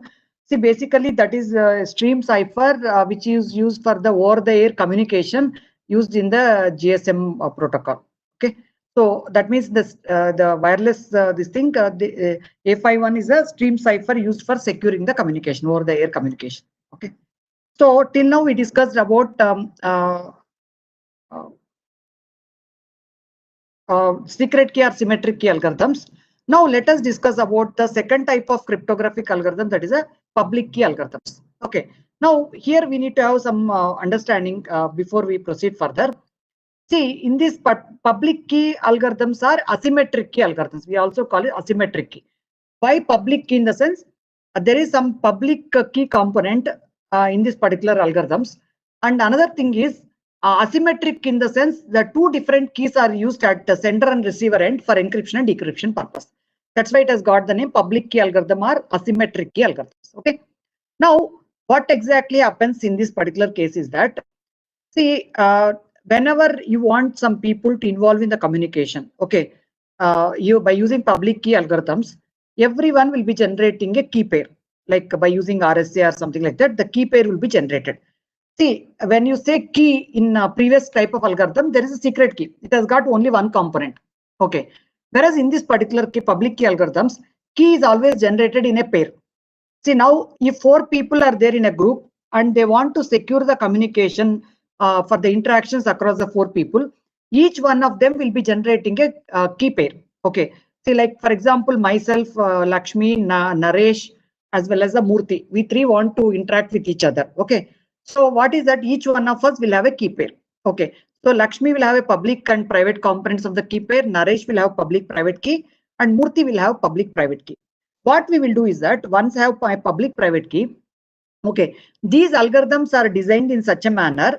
So if a public private key is generated, okay, for a particular entity like Lakshmi, Naresh or someone. So if public key is used for encryption purpose, the decryption can be done with the corresponding private key. That's how these algorithms are designed. Similarly, if private key is used for encryption purpose, it can be decrypted with the public key of the corresponding key pair. That is how these things are designed. Okay. Now, each one of us has got a public private key pair. What we will do is that we will share our public key with all other people in the group. Like Lakshmi generated public private key. Private key, I will keep it with me only. No one will be knowing that what is private key. I will not share with anyone. Whereas my public key, I will share with all other people which I want to have a secure communication. Similarly, Murthy will be holding his private key with him, will not be known to other people, whereas his public key will share with all other people. Similarly, Naresh will be holding his private key and sharing the public key. Now, if you look at it, at the sender end, if you analyze carefully, he will have all the public keys of all people in that particular group, but he will have only the private key of his own. Okay, so that's in one different color, all other things. Okay, this is the way it is available. So like I will have the public keys of Murthy, Naresh and my public key along with my private key. So like that, similarly Naresh as well as Murthy. Okay, this is the way the keys are maintained in the public key cryptography. Now the question is how the confidentiality is provided by using this particular cryptographic algorithm. Okay, so here I told you there is nothing like a secret key. That means you need not share with the other end. Okay, only thing what you are trying to share is the public key. Okay, and how these algorithms are designed, when a key is generated in a pair, okay, like Lakshmi has got public private key pair, Naresh has got public private key pair, Murthy has got public private key pair. In a pair, if I use public key for encryption purpose, I can decrypt it with the corresponding private key. Similarly, if I use the private key for encryption, I can decrypt it with the corresponding public key. That is how these things are designed. Now, let me take one example. So I want to send some document confidentially to Naresh. Only Naresh has to receive this. No one else should be able to receive this. Okay. So this is the kind of service I am expecting in my network. And how do I do it with a public key algorithm? Just you analyze carefully. What I'm telling is I want to send something encrypted and send something to the other end, so that Naresh alone will be able to retrieve, see that what is going on. How do I use the public key algorithm for this particular thing? See, what key has to be used for encryption, what key has to be used for decryption. This has to be properly understood. Now, if you analyze carefully, the private key of Naresh is the only component which is available only with Naresh, not with anyone else, right? Private key component of key pair generated by Naresh is available only with Naresh, not with anyone else. So if I try to encrypt the information in such a manner that only Naresh will be able to decrypt with the private key, then definitely I can enforce the confidentiality, right? So that means Naren alone should be able to decrypt with his private key. No one else should be able to decrypt. So then in that case, what is the key with which I have to encrypt? I have to encrypt with the public key of Naresh. So I have a keychain in which I am holding the public keys of all people. I will just pick the public key of Naresh and then encrypt the document. Okay. Now, if I encrypt with the public key of Naresh, it can be decrypted only with the corresponding private key, which is available only with Naresh. So that is how, by encrypting with the receiver's public key, you will be able to enable the confidentiality. Even if Murthy tries to sniff the communication and look for the document, he will not be able to decrypt it because it can be done only with the private key of Naresh, not with the private key of Murthy. Okay, because the pair is such a manner that if you generate a key pair, public key is used for encryption, you can decrypt with the private key. That's of the corresponding key pair. Okay, so that is how it is going to be done. So just look at it. So in the public key cryptography, we have two types of keys, public as well as a private key. And what is that? We see not only confidentiality, this can be used for other service also, authentication, key distribution and all that we will try to discuss. Digital signatures, all these kind of things can be done with the public key cryptography. Is very flexible. It has got more benefits than the symmetric key. So it is slow compared to the symmetric algorithm. So it has got two keys that you understood, right? So, and it is used for confidentiality, authentication and the key distribution. How do you provide confidentiality, which we discussed just now? The sender encrypts the document or the plain text using public key of the receiver. only receiver can decrypt the cipher message with his private key. So receiver alone will be able to decrypt with his private key. Okay. Now, one of the popular public key cryptographic algorithm is RSA. Okay. Just I will explain briefly about the mathematical part of this. So what happens in this case is initially two large prime numbers are selected. Okay. And you take a product of that n, which is the product of these two large number. And also you have another auxiliary function phi of n, which is nothing but p minus 1 and q minus 1. Okay. So it is again based on the modulus arithmetic. So what you will do is that select an integer a, which is relative prime to phi of n. Okay. E, which is a relative prime to the phi of n. That means there is no common factor across this e and phi of n. Okay. So once e is selected, the greatest common divisible or something GCD is 1 for these two. Once this is selected, then what we are doing is we are trying to take a multiplicative inverse of d, which is nothing but e power minus 1 mod phi of n. Okay. So once d and e are arrived at, e comma n is announced as a public key. The corresponding multiplicative inverse will become the private key, so that which helps in the decryption purpose. Okay. So e comma n will be displayed or given to the people as public key, whereas d is kept as secret. Now, if you analyze carefully, only part of the private key is kept as secret. N is a common factor. N is known already, right? Because public key you are sharing with everyone. So the private key d is only the part of the private key is basically the secret. Now the how the encryption happens, m is a plain text message to the power e mod n will lead to the e is nothing but e comma n is your public key, which will result in ciphertext. Once ciphertext is received, at the receiving end d is kept secret, right? C to the power of d mod n will result the original message. Now what is the strength of RSA is that breaking this n into two, factorizing this n into these unique two prime numbers is a complex. Okay, though you know the e value, n value, okay, only thing what is not known is d value. Okay, so how do you what is the difficulty in getting that d is basically unless you know the combination of these two prime numbers, factors of this particular n, you will not be able to get phi of n, and if you don't know the phi of n, you will not be able to get the d value. So this is where the complexity lies in the RSA. Okay, factoring this n, which is a combination of two large prime numbers, okay, identifying those unique combination of factors of this n, okay, is the complexity in this particular case. So the strength of cryptographic algorithms, okay, lies in the key length. Okay, key length plays a vital role in cryptography. Key can be broken by brute force attack. That means trying to identify all combinations. For 32-bit key, maximum possible combinations is 2 per 32. Okay, so within no time, if you have a reasonably good workstation, you can within no time you will be able to generate that. So the key size is very, very crucial. Symmetric algorithm key size currently used are 256 bits and above. Okay, you understand? You see, this is very important. Though we are not going to design the algorithms and other things, whenever you use the systems, we need to look at the length of the key length.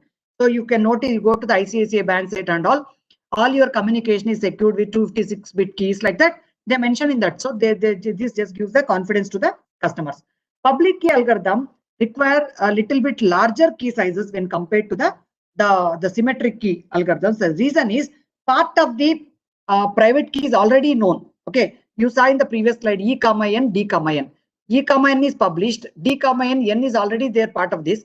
So d is only part of the private key has to be. So for that reason, generally the public key lengths are larger. Okay, 2048 bits and above are more safer in case of the public key algorithms. Okay, so we discussed about how we can provide confidentiality by using public key algorithm in the previous slide, where what we are trying to do is that the sender can try to encrypt with the receiver's public key, so that receiver alone will be able to decrypt with the private key. So no one else will be able to see the communication. Okay, but this is more flexible. These public key algorithms are more flexible compared to the symmetric. They will also help you to authenticate the sender. Okay, whether it is really coming from this particular person or not. Okay, I can verify the authenticity of the sender by using the same type of public key cryptographic algorithms, especially in computing the digital signatures. That we will try to understand now. Okay, so what is that? By encrypting the initial message, with the private key, I think there was some kind of, okay, we'll come back to that. Okay. So why the others will not be able to do or something like that was the question. See, others will not be able to do in this particular case is that, see, when I say I'm encrypting, I gave an example. Lakshmi is trying to send it to Naresh. Okay. So Naresh has a public private key pair. Okay. So Naresh public private key pair, if a public key component of the key pair is used for encryption, through private key, you'll be able to decrypt. Okay. For that reason, what I am doing, Lakshmi will be encrypting with the public key of Naresh, which is available with me because it is already shared by Naresh. Okay. So for that reason, I will encrypt with the public key of Naresh and send it. See, though if other people like Murthy or some other people try to intercept the communication, they will not be able to get back the original message because it can be decrypted only with the corresponding private key. Okay, which is available only with the Naresh. So that is the reason Naresh alone will be able to do it. Okay, so this is about the this thing. Now coming to this particular thing, how authenticity is provided. Okay, so what happened is now let us say Naresh is expecting some communication from me. He is expecting some document from me. See, more than confidentiality, what he is looking for is that he want to make sure that whether it is Lakshmi only sending this document or not. Okay, it may happen that someone may try to behave like Lakshmi and then try to send the communication. He need to have a proof that whether it is initiated only by Lakshmi or not. Okay, for that what can be done is the sender can utilize the private key for doing this encryption or something, some kind of thing can be done at the sender end, so that that item can be used to prove whether it is really initiated by Lakshmi or not, because private component at the sender end will be available only with that entity, not with anyone else. Okay, so by using the private key of the sender or a owner, we'll be able to verify whether it is coming from the same person or not. We'll try to come back to this particular thing, how the authentication and all is done in the digital signatures by using the public key algorithms. Okay, and see, in the previous slide, in the previous slides, especially while we were discussing about a symmetric key algorithm, what we told is that one limitation with the symmetric key algorithm is that securing the key distribution is the problem. How do we share the secret key with the other end? Okay, but the advantage with the symmetric key algorithms is that they are very secure. They are fast compared to public key algorithms. So I want to depend only on symmetric key algorithm for bulk transmission. But my limitation is sharing the key. So for that reason, normally what we do is that we use a combination. Okay, so I will depend on public key algorithm for sharing the session key or secret key with the other end. Once the secret key is established across the two ends, then I will depend on the symmetric or secret key for transmitting the bulk encryption. Okay, so what will is session key is actually the data which I want to move to the other end. I will try to encrypt with the public key of the receiver, just like a confidentiality service only. But I'm using it for the key exchange in the symmetric key algorithm. Okay, once the session key is established, okay, session key would be encrypted. Because it's a small component, we are not worried much about the speed of this. But flexibility is important. There is no key distribution option in the symmetric key. For that, I am depending on this. Once the session key is set up across these two, then actually the sender can try to use this, sender and receiver can use this particular key for encrypting the bulk data using the symmetric key algorithm. Okay, so that is the reason normally we use a combination of these two. So one of the popular, the public key algorithm which is used for key management is a Diffie-Hellman key exchange. Okay, so I want to set up a secret key across two different ends by having some public component and by having some private component. Okay, so it enables two users to exchange a secret key securely that can be used for subsequent encryption of messages. Okay, so which can be used. So Diffie-Hellman, how it is going to work is there is a prime number and it's called as a primitive root and a generator. What is this generator? Is generator or primitive root A is that? So if you look at A power some number which is less than this prime number modulus the prime number, no, it will always lead a unique set of numbers falling in the range 1 to -1 in some permutation. Okay, so that is the basics of mathematics. This principle is used in this particular case. So just have a look at it. Okay, with the graphics we'll try to explain this. So Diffie-Hellman key exchange, how it is going to work is that two users, user A and user B, okay, they initially agree upon this primitive root, prime number P and primitive root or alpha or generator, we call it as. These two are initially agreed upon between the two. Okay, it may be passing through the unsecure channel also. Okay, later each one of these users will try to generate a local private value. X is local to user A. It is known locally generated random number. It will not be shared with anyone else. Similarly, Y is generated by user B. Okay. By using all these three components, we want to establish a shared secret key across the two. Okay. Okay. So how it is done, we will try to understand here. How this is done, we will try to understand this particular thing. So how it is done is that, just have a look at it. See, now in the public key cryptographic algorithm, we have something public key which is shared, and there is something private which is kept as secret, right? Now we are computing the public key. What is that public key computed by A is that PK1 is a private public key computed. Just see the generator or primitive root to the power this local secret value, random value X mod P. Okay, private value X is a private, alpha power X mod P is a public key. So you end up with PK1 value. Similarly, user B also generates locally the public key to be shared with user A by using both initially shared values and also the private local value, alpha power Y mod P, which results in PK2.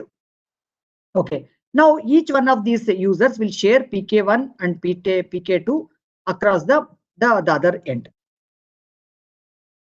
Now, once the PK1 is received by user B, just have a look at this. PK1 is received by user B. One more time, the modulus operation is done. PK1 to the power Y mod P. See, if you analyze what is PK1, alpha power X mod P is a PK1. To the whole Y mod P is the operation done at this particular end. So if you analyze, it is something like alpha XY mod P is the resultant value.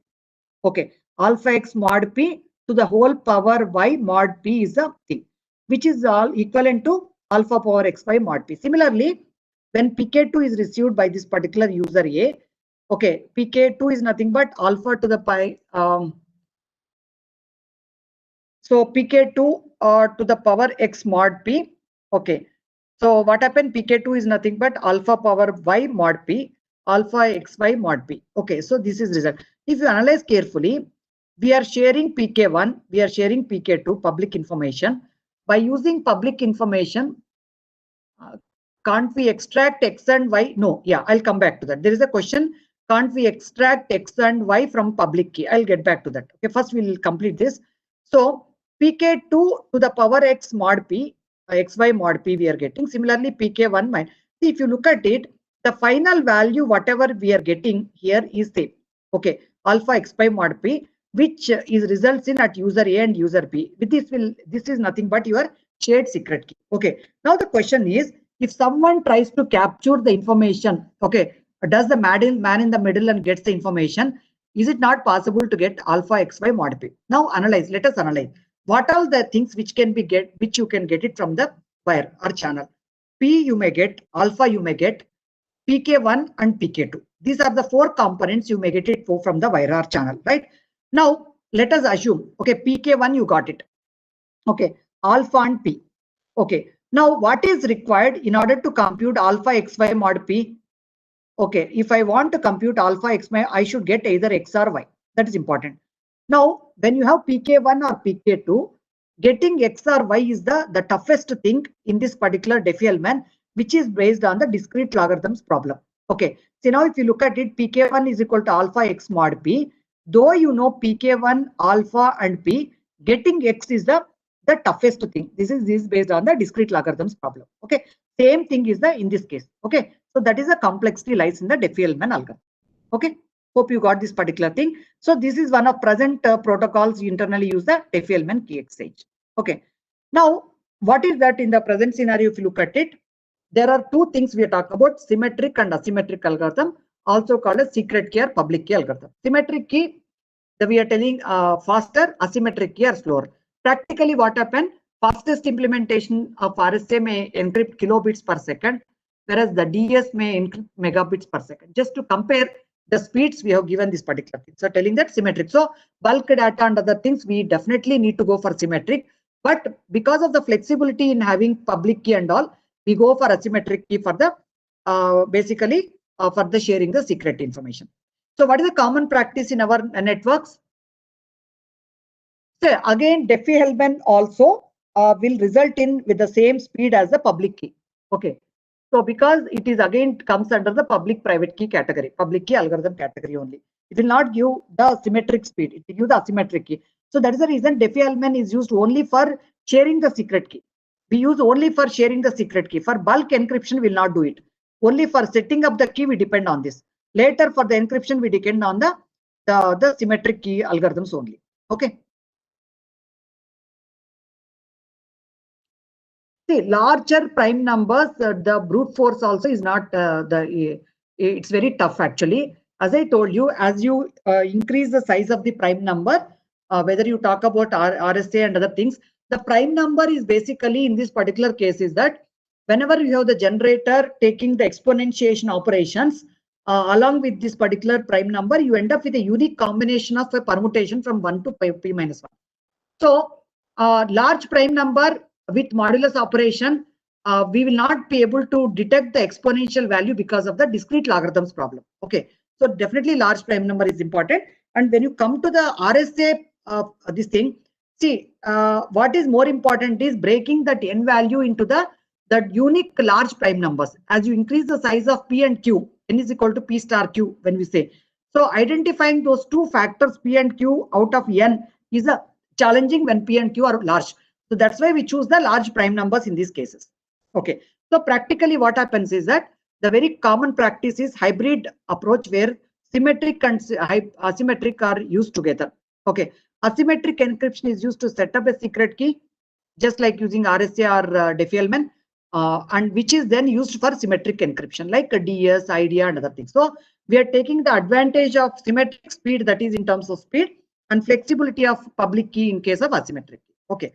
Now, till now we discussed in detail about public key cryptographic algorithms and secret key cryptographic algorithms and the types of algorithms and what kind of services they provide. As I told you, both the types of cryptographic algorithms, they provide confidentiality service by encrypting it. Okay. And along with the confidentiality, a public key cryptographic algorithm will also be able to help you out in identifying and authenticating the origin or the owner, because there is some component of private key which is available only with a specific entity. Okay, so by using that we'll be able to do, and in the further slides we'll be able to understand more details about digital signature also. But before going to that, let us try to understand what is integrity service and how the third type of cryptographic algorithms are able to provide this integrity service. Okay, okay. So encryption protects only against passive attacks. What does it mean? Encryption protects only against passive attack is that, see, someone is silently listening to the communication, right? Okay, they are not disturbing. They are just silently listening, intercepting with a Wireshark like that, and then listening to the communication. If you encrypt the communication, though they tap the communication, they will not get anything out of it because we scrambled it with the cryptographic algorithm, right? So it will provide. But if someone, though I don't get anything out of it, I will try to disturb the scrambled information over the wire. That means I'm actively trying to modify that. This is a kind of active attack where people try to modify the actual communication. Such things cannot be detected by encryption. Encryption just scrambles it so that it will try to convert into unintelligent form so that unauthorized people will not get anything when they try to tap the communication. But if someone tries to disturb the communication, though I don't get any benefit out of it, I will try to disturb the communication, which is nothing but an active attack. So such attacks cannot be addressed with the encryption. For that, we depend on something called as a hash functions. What we do is that at the sending end, we will try to keep track whether it is intact or modified by using a third type of cryptographic algorithms called hash functions. What do we do is that a message digest or a fingerprint or a signature, we can use the word message digest or called as a fingerprint is computed, which is appended to the message. I want to make sure that whether the message is intact or modified over the wire. Okay, what I do, I'll pass that particular message through a hash function, which will give a specific digest or a fingerprint. That means for this particular message, this is a fingerprint. Okay, over the wire, if some changes happen to that particular message, at the receiving end, when you pass through a message through the same hash function, if it results in with the same message digest, then we can assume that it is not modified. Whereas if it results in a different message digest, then we can definitely understand that it is modified, it is not intact. Okay, so that is how we'll be able to detect whether it is the integrity is safeguarded or not. Okay, for that we depend on this functions called hash functions. So what these functions do is they'll map any size data to a fixed size. See, message in the sense it can be a simple one-liner, or it can be the file or a large web size. It can be anything. Okay, so variable size data, when you pass it, it will try to give it to a fixed length value. Okay, so and for node to input messages even with a slight change of one character, you may end up with the same value. Okay, that will always result in a different value. Okay, so h of x is a x and n are the integers where say it's a simple modulus one. This is one of the hash function, but cryptographic hash functions are very, very powerful. Just to understand the hashing part, we are using this particular thing. Okay, so what happens is, just look at it. H of x is equal to x modulus n. N, you select some large prime number. Okay, so what happens? X is the input message. Suppose if I give let us say n is 10. Okay, my input x value is 322, 332 or 22, like that, variable length, but always the remainder will be a fixed value lying from 0 to 9, that is, or 0 to n minus 1. Okay, so but in reality what is expected is a hash function should be powerful, that no two given x values can result in the same output value. That's the requirement. But if I take a simple hash function with a mod 10 and all, I always end up 22, 2, 32, all will lead when I pass to modulus 10, all will give the same 2 as a reminder. But my cryptographic hash functions are very, very powerful, where no two messages will lead to the same value. That is, there are no collisions. Okay, again, see, with the evolution, when people find the hash functions vulnerable, the new developments happen, new algorithms will be designed, all these things will happen. Okay, so h is a function that map any size data to a fixed size. Okay, and these are one way. Cryptographic hash functions are very complex, and they are one way. That means once you get the message digest, there is no deterministic algorithm which can give me my original message. Okay, I have a message digest or a fingerprint. From that, there is no way to you can go back and get the original message. Okay, and for a two different input messages, even if there is a slight change in one character or more than that, you always end up with a different the value. That's how you'll be able to identify the modifications over the while. Okay, this I've just taken from the Wikipedia where it talks about this particular thing. See, just see in the pink color box is nothing but a fixed size message digest. Irrespective of whatever is the input size, for a particular cryptographic hash function, it will always give the ssame message size. Okay, see, SHA-1 will give something, MD5 will give 128 or something like that. SHA-256 always gives the message digest which is of 256 bit, like that. Okay, so in this case, I am passing through one cryptographic hash function, an input message. Always it results in with the same sized message digest or a fingerprint. Okay, if you notice that the input is varying. In first case, only one in small word. Second case, second and third boxes, if you see that there is only one change of one character, OVER and OVUR. But if you see that output digest there is a drastic change in the output. Okay, so there's altogether a different digest. See, just because there is only one character change the input, the digest is not similar, altogether different. This is called avalanche effect. Okay, even a small change in the data results in a significant change in the output. Okay, so like that. So this just gives some idea about the hash. So secure hash algorithms which were used some time back, now it is it is found vulnerable and we are not using it. It will generate 160-bit input message digest. Okay, so it will take the input message as 512-bit blocks, and to make it as a multiples of that, it will do the padding and other things like that, so that it will after performing the hashing operation, it will try to result in with a 160-bit message digest.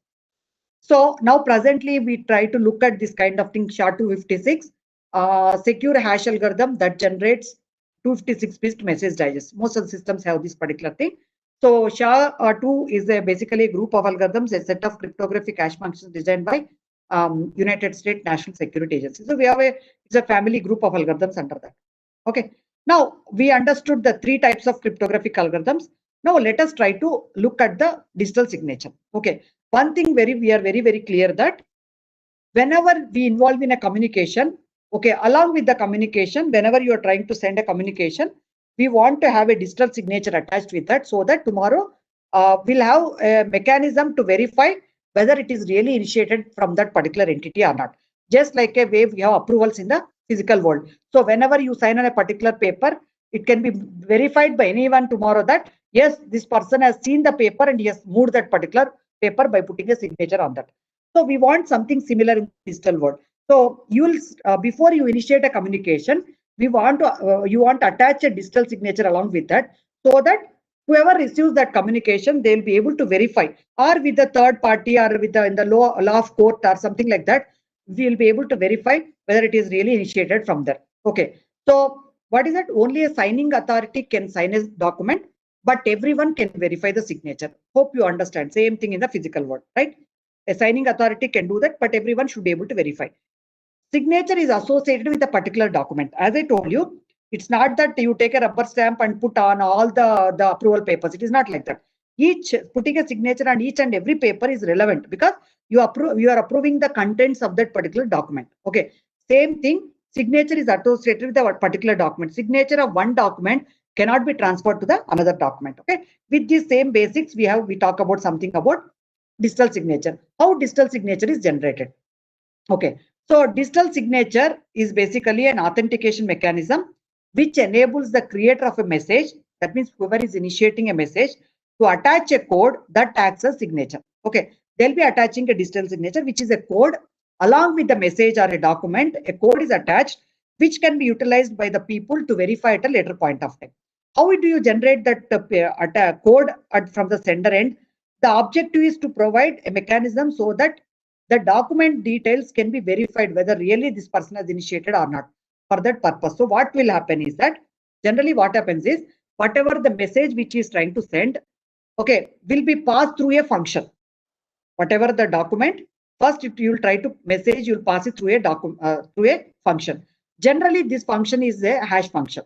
Okay, so I want to send a document. Okay, so that document I'll pass it through a hash function. What do I get it as an outcome of hash function? I'll get a message digest. This message digest I'll encrypt with my private key. Okay, so this particular thing, the document, first I'll pass it through a hash function, then message digest I'm encrypting with the sender's private key.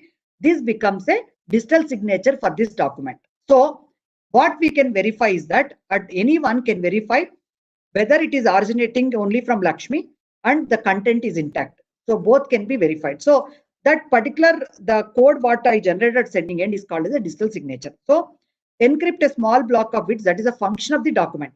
So hash function is one of the function which is popularly used in the digital signature. So which will give me a message digest which is specific to that particular document and will encrypt with the sender's private key. That hash message digest will be encrypted with the sender's private key. Along with the document, we will try to send this to the other end. This serves as signature that verifies the origin and the content. And SHA-1 and the other hash function can be used for this particular purpose. Okay. Now, hope you understood what is a digital signature. So the sender enables some kind of code from the sending end, which can be used by the various parties to verify whether it is really initiated from that particular person and the content is intact. Both the purposes are done. For that, we depend on both hash function as well as a public key cryptographic algorithm. Now, hash function helps us to come out a derivative from the document, a small piece of code, derivative of the document. Okay, that is nothing but message digest. Now, I will depend on public key cryptographic algorithm, where I use the sender's private key and pass it through the public private key algorithm, this hash message digest, to get me the digital signature, which will be attached along with the message so that people can. Now, you may ask one question. Now, I am not providing confidentiality. My message is still going in the plain text. See, now we have provided only one purpose of enabling digital signature, but we are not targeted for the confidentiality. So if you want to provide confidentiality, you want to provide key exchange, you want to provide digital signature, all this, you have to use a combination of all these algorithms, which I'll be trying to tell in the next slide. Just have a look at it. See, now my objective is I want to provide digital signature for verification purpose. I want to provide confidentiality and I want to have a key exchange also done so that the session key can be established between the two. Just have a look at it. This I will explain it in the two steps process. Okay. First, I am passing the message through a hash algorithm. It can be SHA-1, SHA-256 or MD5.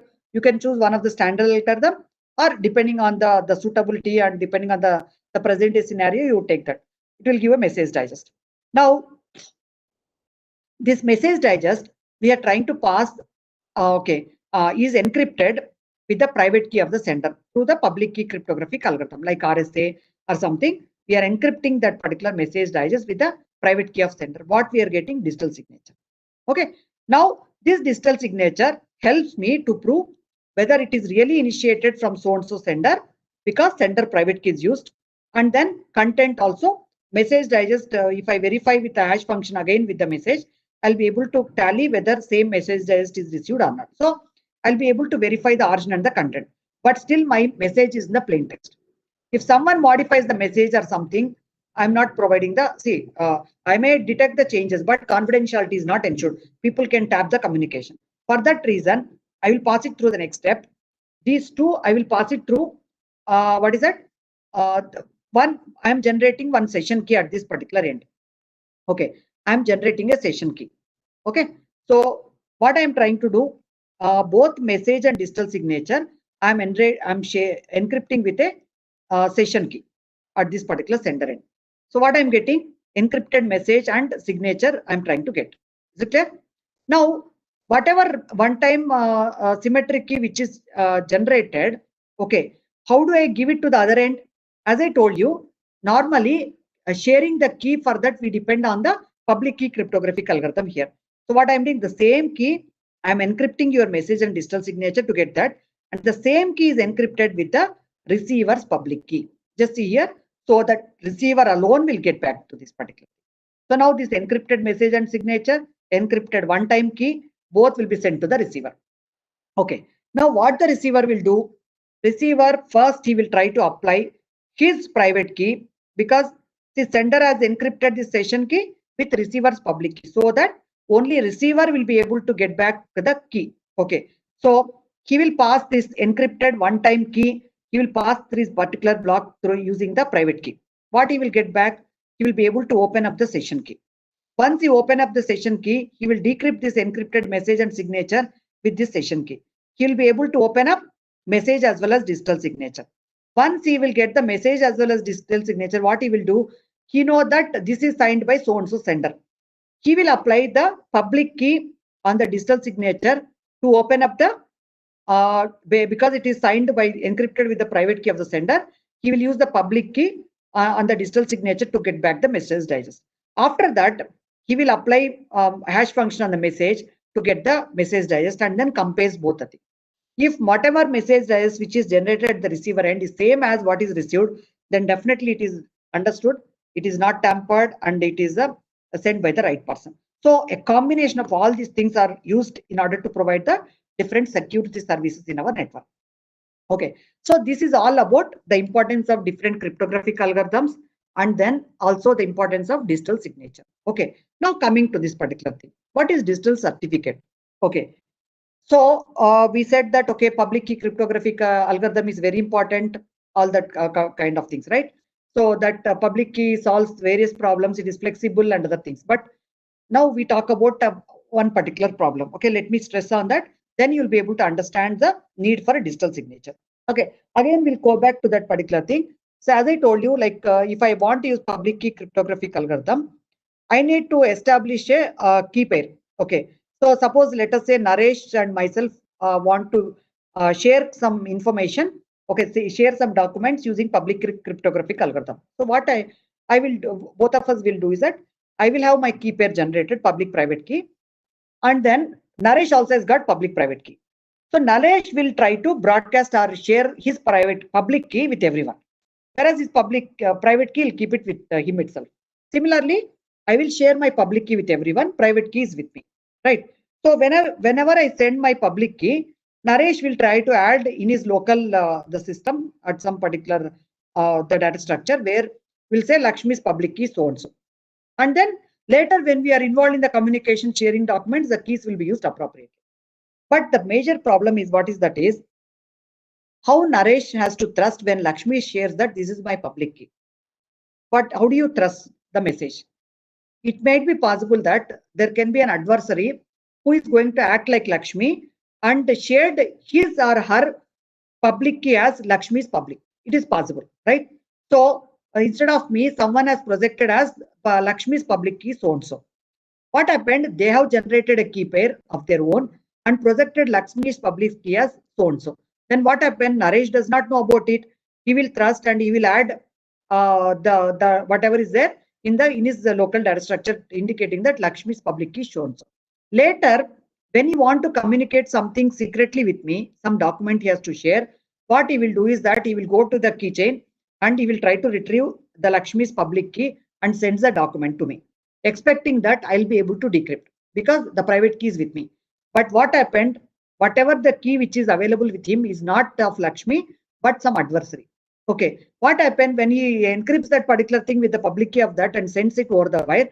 Adversary has got the private key to decrypt. So something which Naresh want to share confidentially with me, with Lakshmi, the adversary could get that particular thing. So now problem is, though public key cryptographic algorithm is very sophisticated, it is able to solve the problem. The problem is, how do you trust when someone says this is my public key or this is so and so public key? That is where the digital certificate come into problem. So it is giving an answer to the internet trust problem. How do you trust when some message comes that so and so person's keys are so and so, something like that? Okay, so trusted third parties issue certificates to people or companies who prove their ID. Okay, now what happened? Especially we use it for the distribution of public key. Okay, now when someone says that this is the my public key, Naresh will not trust. The Lakshmi's public key so and so means Naresh will not trust. What Naresh expects is that Lakshmi's credentials are verified by someone, Lakshmi's identification is verified, and then some by trusted party, and it is available in the signed envelope. Okay, so that is exactly called as a digital certificate. We have a trusted parties called certification authorities who are authorized by the Chief Controller Certification, CCS. Okay, who were given the privilege to verify the identity of the people, and then after verifying the identity, they will try to bind the person with the public key and they try to sign that. CA will sign that particular thing. Trusted third party will sign that. Okay, that is called digital certificate. So I will get the public keys only through the digital certificate, which are given coming through the authorized persons rather than directly accepting from the person. Okay, see earlier in the PGP predicate privacy kind of solutions, the digital certificate concept was not there. So people used to trust the other person through the human notion of trust. Suppose let us say I know Naresh. Naresh says that Murthy is my friend and he says that he will introduce me to Murthy. So if Murthy says this is my public key, I accept because it is coming through a known channel. That kind of web of trust concept was used in the PGP. Whereas in the present systems, all the enterprise networks and all, you don't trust on this web of trust because human notion of trust will not be appropriate because we should have a professional way of dealing with this. Trusted parties are enabled by the government who verify the identity of a person or the service and they issue the digital certificate. So public keys are distributed through the digital certificate and we try to get them only through the digital certificate. Okay. So what all it will contain? A digital certificate typically contains the owner's public key, owner's name, expiration date, name of the issuer, serial number of this thing, digital signature of the issuer, and there is some standard X.509 standard which is used to represent this particular thing. Okay, so this we'll try to skip. Okay, these are template of X.509. Okay, so that continuously it is evolved, and then all the protocols will follow this kind of thing. Standard globally, people follow this standard. Okay. Along with that, actually, we also regularly keep talking about public key infrastructure, right?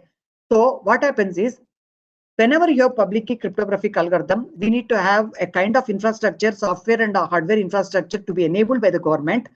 So using which, what we are trying to do is that we are trying to manage these public keys.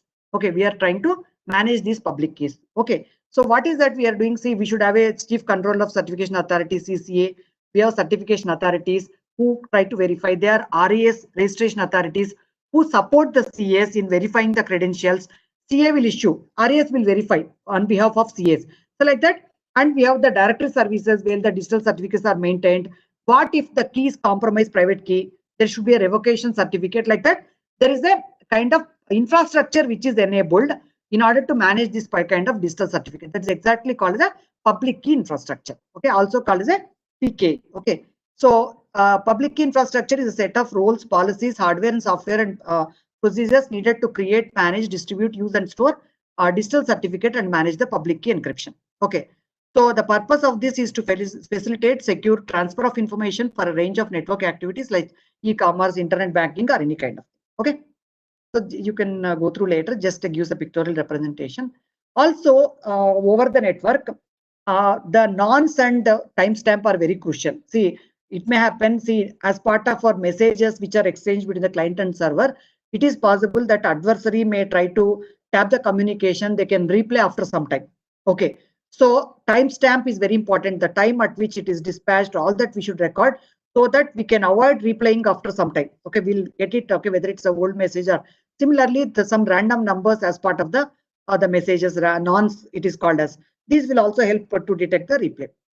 Okay, so till now we discussed about the various cryptographic algorithms and what kind of services we can see. Just let me summarize. The services which we are trying to look for in our network security is: one is integrity, one is confidentiality, one is authentication, one is the repudiation, non-repudiation. Okay, integrity is provided through the hash functions. Confidentiality is supported through the cryptographic algorithms. It can be through public or symmetric also, both are possible. Authentication to verify the owner credentials origin, we try to depend on public key cryptographic algorithms where we use some kind of digital signatures to verify the authenticity of the owner. And in order say authenticity of the whether it is coming from the right person or not, and along with that digital signatures will also help us to prove whether a person is claiming the right thing or not. Okay, and if anyone says that I was not involved in the communication and all, we can definitely try to say that through digital signatures we'll be able to prove. Okay, so that is all about the various services, and it's not a single algorithm. All the algorithms are equally important in order to provide the different services. You cannot say only one algorithm will help me. Combination of all these algorithms we have to use. And we also saw that just like that we cannot get the public key of other people. We should verify and then only we should get. That is how the digital certificates are helping. Okay. Now what exactly is network security protocol? Okay. See now I think I'll not spend much time. Actually, I'll just rush up on this thing. Hope you are able to understand. Okay, in case you have any issues and all, you can just put it in the chat. Okay, we'll just discuss. So is it okay? We can continue some more time where I'll throw some light, because day in day out we are using these protocols, but we should have an idea about what exactly is these protocols and other things like that. Okay. See now, as you are aware, any protocol, when you try to talk about a protocol in a communication, is nothing but set of rules exchanged for a specific purpose, right? So now when I talk about HTTP protocol, the set of messages are exchanged across browser and the web server, so through which you are trying to allow the person to access the World Wide Web. Similarly, Telnet is another protocol access between the Telnet client and Telnet server in a network, which will enable the remote login, okay, for the user. Similarly, FTP for file transfer purpose. Now, when you talk about network security protocol, so it is nothing but the set of rules exchanged between the two entities through which they need to establish the security across the two entities. What all need to be done when you enable the security? It can be authentication. It has to take care of authentication of both the ends. See, reason is whenever you say that any citizen like you use this public key algorithm or symmetric key algorithm to do all these things, people will not appreciate. They are not interested in that. People want a ready-made solutions, okay, which will be get integrated in our browser or something like that, or on our end system, so that automatically the security is enabled internally. So that means you are trying to build the set of rules across the two ends through which you will enable all these features, whatever we studied till now. That means you should be able to authenticate both ends, whether right people and right systems are involved in the communication. You make sure that data is not modified. You make sure that the confidentiality of the message is safeguarded. You also have the key exchange. I don't want to have a single key set up throughout. I want the message keys to be set up. And also, I want to change the suite of algorithms also. See, in order to enable all the services, I need to have one combination of all these kind of algorithms. Like I should have one symmetric algorithm. I should have some asymmetric algorithm. I should have a hash algorithm. And I also need to have some kind of compression algorithm also. Generally, all the protocols will have the compression algorithm. So one combination of this kind of algorithm of each type is called a one cipher suit. In some of the cases, you may not always limit to only one set of algorithms. See, in one communication, I may prefer triple DES. In another communication, I may prefer AES algorithm, like that.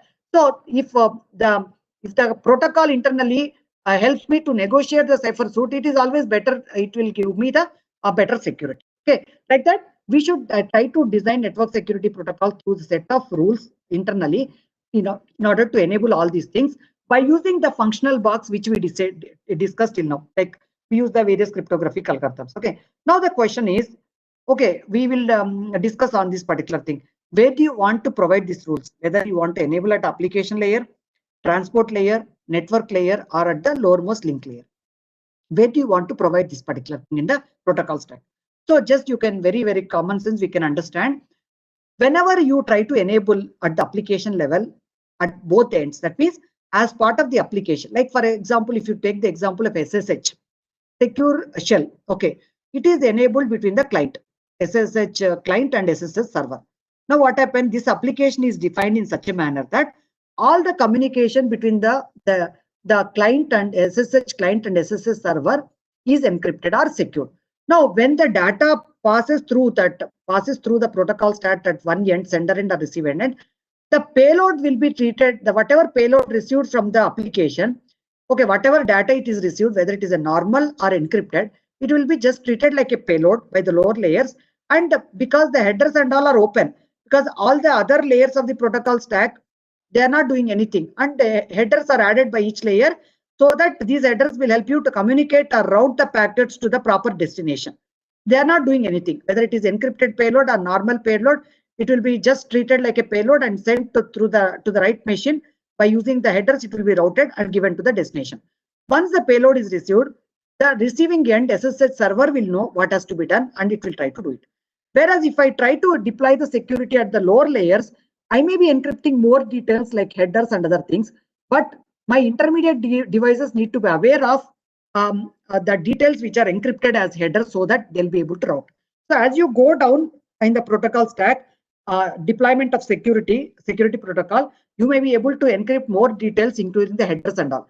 But the problem is, by encrypting the headers, the advantage is it will enable, definitely give more security, because traffic analysis and all cannot be done. But the problem is, all the intermediate devices, the router level or the link level, this thing, the devices should be aware of what the security protocol is that, and so that they can decrypt, look at the headers, and then once again encrypt backlit. So as you go down, you'll be able to enable more security, but the problem is the intermediate device need to be aware of. Whereas if you do at the application level, definitely only application need to be aware of. All other layers will treat it like just like any other payload and then do that. Okay.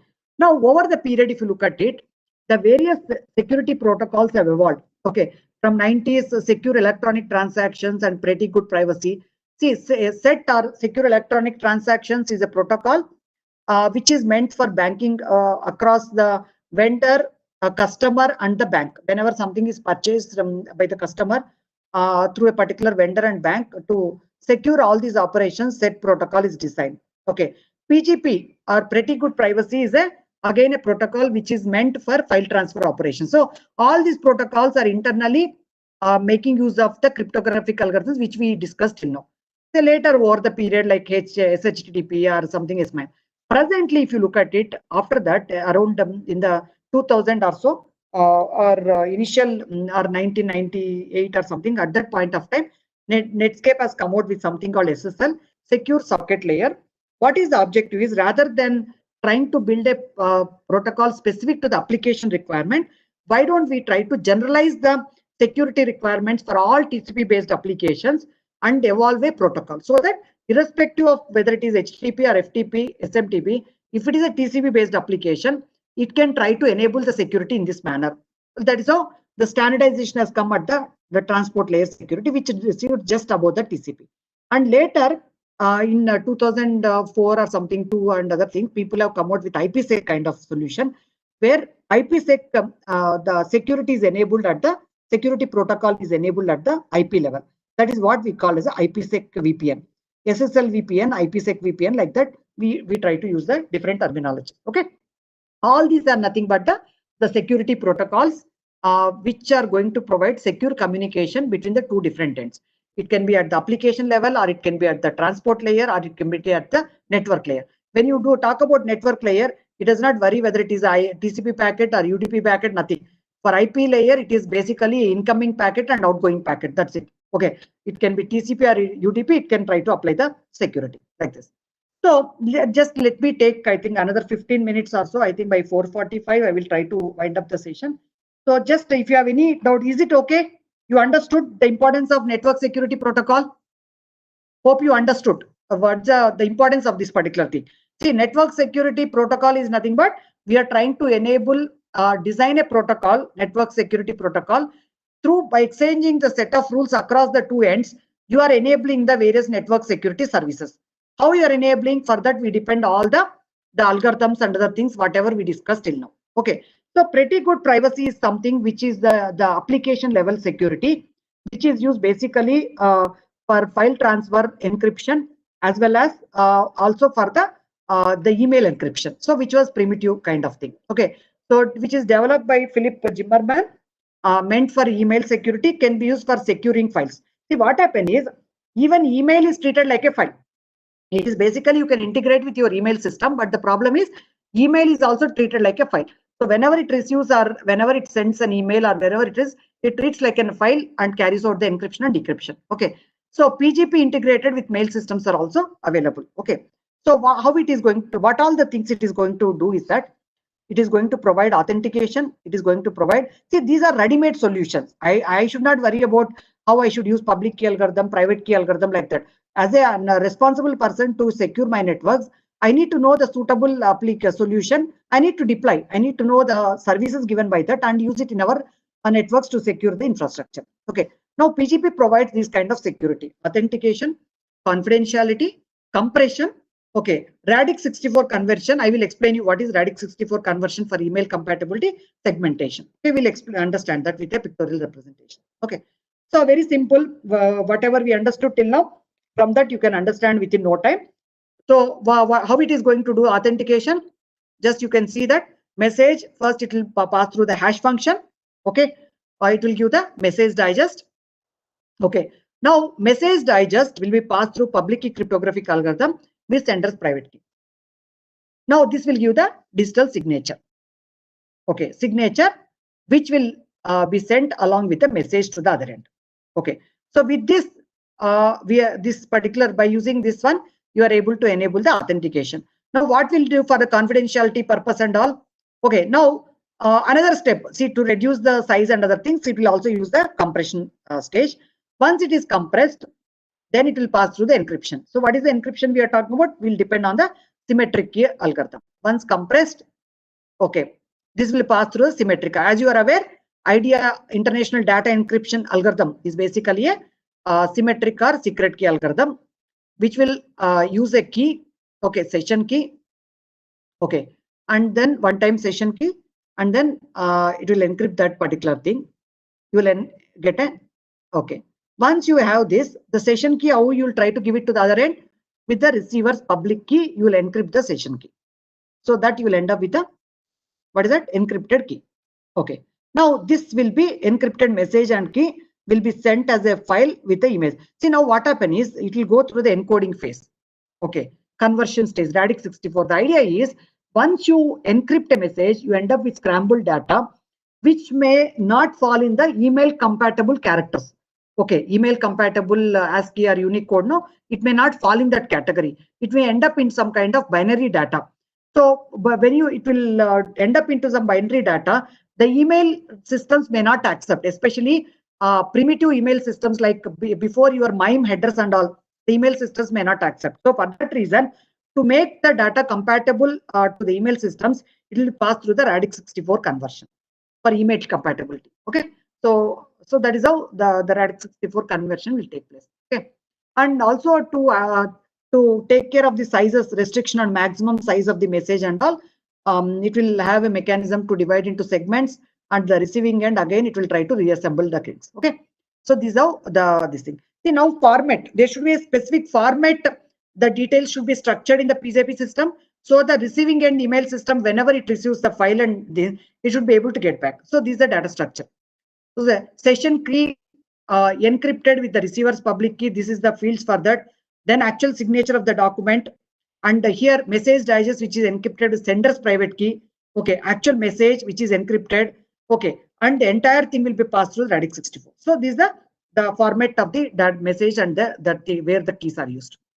Okay, PGP, even now GNU PGP is used, but generally it is at the personal level you can make use of that, because the public keys and all are shared only through the web of trust. That means only with the known people will try to share. There's nothing like digital certificate in this case. For that reason, at the enterprise level and all, we may not be able to prefer, but person to person, you can integrate the email to your email system like that. Okay. Second one, which quite often we use in our systems, another important protocol is Secure Shell, right?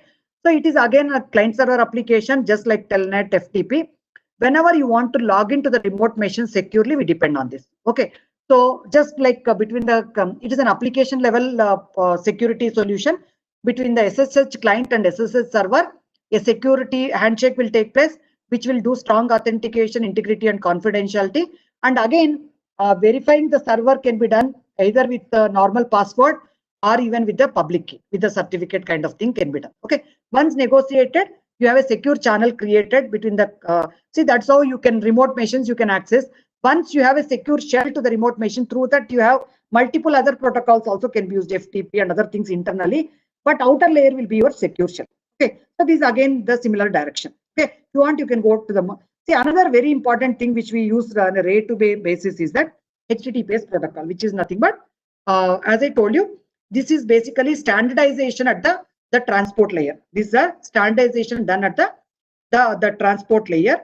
So where the different TCP applications can make use of this particular thing. Okay. Initially, it is developed by the Netscape, used for the client server applications. And as you are aware, whenever you are trying to enable SSL for your web service, you'll open the 443 port also in your firewalls. The reason is, so secure communication to the web server enabled with SSL will listen at 443 because it has to carry out the handshake for all the security related aspects and then carry out the communication with the browser.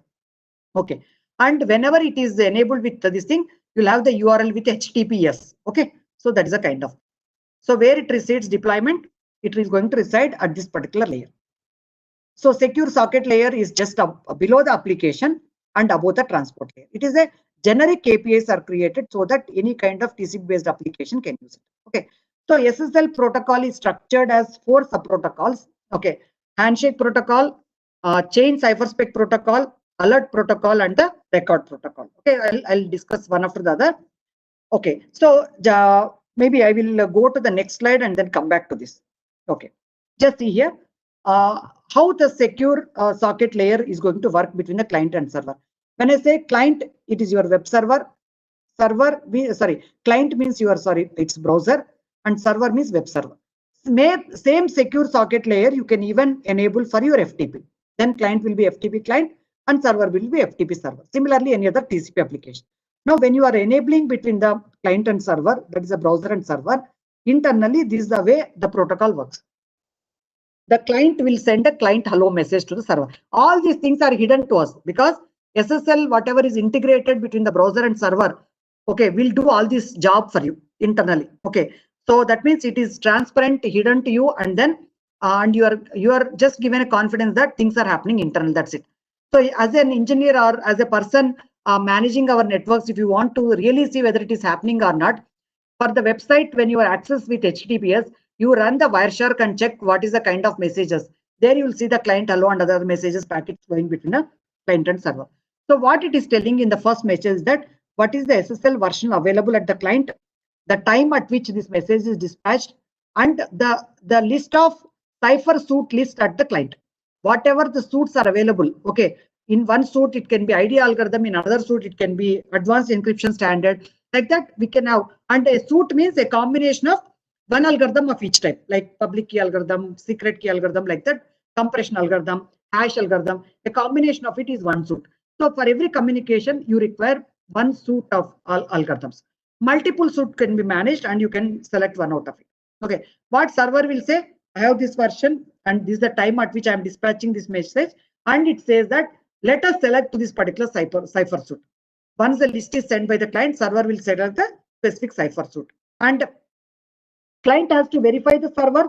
Public key has to be verified in order to communicate and other things. It will verify whether it is verified by the authorized person, and then digital certificate is issued. And then, as you are aware, in any session, we need to have a some kind of key exchange. Public material will be flowing between the client and server. So it will give some server key exchange material.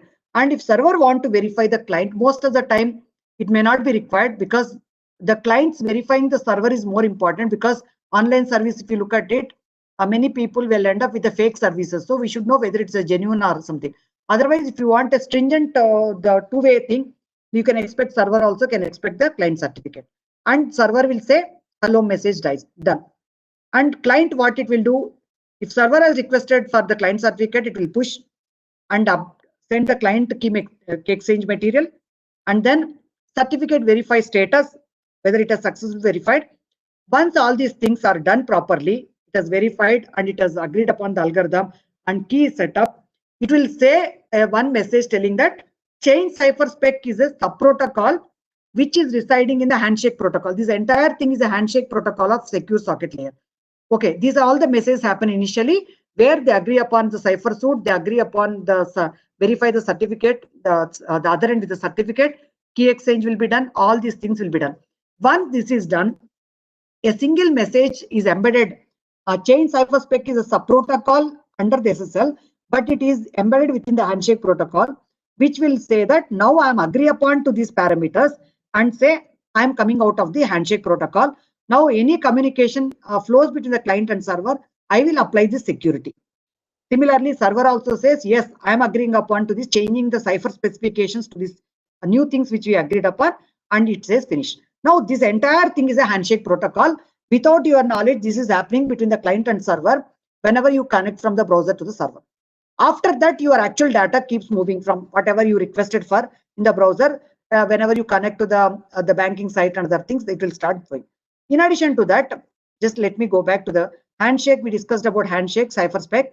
Alert protocol is meant for the alert messages. Okay, in case if we end up with some errors or warnings, okay, how exactly they are dealt, that is done through the alert protocol.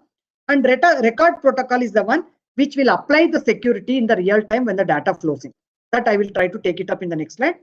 Okay, this once it is done, just see, this is how the record protocol work. When the application data comes, once the chain cipher specification happens at each end, when the client sends the data to the server, what record protocol will do, it will fragment it into size of 64K, compress it, add this one message digest and other integrity things, encrypts, adds a SSL header and then pushes. Record protocol is the one which will actually apply the security. Okay, handshake protocol is the one through which authentication takes place, agree upon the cipher suit, establishing the keys, all that will be done in that.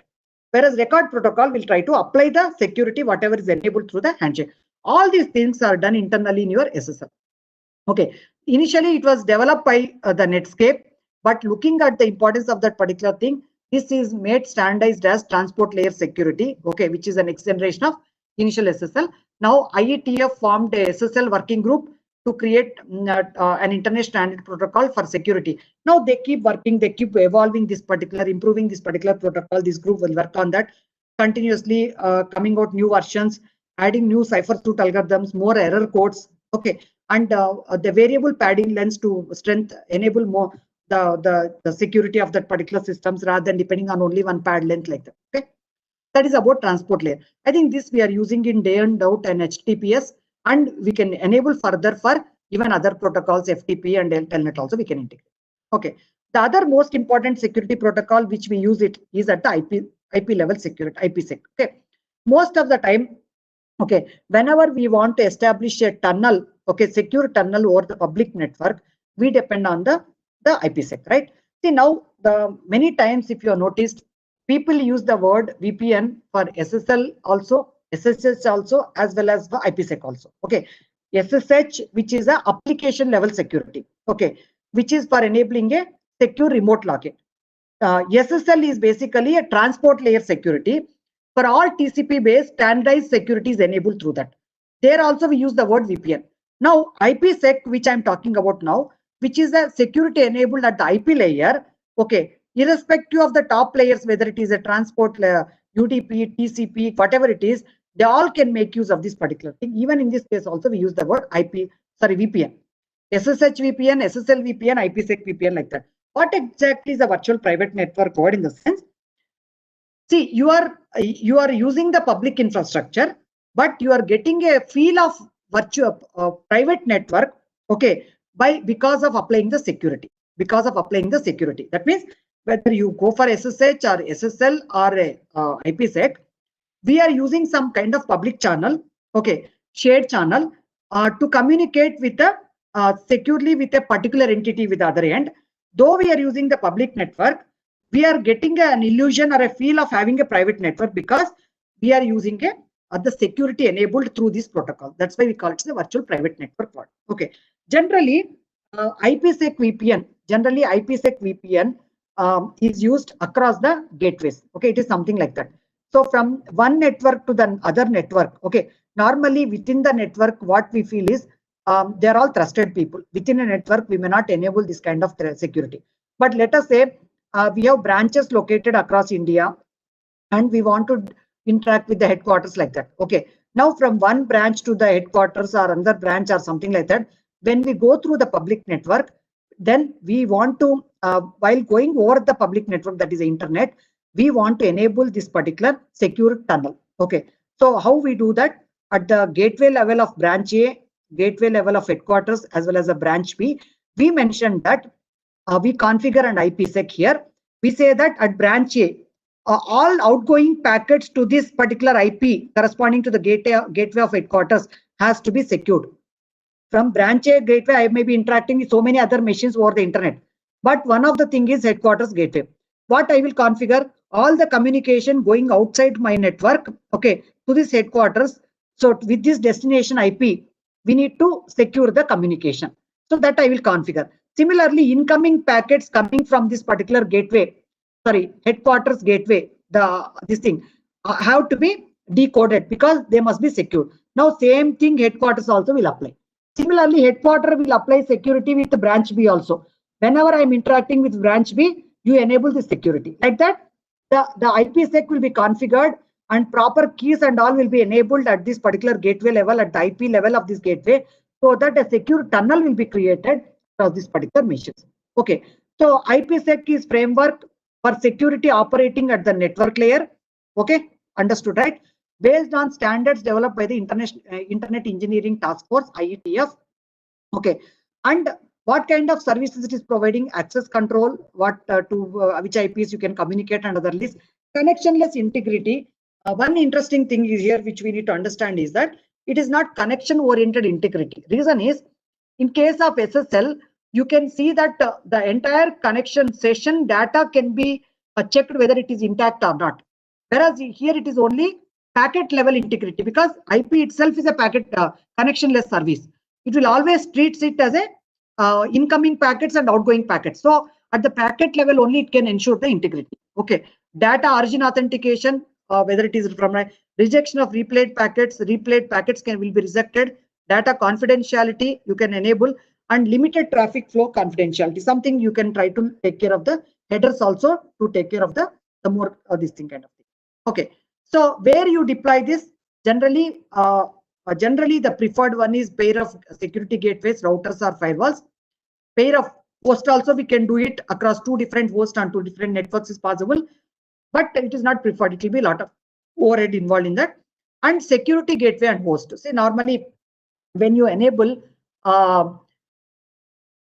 see what is that, if you enable security at see, for example, if you are allowing work from home kind of thing, right? From laptop from home, actually you'll be connecting to the organization security. So you would have heard that the VPN is enabled, or you must be using in your organizations also, right? So from the host to the security gateway also, we will try to enable that. Okay, see, as you do the lower level security, what happens is the upper layer data will be going through that particular, okay, will be secured. Okay, but see, all the higher level data will be encrypted, including the headers. Clear? So the gateway should be clear in order to decrypt it, and then send it to the right machine. Whereas if I do the higher level, that is at the application level, what happen? All the headers will be open. Only payload will be encrypted. So what happen? Sometimes because the headers and all open, people may do the traffic analysis and then try to decode the activity also. Whereas if I try to encode or encrypt even headers, when I try to deploy the security in the lower layer, the traffic analysis can be reduced. That's the idea. Okay. See, and IPsec comes with two different protocols. One is authentication header and encapsulating security payload. And both these protocols can be offered in tunnel mode as well as a transport mode. I will explain that. What is this authentication header and encapsulating security payload? If you want to have strong authentication, that means data origin authentication, content modification should be detected, origin has to be properly verified. That is my objective. Then I'll go for authentication header. Whereas limited authentication, at the same time, I also want to have confidentiality. I go for encapsulating security payload protocol. Sometimes you can even go for a combination of these two protocols also in your communication. You can configure both. Okay. So, and one more thing, as I told you, there is something which we need to be very clear. In case of SSL, it is a session. Both will agree upon. There is the TCP/IP protocol, the three-way handshake is done between the client and server, between the browser and web server, and a session is established. So through that session, they will agree upon the keys, everything. Whereas IP is a connectionless service. IP layer, it is always incoming connection, incoming packets, outgoing packets. So what is done is, you need to have something like for each simplex connection, that is for outgoing traffic and incoming traffic, you should try to have security associations where you tell that if outgoing packets are there with this destination IP address, what kind of security association is planned in the database, what protocol has to be enabled, what keys have to be stored, all these details have to be stored. Similarly, for incoming packet from a specific IP address, what is a security association like that? For every communication with one particular machine, incoming and outgoing packet will have two simplex associations, one in each direction, for which you will try to apply, because you can understand, see that it is a connectionless service. Okay. SA talks about what is a parameter index, what is the destination, what protocols are used, what keys are used. All these need to be configured at the other end. See, what is this? The transport mode working is, transport mode is basically end to end. Okay. See, from this particular mission A, okay, to B, we are trying to communicate. That means not at the end system end itself, we are trying to apply the security. Okay. So when I apply the security at the end itself, so what happens is that, here at this particular level itself, we are trying to encrypt or authenticating the communication. We are encrypting or authenticating the communication at this level itself. Okay. We are encrypting that. And then what happens here, just see here, TCP data, see, you can, IP header is something which is added at this machine itself. Okay. What has done, it is included inside this particular thing, so that original IP header is safeguarded here.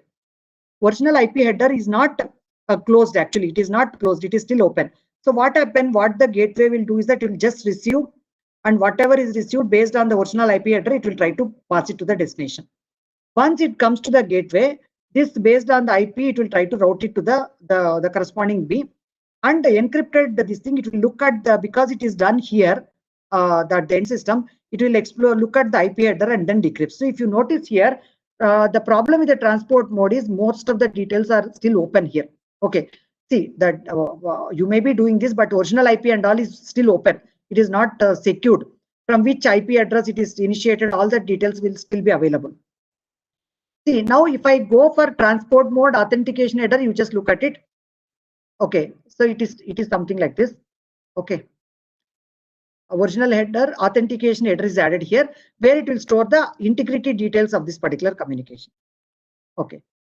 So in encapsulating security mode as payload, as I told, here encryption also will be included along with authentication. You just see here, encryption is only up to this. All these original IP and all are available. They are open still. Okay, so people can try to analyze that particular. Okay, from end to end. Tunnel mode, what happen is, we are not doing encryption at the ends, because most of the time we trust our internal network people. Our worry is more about public network between the gateways. Okay, so no protection here. At the gateway level, IPsec is configured. The tunnel mode gateway level IPsec is configured. Transport mode IPsec is configured at the endpoints. Okay. So this is the tunnel. It will see original IP, TCP and data, whatever is received from A will be a payload for this gateway. Now, once it received, it will add its new IP header corresponding to this gateway and this gateway. Okay, source and destination. And then once this, because it is applying this IPsec header, whether it is AH or ESP will be added here. Now, if you look at it, complete packet details from the end coming from A are hidden inside this tunnel mode. Okay. So in the authentication header, only strong authentication will be provided and IP header is visible, authentication. And in the encapsulating security mode, only new IP header will be open. Okay. And the original IP header and other things, no, they are safeguarded internally. From which end system it is coming and all, it is provided, protected. Okay. See, key management, see, as I told you, there is no session between the client and server. So keys cannot be established just like running some application like that. Okay. So IPsec is a connectionless service at the IP level. So it will, once you configure the security at the gateways or endpoints and enable the things in form of security associations in the database, the IP level IPsec functionality will apply that security. But setting up the keys, configuring everything has to be done before. There are various ways. One is the keys can be done manually. System admin can configure the keys at both end systems. Okay. Generally, for each direction, you need to have two separate kind of things. Or you can depend on automated key management by having specialized protocols like Oakley and ISA-KMP. These will be run as a separate service running over UDP across the two gateways or two endpoints to enable the keys. Okay, or then manually enabled. So Oakley is basically a key exchange protocol used in this one, which is based on the DeFi element. It's based on the UDP this thing. And ISA-KMP is a broader framework, Internet Security Association and Key Management Protocol, which provides a framework for key management. It talks there are a lot of things like standardization with respect to what procedures and package formats to be established, negotiate, and modify and delete the security associations. Okay, but it will not talk about a specific algorithm independent of the key exchange protocol and all. You can ISA-KMP will give us general framework, so you can choose the appropriate algorithm. Whereas Oakley talks about only using a FELMAN algorithm. Okay, so that is in brief about the IPsec. So what we discussed in the entire session in the last almost 3 hours duration is that first we try to look at what exactly is the problem. Okay, in the present networks. Okay, see, whatever I talked about today is trying to provide the security for end-to-end net communication, like one entity interacting with other. Okay, so firewall is altogether different, IDS is altogether different, anti-malware solutions are different. Now you may say, in my local system, my key is compromised with malware. Okay, then this solution will not provide protection. Okay, you should have appropriate security controls at the end system so that you can safeguard the keys also properly. All are important and you should enable the defense in depth. So today's session was basically targeting on the network security part itself. So when two entities interact with each other, how do you provide protection to the transmission? How do you authenticate the people? How do you encrypt the data? How do you make sure that the data is not modified? Only such things, and what kind of mathematical transformations are there to enable these various cells. Then we try to understand those algorithms in detail. What is the importance of key lengths? Okay, and we understood that just by one algorithm is not sufficient. We should have a combination of these things. And we understood something about digital signature. And then public keys cannot be shared just like that. When someone says this is my public key, I cannot trust that. I should get to a trusted party. That is exactly called digital certificate. Once you understood all these things, then we try to look at network security protocol. So that means by using all these algorithms and building blocks, we try to design the standards, network security protocols. The protocol can work at the application level or transport layer or at the IP level. We have seen the different things like SSH, PGP and other things, they come at the application layer. Whereas these SSL will come at the transport layer because we are trying to standardize at the transport layer, and IPsec is the IP level of the security. Okay, like that, over the period, lot of evolution has taken place. So by using these ready-made protocols, we'll be able to secure transactions or across the applications or the across the nodes in the network. Okay, so this is in brief on this particular the cryptography and network security protocol. So I think hope you enjoyed or you got some idea about this particular thing. If security is added at the lower layer, won't it be available to higher layer? Definitely. If you try to add IPsec at the IP level, definitely the complete whatever payload which is coming from application, all that will be secured. Definitely. Yeah.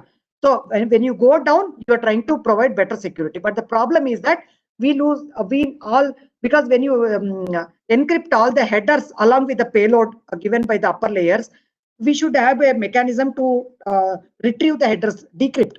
So the intermediate nodes also need to have a better understanding about the security. Whereas if I do only at the application level, the other end application only need to be aware of. The other intermediate things need not worry about this part. Okay. So I think, hope it is clear. So if you have further queries and all, you can just share the queries through WhatsApp or whatever it is. Are there any software for encryption and decryption? There are a lot of libraries which are available, which are used for encryption and decryption. Okay, they're lightweight and these things. We can share some of the names of the libraries also. We'll provide you the library names. And along with that, see whatever we are configuring, IPsec, SSL, PGP, SSH, internally they are doing the encryption and other things.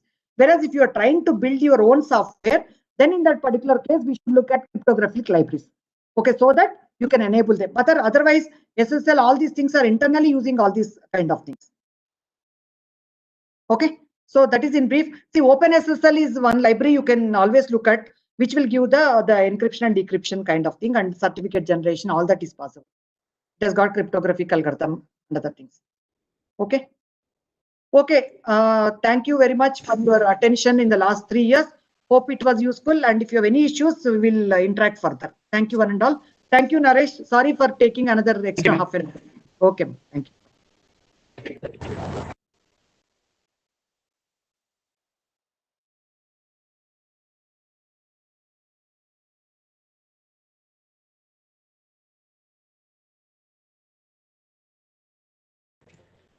Dear participant, please take a minutes break. 5 minutes.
Hello. Hello.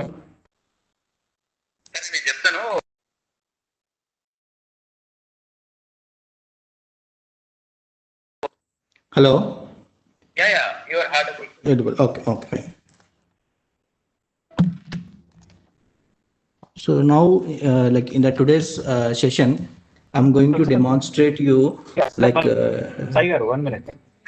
1 minute. to. I'm going to demonstrate you like two things. One is digitally signing a document, how to digitally signing a document. And the second one, I will give you a theoretical overview how we need to integrate the Apache server with the SSL. So the first demo is how to digitally sign a document. So like you all know how we are going to digitally sign a document. Like we have a document. So this document will be sent to a hash algorithm. The hash algorithm will produce a message digest.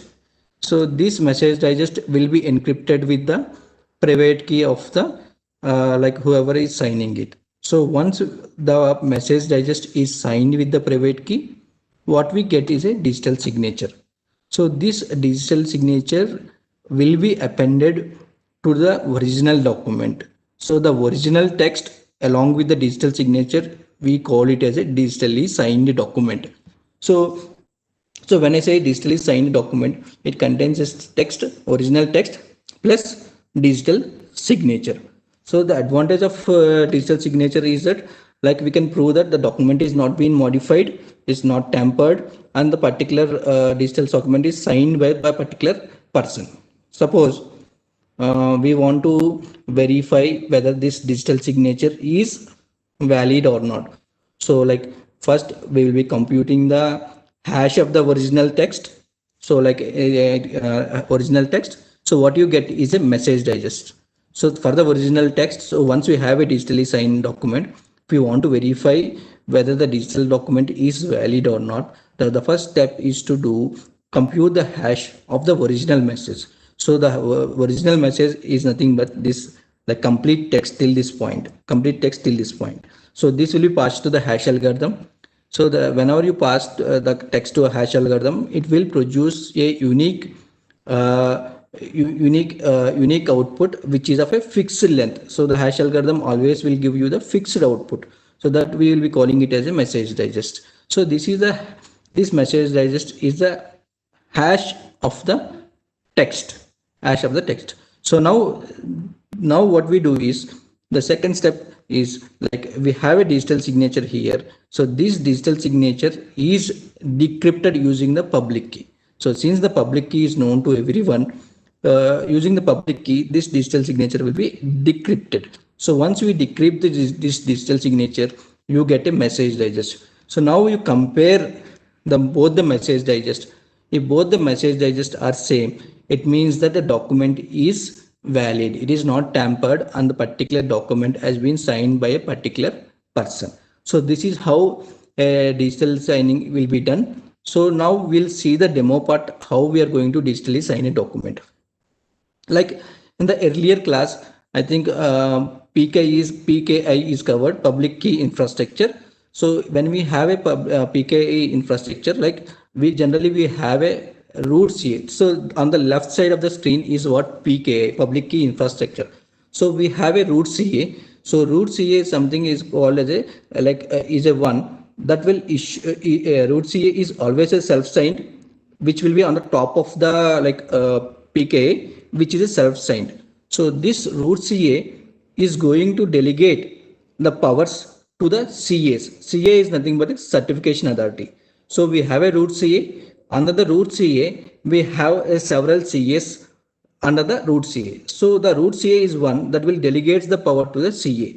Now, whenever any user wants a digital certificate, he need to approach one of the certification authority to get the digital certificate. So digital certificate can be obtained for any user or for a particular domain. So whenever you want to digitally sign a document, you need a digital certificate. Since we did not have any digital certificate with us, so what we do in this demo is that we are going to generate a digital certificate for the user. So since we don't have a digital certificate, so for the demo part, what we have done is the right side of the screen shows you the demo part.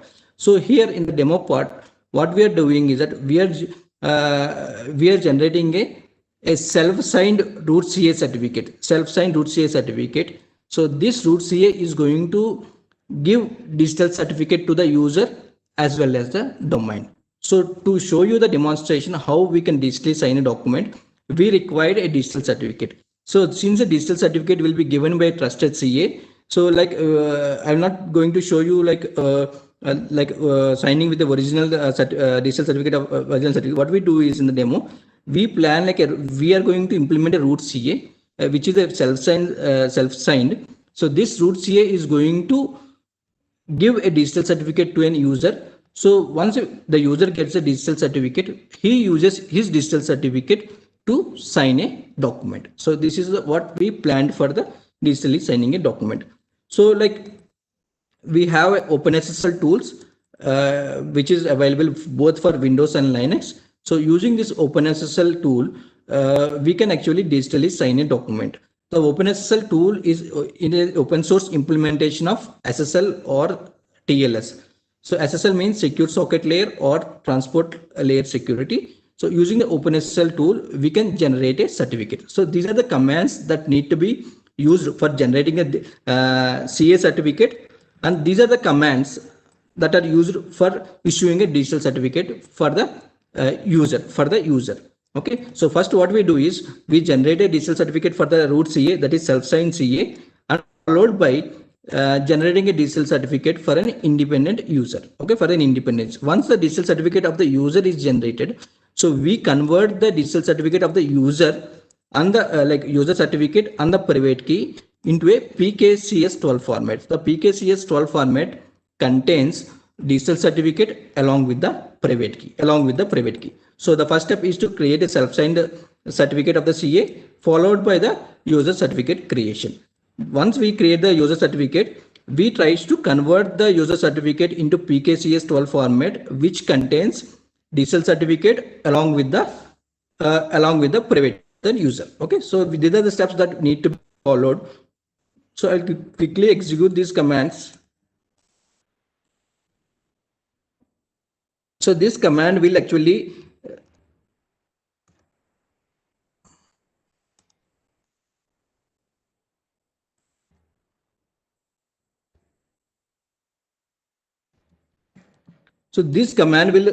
generate a private key for an user. So the public and private key algorithm that you use is RSA, and the key size is 2048. The output of the CA certificate is present in CSR.pem, and our format is PEM.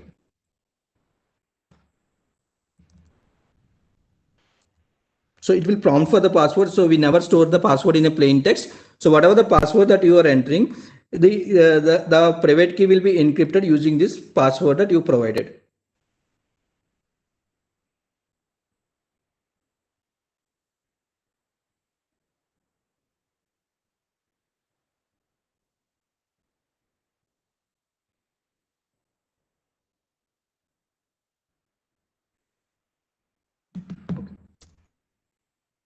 I think I have entered the wrong password.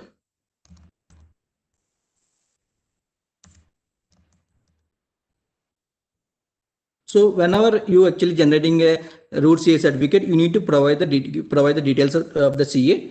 So the country belongs to is India, state Telangana, locality Hyderabad, organization. So here what we are trying to do is we are creating a root CA which is a self-signed. Okay, organization unit is security. The common name. So here we need to specify the domain name or the user. Since we are generating a digital certificate for a particular CA, here we are going to give you the domain name. Okay, select CA.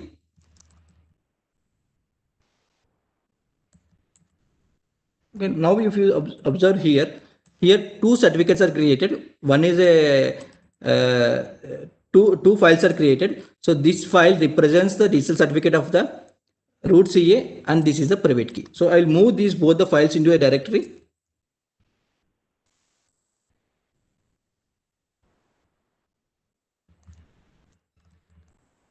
Okay, So this is the digital certificate of the root CA, and this is the corresponding private key.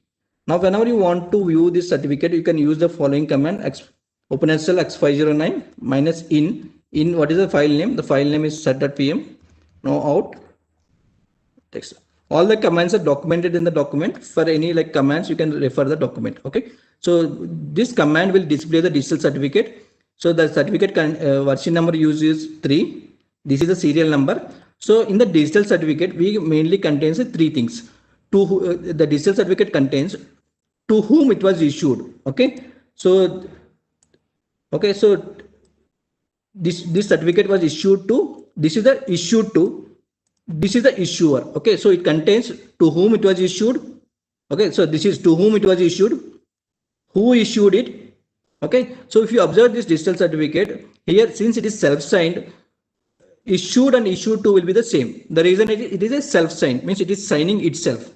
Okay, and it contains the validity, how many years or how many months it is the particular digital certificate is valid, followed by the public key of this particular certification authority. Okay, so this is the public key, and you can observe here the CA is true. The CA is marked as true. That means that this is certification authority, and this particular field is true. And this is the digital signature of this particular certificate. This is the digital signature of the certificate. So now till now what we have done is that we have digitally generated the certificate for the root CA. Now we will generate a digital certificate to the user. Okay, the following commands will be used.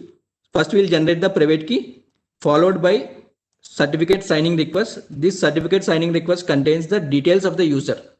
Okay, see, all these details will be submitted to the CA. The CA is going to digitally sign this particular CSR using its private key. Okay, so this is the command for digitally signing the user CSR. Okay, so first we'll generate a private key. Okay, so first we are generating the private key. Private key should not be stored in the plain text, so it will prompt for the password. Whatever the password you enter, using that password, the private key will be encrypted. Now the second step is to generate a certificate signing request.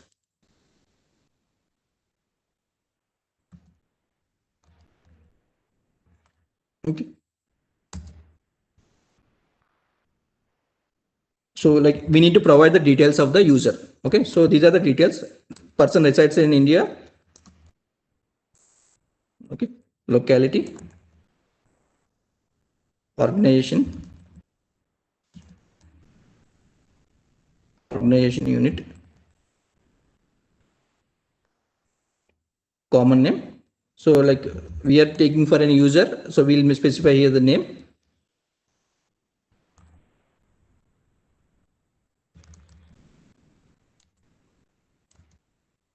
Okay, so now if you observe here, okay, so we have generated the CSR. CSR is nothing but a certificate signing request. So this has to be submitted to the CA. The CA is going to sign this CSR with the CA's private key. So following the commands will be used for digitally signing the CSR.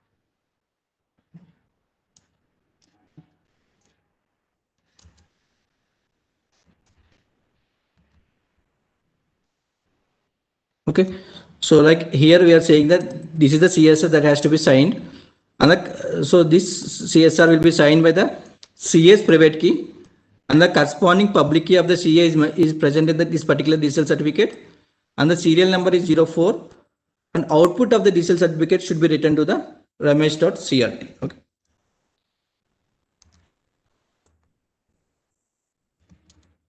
Now if you observe here, we have generated digital certificate for the particular Ramesh user. Now you can view this particular digital certificate using the following command.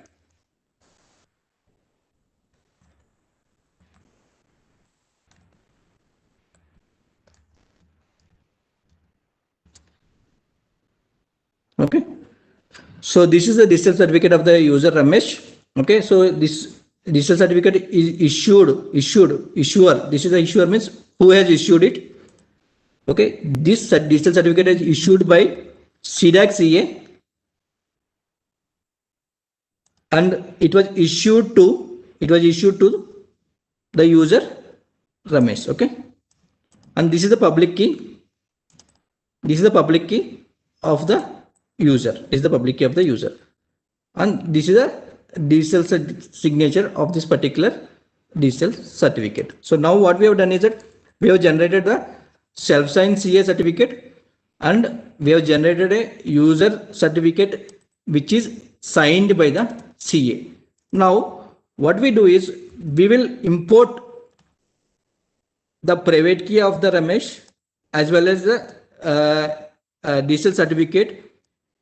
Will convert this digital certificate of the user into PKCS12 format. The PKCS12 format contains digital certificate along with the private key. So the following command will convert the certificate and the key into the PKCS12 format.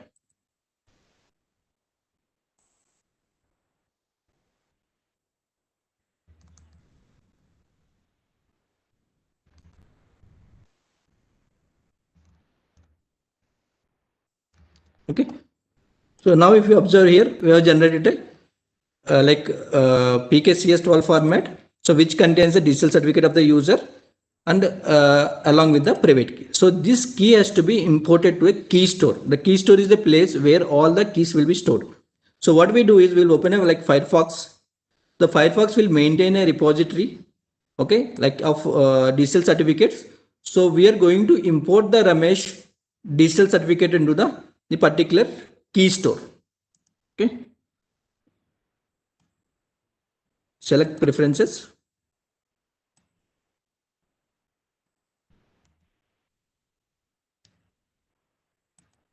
view certificate. Okay, import your certificate.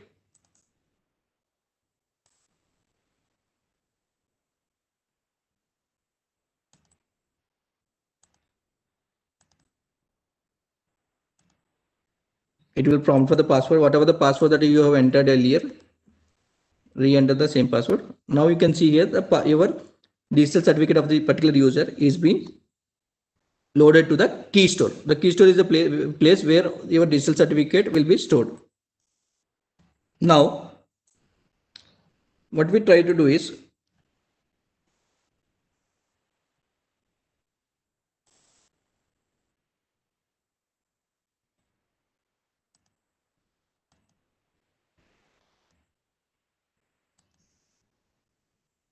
I'll create a document.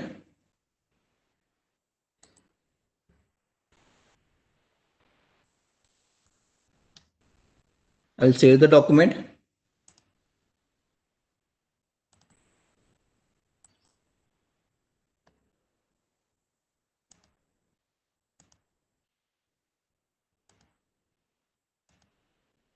Okay, so once I saved it, I want to digitally sign this particular document. Okay, go to the digital signature, digital sign. Okay, sign the document. Okay, whatever the key that you have loaded in the web browser, you are able to view here. Okay, using this digital certificate, you want to sign the document, sign it, close it.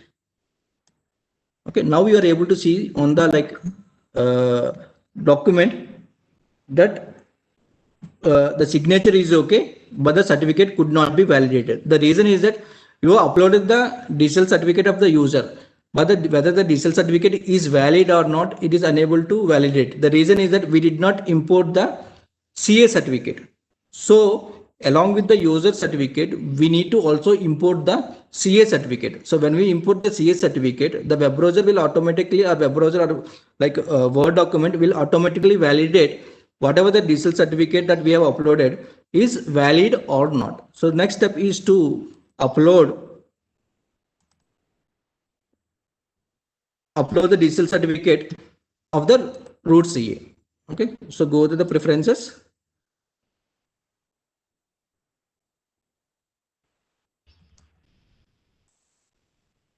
Use certificate. Okay, so go to the authorities, import the root CA. Okay, go to the cert, import the certificate. So when you are importing the root CA, it will prompt for two things: whether you want to trust all the digital certificates this particular CA has given to identify the websites, and similarly for the email. So we need to select both the options, like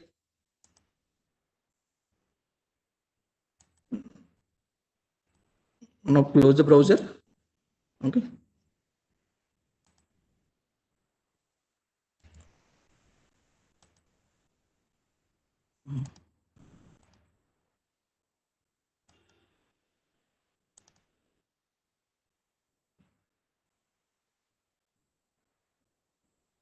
Okay, so now you can view here, this document is digitally signed and signature is also valid. So in the previous case, it said that this is digitally signed, but the signature is not valid. So once we imported the root CA certificate, so automatically the Word document will validate whether the digital certificate is valid or not. So this is how we are going to digitally sign a document. Okay, so the next demo, I will just give you a brief introduction. Like the next demo is regarding integration of SSL with the Apache. Like, so whenever you have hosted some website on the Apache and you are browsing the particular website using the browser, so the data will goes in a plain text. So anybody can intercept, modify, and view whatever the data is being transferred. So to make the communication secure, so most of the time we integrate Apache with the SSL. So when we integrate Apache with the SSL, the default application protocol that will be used by the Apache is HTTPS. So HTTPS S represents secure. So whenever you enable SSL, secure socket layer, in the Apache, so it is going to use HTTPS. So HTTPS represents a secure communication between the Apache web server and the browser. So whenever you want to enable SSL for the communication, you need to enable SSL on both the sides. On the Apache web server, you need to enable, as well as on the web browser. So by default, the web browser supports SSL communication, but as whenever you want to enable SSL in the Apache, you need to do some configuration settings need to be modified. So like in the similar way, like the demo is planned, like when we have a PKA, we have a root CA, which will delegate the power to the CAs. The CA is one that is going to issue a digital certificate to the user or for a particular domain. So to show you the demonstration, so what we are going to do is we are going to have a root CA which is self-signed, as we have done earlier, and this root CA is going to issue a digital certificate to the particular website, to a particular website. So like as I said earlier that, so whenever you use SSL communication, the data will be transferred in a secured way. So nothing need not be done anything on the web browser side. Only need to be done is that we need to enable the Apache with SSL. So whenever you want to enable the SSL, we want a digital certificate for the server. So like similarly, like previous case, we'll be generating a root CA which is a self-signed. So this root CA is going to digitally sign the server certificate. So the same procedure that we have followed earlier. Okay, so using these commands, we can digitally sign. The root CA is going to digitally sign the certificate for a particular domain. Okay, so once the digital certificate for the server is generated, we need to install the Apache web server, and in the Apache server, we need to enable the SSL. So there is a module in SSL which is built as a part of the Apache. So whenever you want to enable HTTPS traffic, you need to enable the SSL. So once we install the Apache server, we need to enable this particular module. Once we enable the SSL communication, we need to restart it. So once we restarted the Apache, we need to make sure that Apache finds the digital certificate of the server that we have generated earlier. So in order to do that, what we do is whatever the digital certificates that we have generated for the server, okay, server.crt and server.key is a private key. We'll copy the digital certificate of the server along with the private key to this particular folder.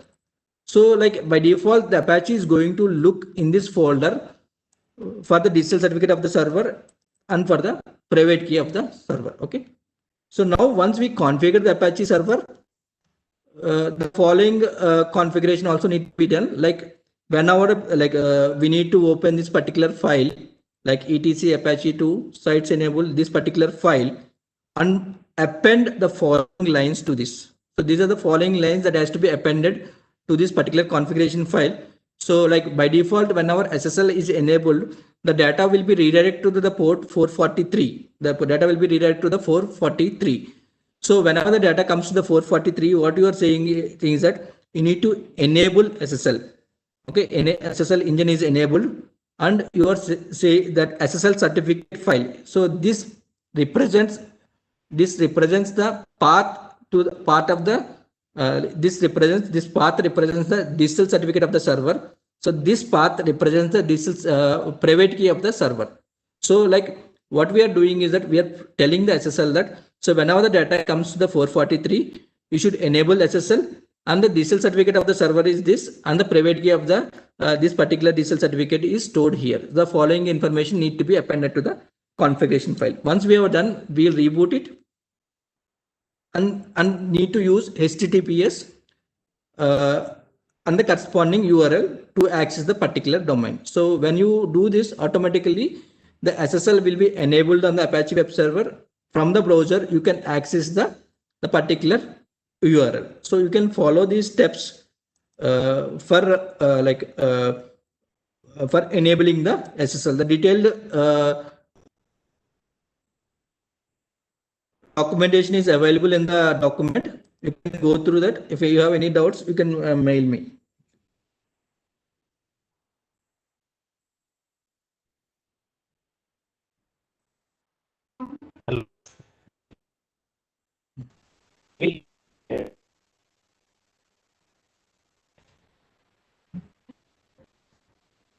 That's all for the demo part, Naresh. Yeah.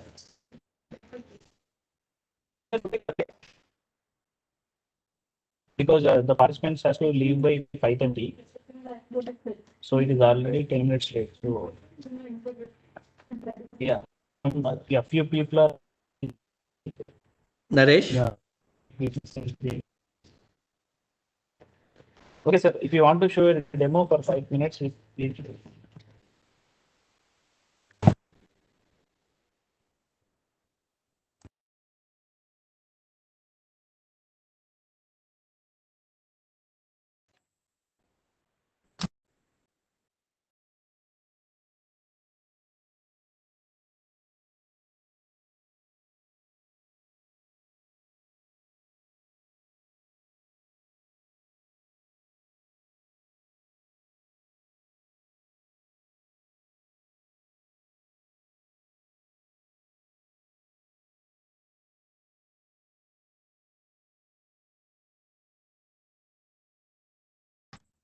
We are closing the session.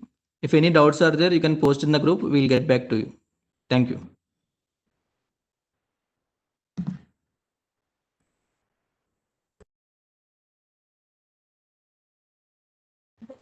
Participants.